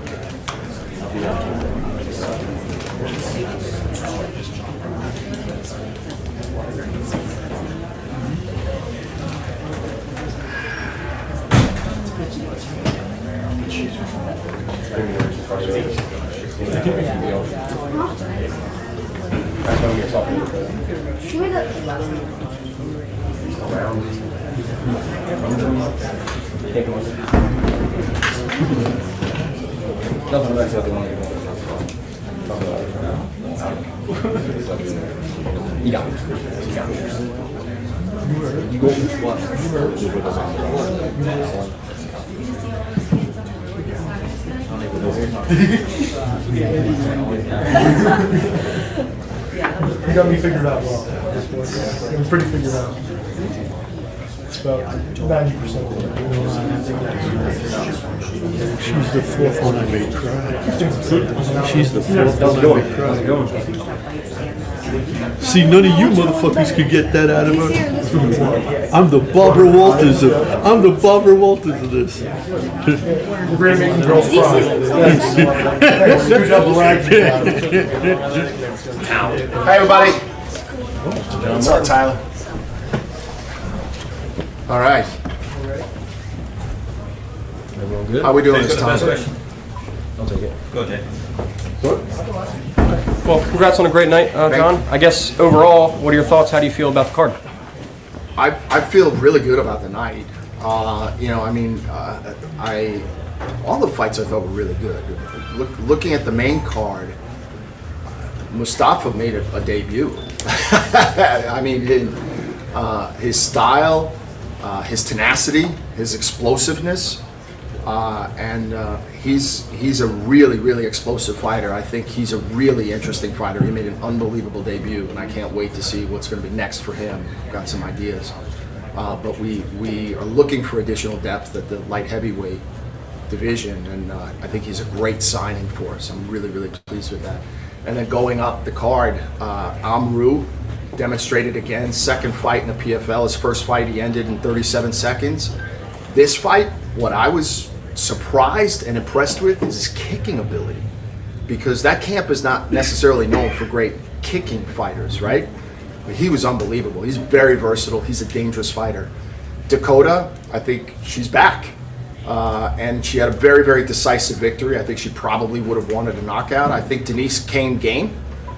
She took a lot of punishment. She didn't have a lot of offensive answers, Denise, I mean.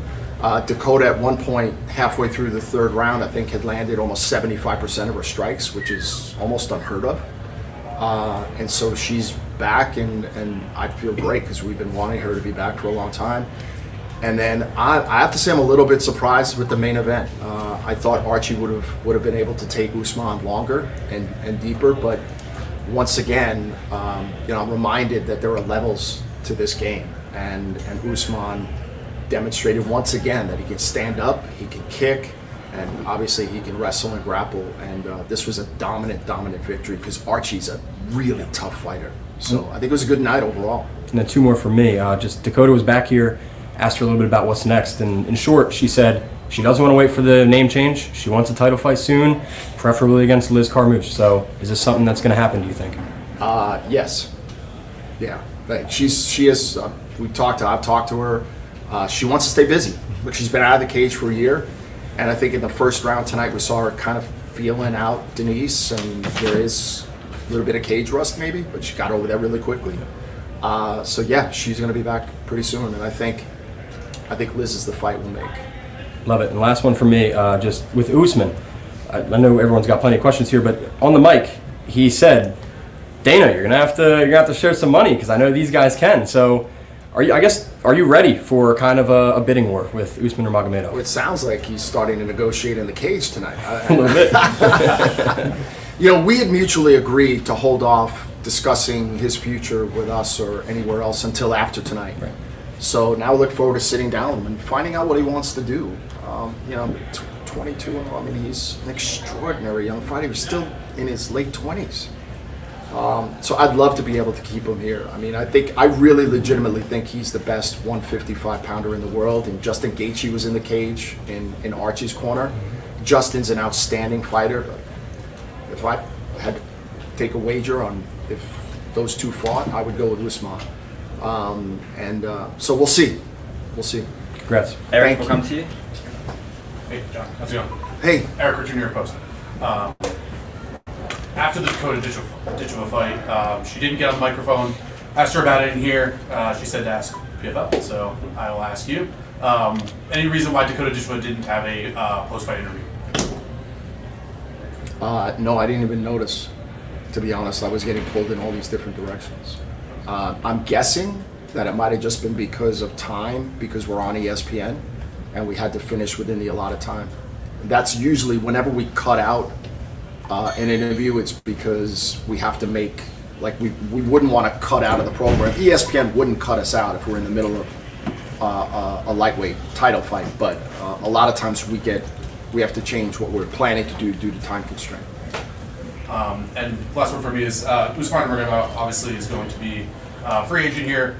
Assuming you guys re-sign him, is there any thoughts you guys have had about bringing in a fresh opponent for him? Obviously, he's kind of steamrolled at this point. He's one of the probably, if not the best fighter at the division at this point. And anyone that you're looking at maybe bring in talent-wise at that spot? Well, we're always looking. I mean, absolutely nobody that I'm willing to talk about tonight. But look, for us to keep any of our champions or any of the elite fighters on our rosters, and we have a lot, we have to make sure that the depth in each of the weight classes is worthy to keep our top fighters. So the quick answer is yes, and stay tuned. John, right up front. Let's talk about the elephant in the room, Jake. Was there any apprehensions about joining forces with him, or was it a complete 100% let's do this? No apprehension. For me, it was 100% let's do this. I will tell you, Nikisa reached out to me first, but I was already planning on reaching out to him right after their May 16th event. Because as a business person, I'm interested in growing and accelerating the growth of what has been PFL. And in order to do that, we have to lift the brand by getting more attention on our athletes, and we have to fix our US distribution. And I thought if we did those two things, we would be able to really accelerate. However, if you look at MVP, what they have and what they've been able to do is they grab attention better than we did at the PFL. Jake Paul, as an athlete, is unique. As a promoter, he's unique. As a content creator, he's unique. And whether you like Jake or you don't like Jake, you pay attention to Jake. I know because I walked around with him for most of the night. He can't go anywhere without people asking him to take pictures, photographs, autographs, just to shake his hand. He is a unicorn. He's an incredible individual. If somebody would have said to me 5 years ago, this young man could disrupt the world of boxing, I would say I would take the other side of that bet all day long. Look at what he's done.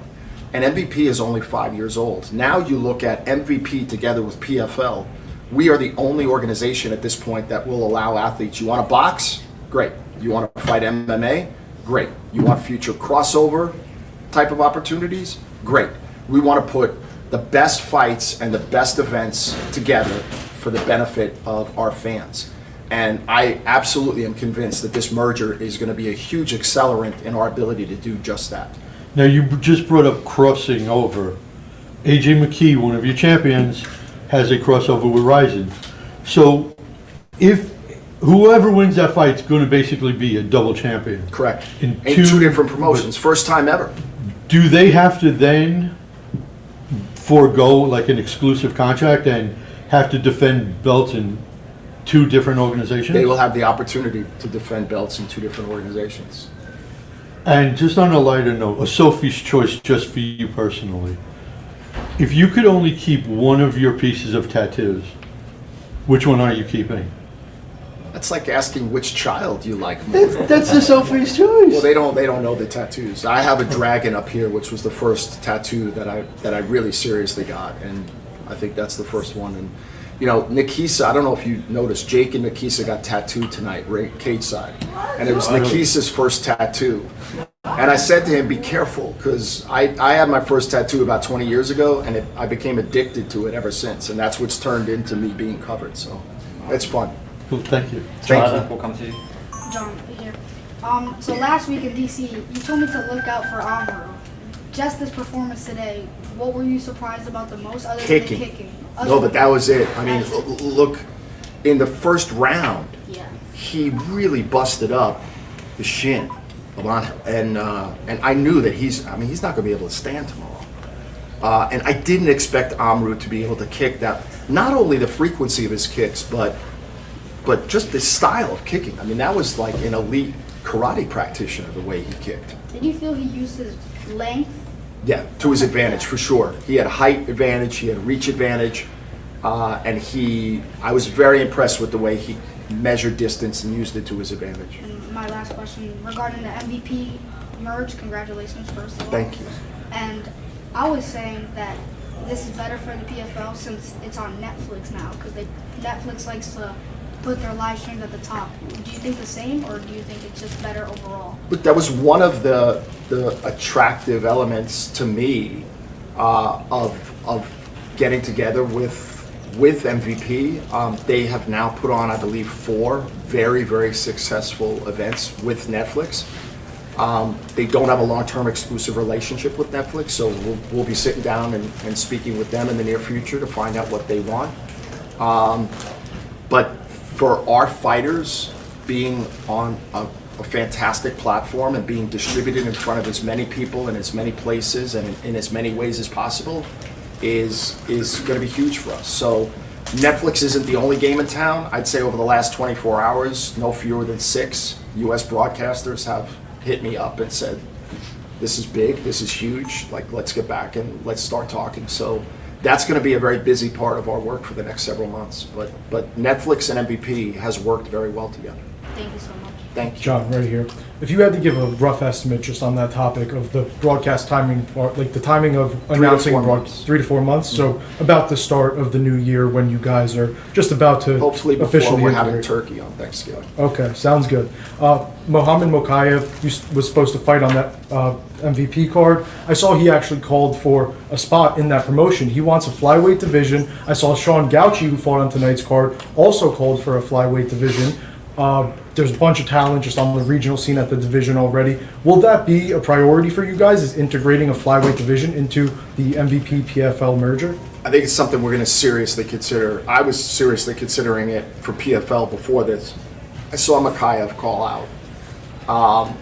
And I think it's something we're going to take a very serious look at because I think it's a very dynamic, it has the possibility to be a very dynamic division. And I know you said that all the PFL champions will become the inaugural Yes. MVP champions. For all the weight classes that don't have current champions, is the goal for the rest of the year fill all those out so that they start as the MVP champions, or maybe some title fight's going to be on that inaugural card or first couple cards for MVP? It could be. Honestly, I haven't really even thought about it. My goal hasn't changed. We're trying to fill these championship belts as quickly as we can, but we want it to be organic, and we're not just going to force it. And I've said really from the beginning of the year that I was hopeful by the end of this year that we would have almost every weight class holding a championship. And I still want it. That's still a goal. And if it could work out, that'd be fantastic. I think for the rest of this year, the events will be more along the lines of the PFL events, but rest assured, January 1st, 2027, we're all going to be under the master banner of master brand of MVP. and I think you should expect some really, really exciting events. I think I speak for many people when I say we would like to see flyweight added to the PFL. You guys could do some great things with it. Duly noted. Thank you. First of all, congratulations on an incredible event. Really an incredible week with the announcement and all the different promotional things that are going on. I spoke to you in Pittsburgh a little bit about the rumors of a rebrand, and we kind of laughed at the reaction that people had to a potential Bellator rebrand. I suspect that you had a good poker face and you kind of knew that something like this was going on. Just how long roughly was the conversation between you guys and MVP, like from Genesis, from maybe the first phone call or text to the announcement this week? Yeah, so I'll tell you. So I was on the Ariel Helwani podcast when he asked me, surprisingly, would you ever consider rebranding the PFL? And I tend to be honest when people ask me questions. We were looking at it internally at PFL at the time, so I told him that. And I had in the back of my mind that I wanted to reach out, as I said, to Nikisa post May 16th, because the Ariel Helwani, I think, was in March. I got out of the podcast, looked at all my texts that I missed, and there was one from Nikisa. And I had spoken nicely about their May 16th card because I meant it. I expected it to be a success, and I was hoping it was going to be a success because they can bring in casual fans and at the level that we could have only dreamed of doing at the PFL. So Nikisa says something to the effect of like, thanks for the kind words. By the way, if you're considering a rebrand, there's a bigger idea here. So I called him up immediately. I think a day or two later, I flew to London where he was, and I brought our largest shareholder from 885, Sudeep Ramnani, with me, and that started the negotiations. And I will tell you, there was not one conversation that we had when we started talking where there was a strategic difference of opinion. I think Nikisa and then Jake recognized the same thing that I did, which is together we can really accelerate and really fundamentally change this sport. I mean, that's a huge ambition. That's the ambition we have. That's why I joined the PFL. Everything I've done in my career has been at big scale, leading big companies, big brands, growing big brands. Combat sports has unlimited runway. I mean, global, instantly recognizable, no borders. There's a huge opportunity for us, and we're going to go after it hard. Yeah. So you said there was no difference of opinion or kind of strategic, route there, but there's clearly a difference in kind of how you speak to us and the fans and the stream and the broadcast, and how Jake does. Jake takes more of a combative approach. He calls out directly the UFC TKO Dana White. Part of it is probably his brand, but does that balance between you guys as a new merged leadership kind of make you uncomfortable at all? You've always spoken very well of the other brands. No, look, and I'm going to keep doing me because that's who I am. But I think it's fantastic to be next to and partnered with somebody like Jake. He is a unicorn. And I'm not against shit talking or speaking your mind. It's just less my style. I'm also, to be completely honest, I haven't been in the fight business for decades. I mean, I'm relatively new to the fight business. All of my interactions with Jake and Nikisa have been extremely positive. I think we're all uniformly excited, and as I said, whether you like him or you don't like Jake, you pay attention to him, and that's what we need. One last quick one for me: was the collaboration between you guys and Ryzen potentially going to be this merger or this, a bigger opportunity, and did MVP kind of sweep that out from under them? No, I've had numerous discussions with Sakibara. We've never discussed merging. We've discussed fighter borrowing and loaning, which we are doing. We had a Japanese fighter on our card. I can't remember where it was, maybe Chicago or somewhere. I'm sorry, I can't remember. And we'll continue to do that opportunistically where it makes sense. But when this idea came up to have, the opportunity to fight for two belts, I think I have said many times in rooms like this, we're a challenger brand. We have to be willing to lean in and take risks that maybe other brands or other promotions won't do. And I really like this. I know AJ's really excited about it, and the amount of positive reception we've received from fans that really, really, really want to see this fight is significantly higher than I expected. So I'm really looking forward to it. September 10th, it's going to happen in Osaka, Japan. Thank you. Mike, what comes to you next? How you doing, John? What can you tell us about the schedule in January? Are you guys thinking Netflix quarterly? I saw last year you guys had about 17 events with the PFL. You're trying to get up to 25 to cover half the year. Anything you can tell us about the schedule? Yeah, we haven't even worked on the schedule yet. this is the time of year you basically start thinking about next year. We haven't even announced the rest of our event schedule for this year after Tampa. We know what it is, we just haven't announced it yet. So no, you have to stay tuned for when and where and what the event's going to be. In terms of the number of events, that is a little bit with whatever partner we align with and pick in the U.S. One of the benefits of having a promotion like ours is we have the ability to scale up and do more events if the demand is there. And we have the infrastructure. That's one of the things that the PFL, I believe, was attractive to MVP, is that for 8 years, the PFL has built out a global infrastructure where the PFL has already successfully held events in 14 countries. This year alone will be in 11. And so I feel really, really good about the ability to scale up if we need to, or even, modify it. We have complete flexibility. Thank you, John. Gentleman back. John, so we just recently passed the 1-year anniversary of when you became PFL CEO. If you could describe in one word what this last year has been like, what would that word be? I'll use a word that's usually viewed negatively, but I mean it positively. It's been chaotic. But I sort of like an environment that's controlled chaos. But when I ran a big company, I ran Turner, which at the time was the second largest TV company in the world. And what I've said to people is, when you're the CEO of a company like Turner that's massive, I probably made one meaningful decision a month, like one that really had big impact. Here, we're making 10 decisions a day. I mean, that's the nature of it. It's still a startup, it's small. And the fight game is, I don't have to tell you all, it's a tough game. You have a card, you have a perfect card set up, all of a sudden injuries happen, visa problems happen, constantly rejiggering the card. We had a couple of fights fall out on this card. And so to see it all happen real time, I'm very proud with the team's ability to be very, very adaptive.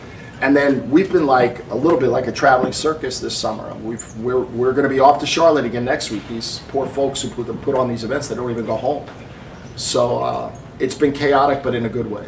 On the topic of the U.S. broadcasting rights, you've been outspoken against, how ESPN, you wish that there was more promotion for the PFL, for your fighters. And now, in a little twist, ESPN, there was just this announcement that ESPN Unlimited is going to be part of the YouTube TV package. Would something like that, maybe give us this idea that maybe you guys could stay with ESPN or do some sort of split deal with ESPN and Netflix or something like that? Well, we could do either of those. I've expressed frustration, which I stand behind, by the lack of commitment and support that ESPN has been willing to give us this year. But I don't dismiss ESPN as a massive entity with a fantastic platform. They have an output deal with NVPW, Women's Boxing, which has just started. And they seem to be showing them more love than they have it with us, the PFL. I'm hopeful that with this announcement, possibly we can go back and maybe they'll rethink what their commitment is, and that'll open up a new line of communication. I've got great respect for Jimmy Potaro and the team there, but I stand behind what I said. They haven't done much for us this year. And lastly, just to clarify, so when PFL becomes the MVP MMA in January, these relationships, partnerships, and talent exchange with promotions like Ryzen, you're still open to doing with Ryzen and anybody else? Absolutely. Cool. Thank you so much, John. Congratulations. Thank you. Andrew. Hey, John. Well, speaking just going off that, but PFL MENA, PFL Africa, I'm curious to know, and maybe too early to even say, but has anything come up regarding, are they going to be still PFL, or are they going to be part of MVP PFL? Is there anything to talk about those off brands? To be decided. Haven't discussed it yet. I am a little bit of a mixed mind. I think in some respects, having a global brand and then JV development brands all being branded the same has caused some confusion in the marketplace. But that's something that we'll sit down and talk with the other investors, because those leagues actually have other outside investors. I just sit on the board of them.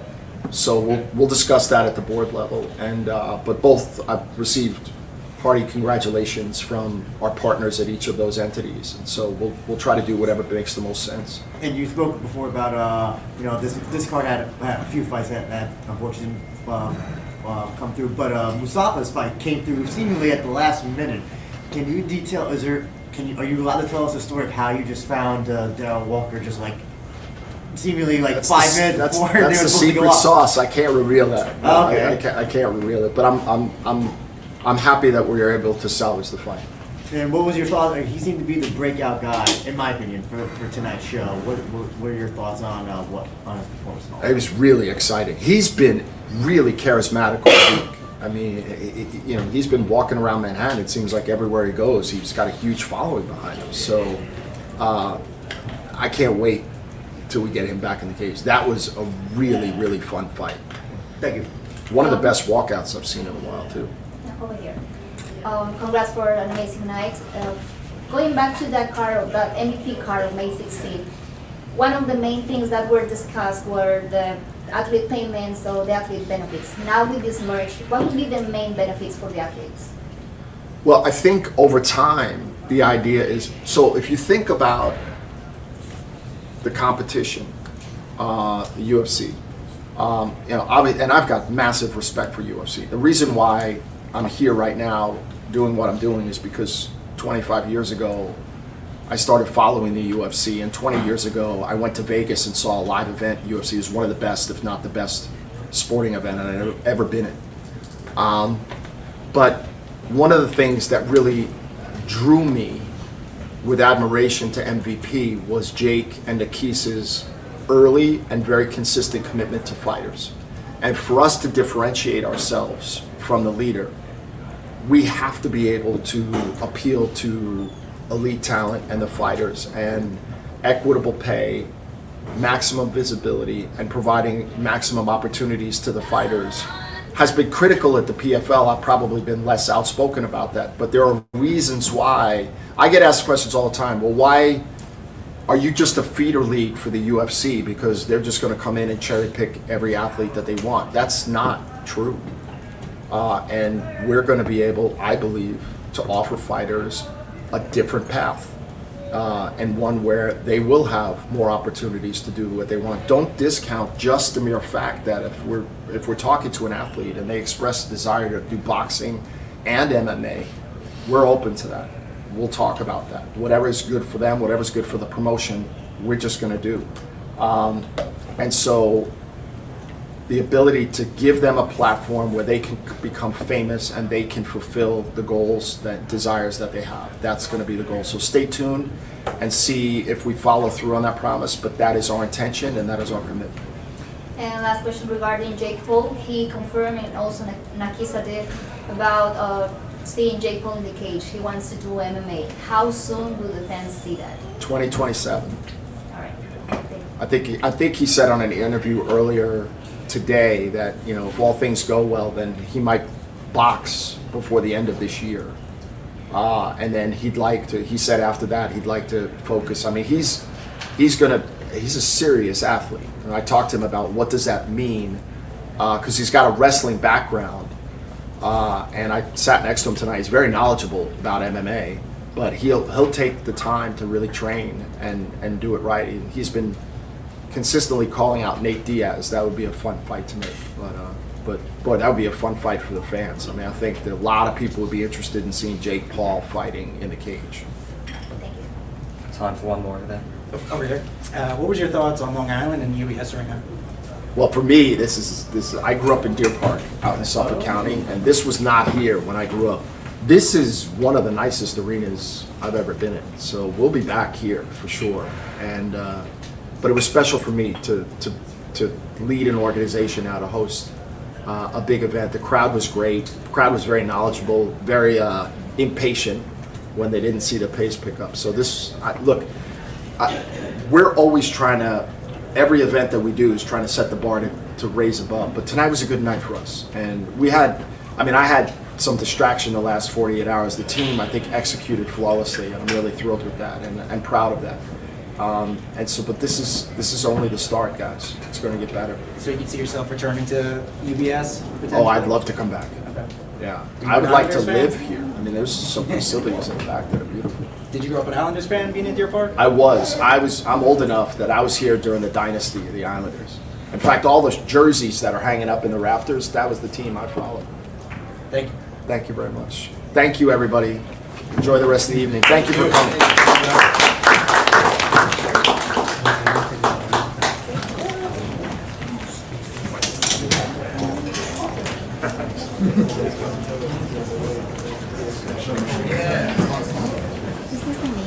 Yeah.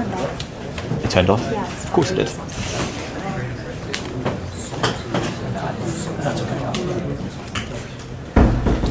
Chair, one left.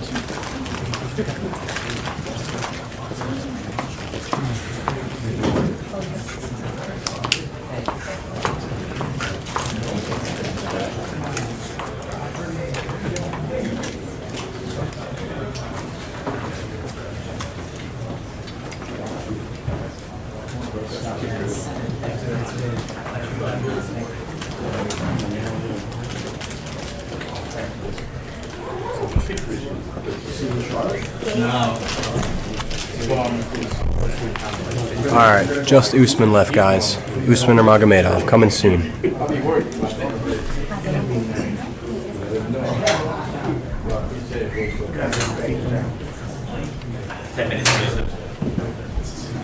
Ten minutes for Usman, chat. No, sorry, it's in 10 minutes. Yeah. It'll have more than 10 minutes.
Sometimes it's okay, sometimes it's not. I think it should be okay.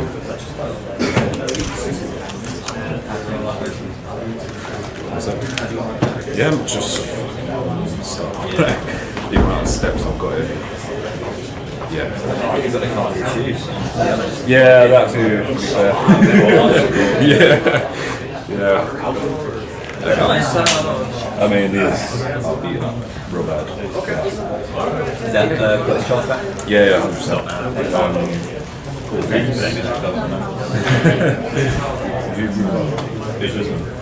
It's just doing that.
I do, already. I'll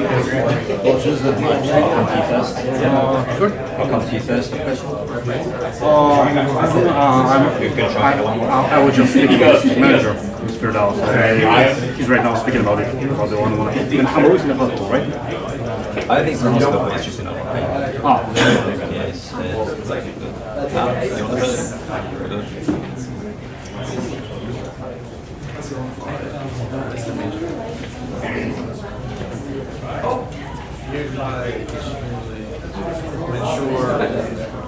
You've got to make it a good one, though. 2 or 3. I did hand it They finished that.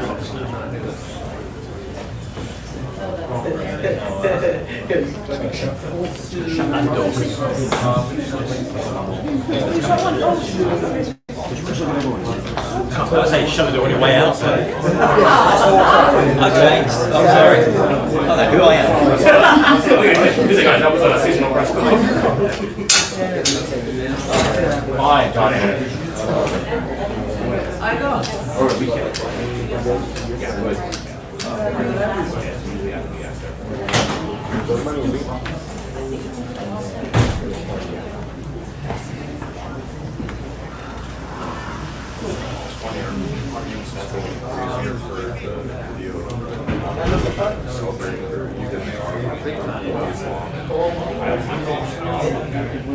It's very good things that pop in, you know. It'll be a different but actually, I'm just looking at cook them like using my house, and one go off. Oh, that makes yeah, but that makes sense. Yeah, it's just it's no. But those other ones are like Yeah. comparison. No, I mean that. First and the range ones like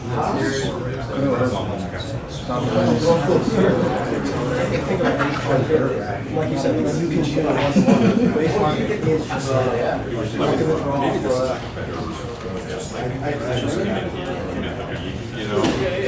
what's the other one? I will say this though, put a pad in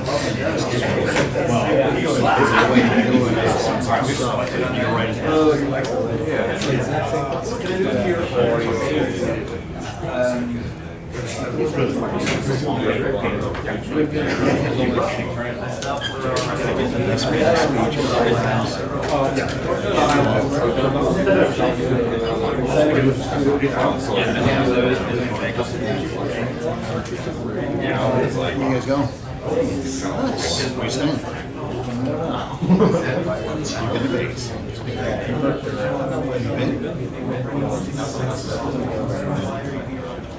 Actually, it's weird. I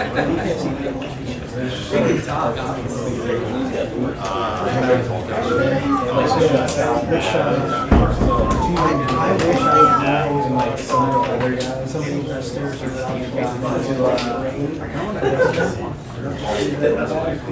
Which are you with?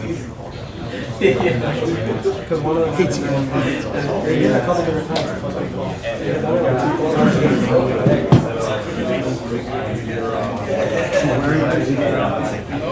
Where are you staying this time? Oh, you're good.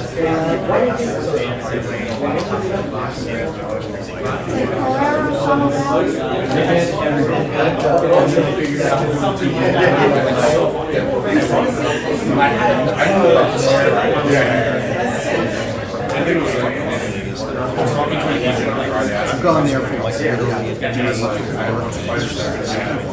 like a full game. It's the best. Sounds like all my PFL fighters should be soundtracks. It's so walking around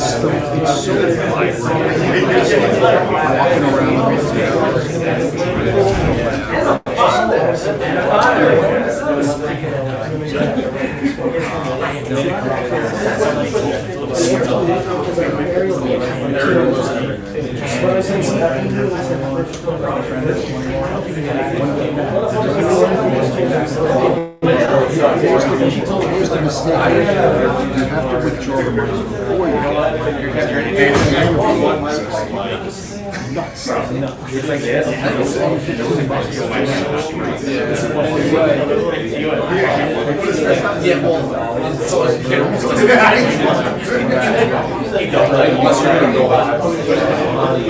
There's nothing to see.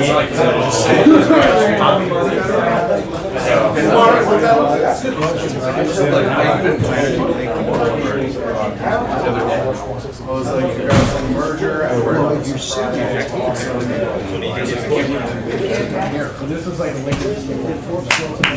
Hi guys. Oh yeah.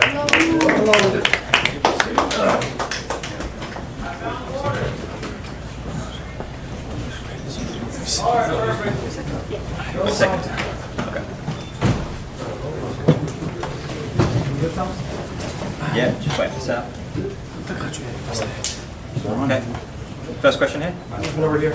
Yeah. First of all, congratulations on the win.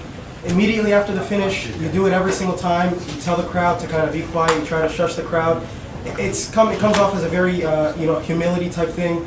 Talk to me about why you do that. What's the importance of doing that when you have a big moment?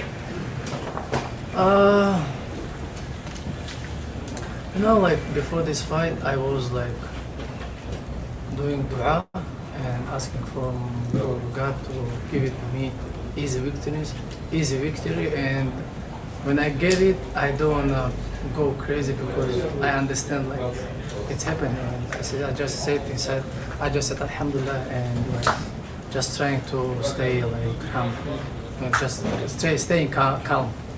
Yeah. Well, it was certainly a big moment for you, and it's been a big moment all week for PFL and now MVP. With the announcement of this merger, I don't know if you had any sort of idea or hint that this was happening. Now that you know about it, are you kind of re-excited to continue being the face of now both names, both brands? This is very good when two companies like now working together, and we'll see what's gonna happen. I have to talk with my team, and like I said, Jake Paul talk about Dana White doesn't pay for his fighters. Okay, now his turn. Just show us. Last one for me. You guys talk about Father's Plan all the time. Obviously, that is a note to Abdulmanap, who trained you all. Talk to us a little bit about what Father's Plan actually means, or what the public is allowed to know. Does it require you guys to all hold the same belt in order, or does Father's Plan allow you guys to kind of compete wherever you need?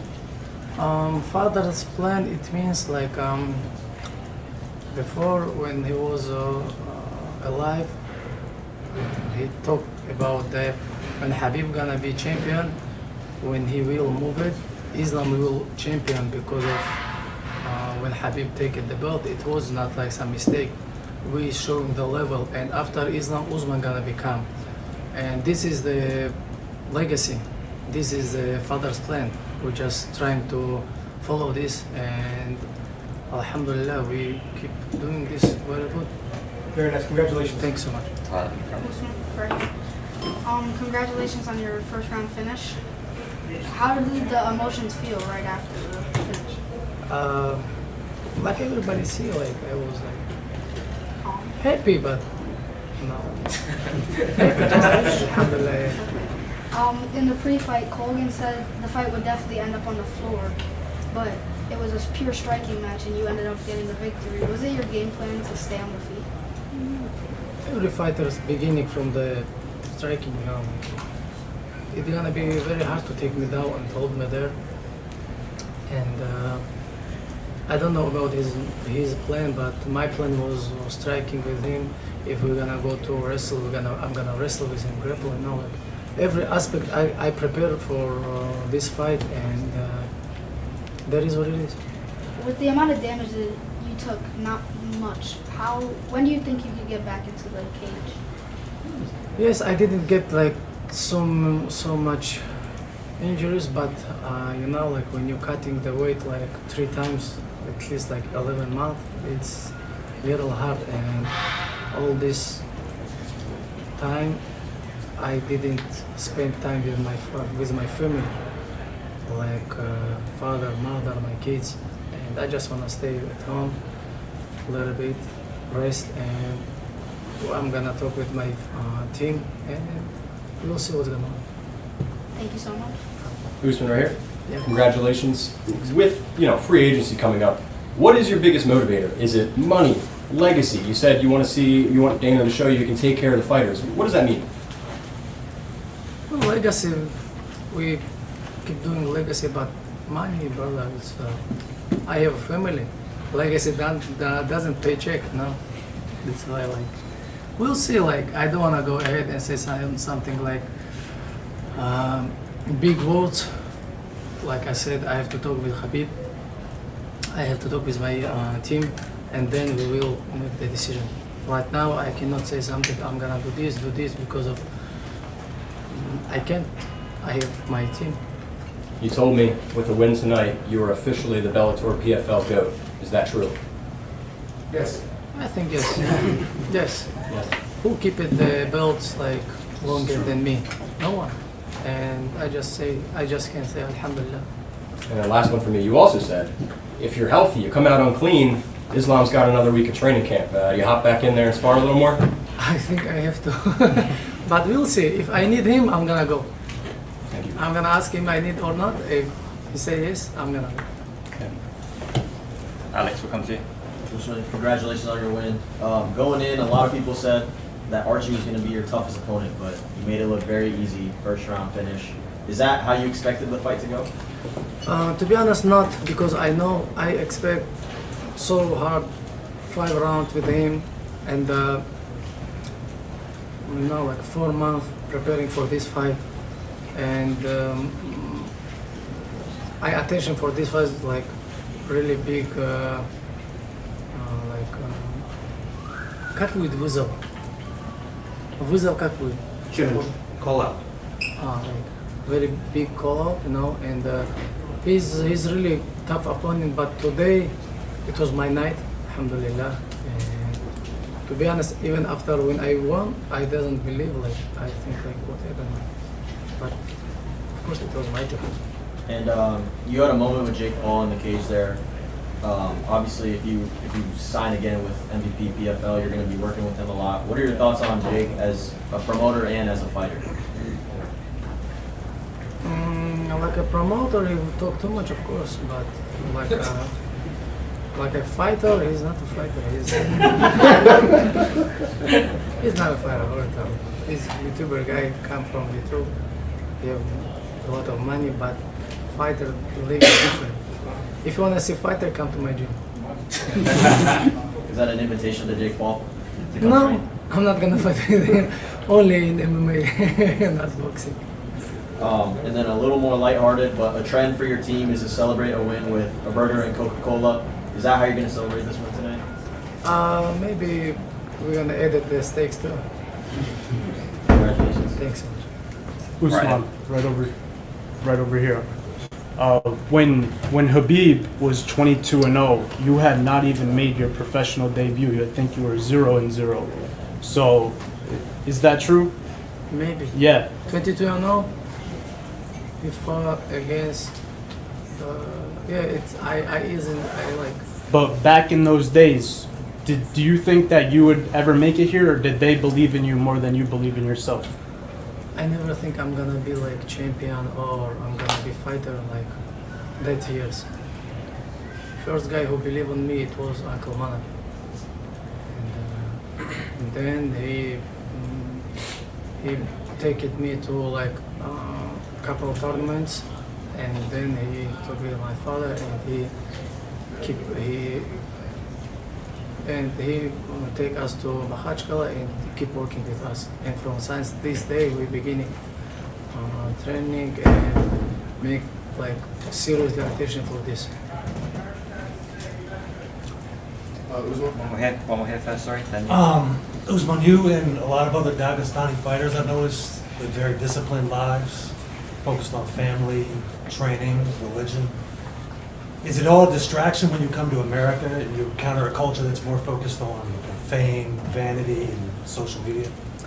To be honest, I'm not like, it doesn't change. When you have around the people who can tell you, hey, calm down, and you are understand, like, you have to listen to these guys, it's help to you. Even if you are think like you are like champion, you have money, you have fame, and you can do whatever you want, there is somebody who have more this, and he can beat you too, you know, like, and you don't have choice. You have or live from this team, or do you have to listen? And I'm just trying to listen, and I'm doing what my older brother tell me. One more back over there. The last one. We'll do two more. It's been a busy few weeks for the team already. Now with your fight done, Islam's fighting in Philly in 2 weeks, and then your brother fighting in China 2 weeks after that. Is the travel going to be keeping up? Are you going to be staying on the East Coast for Islam's fight next 2 weeks and then flying across the world? Or? I think I'm gonna fly. First of all, I'm gonna speak with my team, and maybe I'm gonna fly home and come back for Islam fight, and from there to fly to China. You know, when you finish the fight, when you finish all deals, you can do whatever you want. You can buy ticket, fly, eat, sleep, talk with people, you know, like. But when you're in camp and when you have a fight, you have to focus. Thank you. Usman right here. Yeah. John Martin was back here before, and he said he doesn't know what's going to happen with you next. He said you're obviously welcome to do whatever you please. But he did say that a fight between you and Justin Gaethje, he thinks you would win that fight. He thinks you are the best lightweight fighter in the world right now. Justin Gaethje was obviously in Archie's corner. How do you think a fight between you and Justin Gaethje would go? You know, guys, like when somebody doesn't give the respect for Justin, this is, to be honest, this is not good. Justin Gaethje is a legend. This guy is like his highlight. He's truly a highlight, you know. And I don't know how it's going on with him. If I will fight against him, I'm gonna prepare different, you know, because of for this camp we're preparing something else. For Justin, it's gonna be different, exactly different. But we doesn't know I'm gonna be fight with him or not. This is like long story, and I just wanna say like I'm really happy to he's champion right now, and I wish all the best to Justin. Would you say he's the best lightweight in the world outside of you? He's the best. Sounds He's good. the best. Thank you. You good, Usman? Yeah, I'm good. Thank you. Thanks so much, guys. Congrats. So can we get a picture with you at the belt first? Thank you, sir. Ready? 3, 2, 1. Let me get another finger. Congrats, champ. Usman, over here. Thank you. Thank you, guys. Thank you. Safe travels, guys.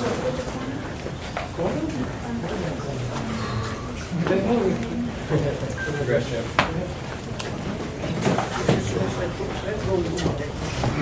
Hey, brother. I'm your big brother.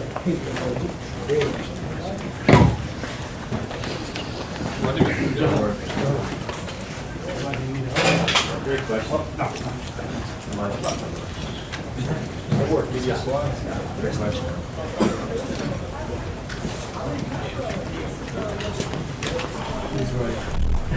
Great question as well. That's all, folks. We'll see you in UFC 330, Philadelphia. I meant to say we'll see you in Philadelphia for UFC 330. You get the point. Home of fight. You guys rock it. I gotta cut through here anyways. Gotta give them the outro they deserve. Gotta give them the outro.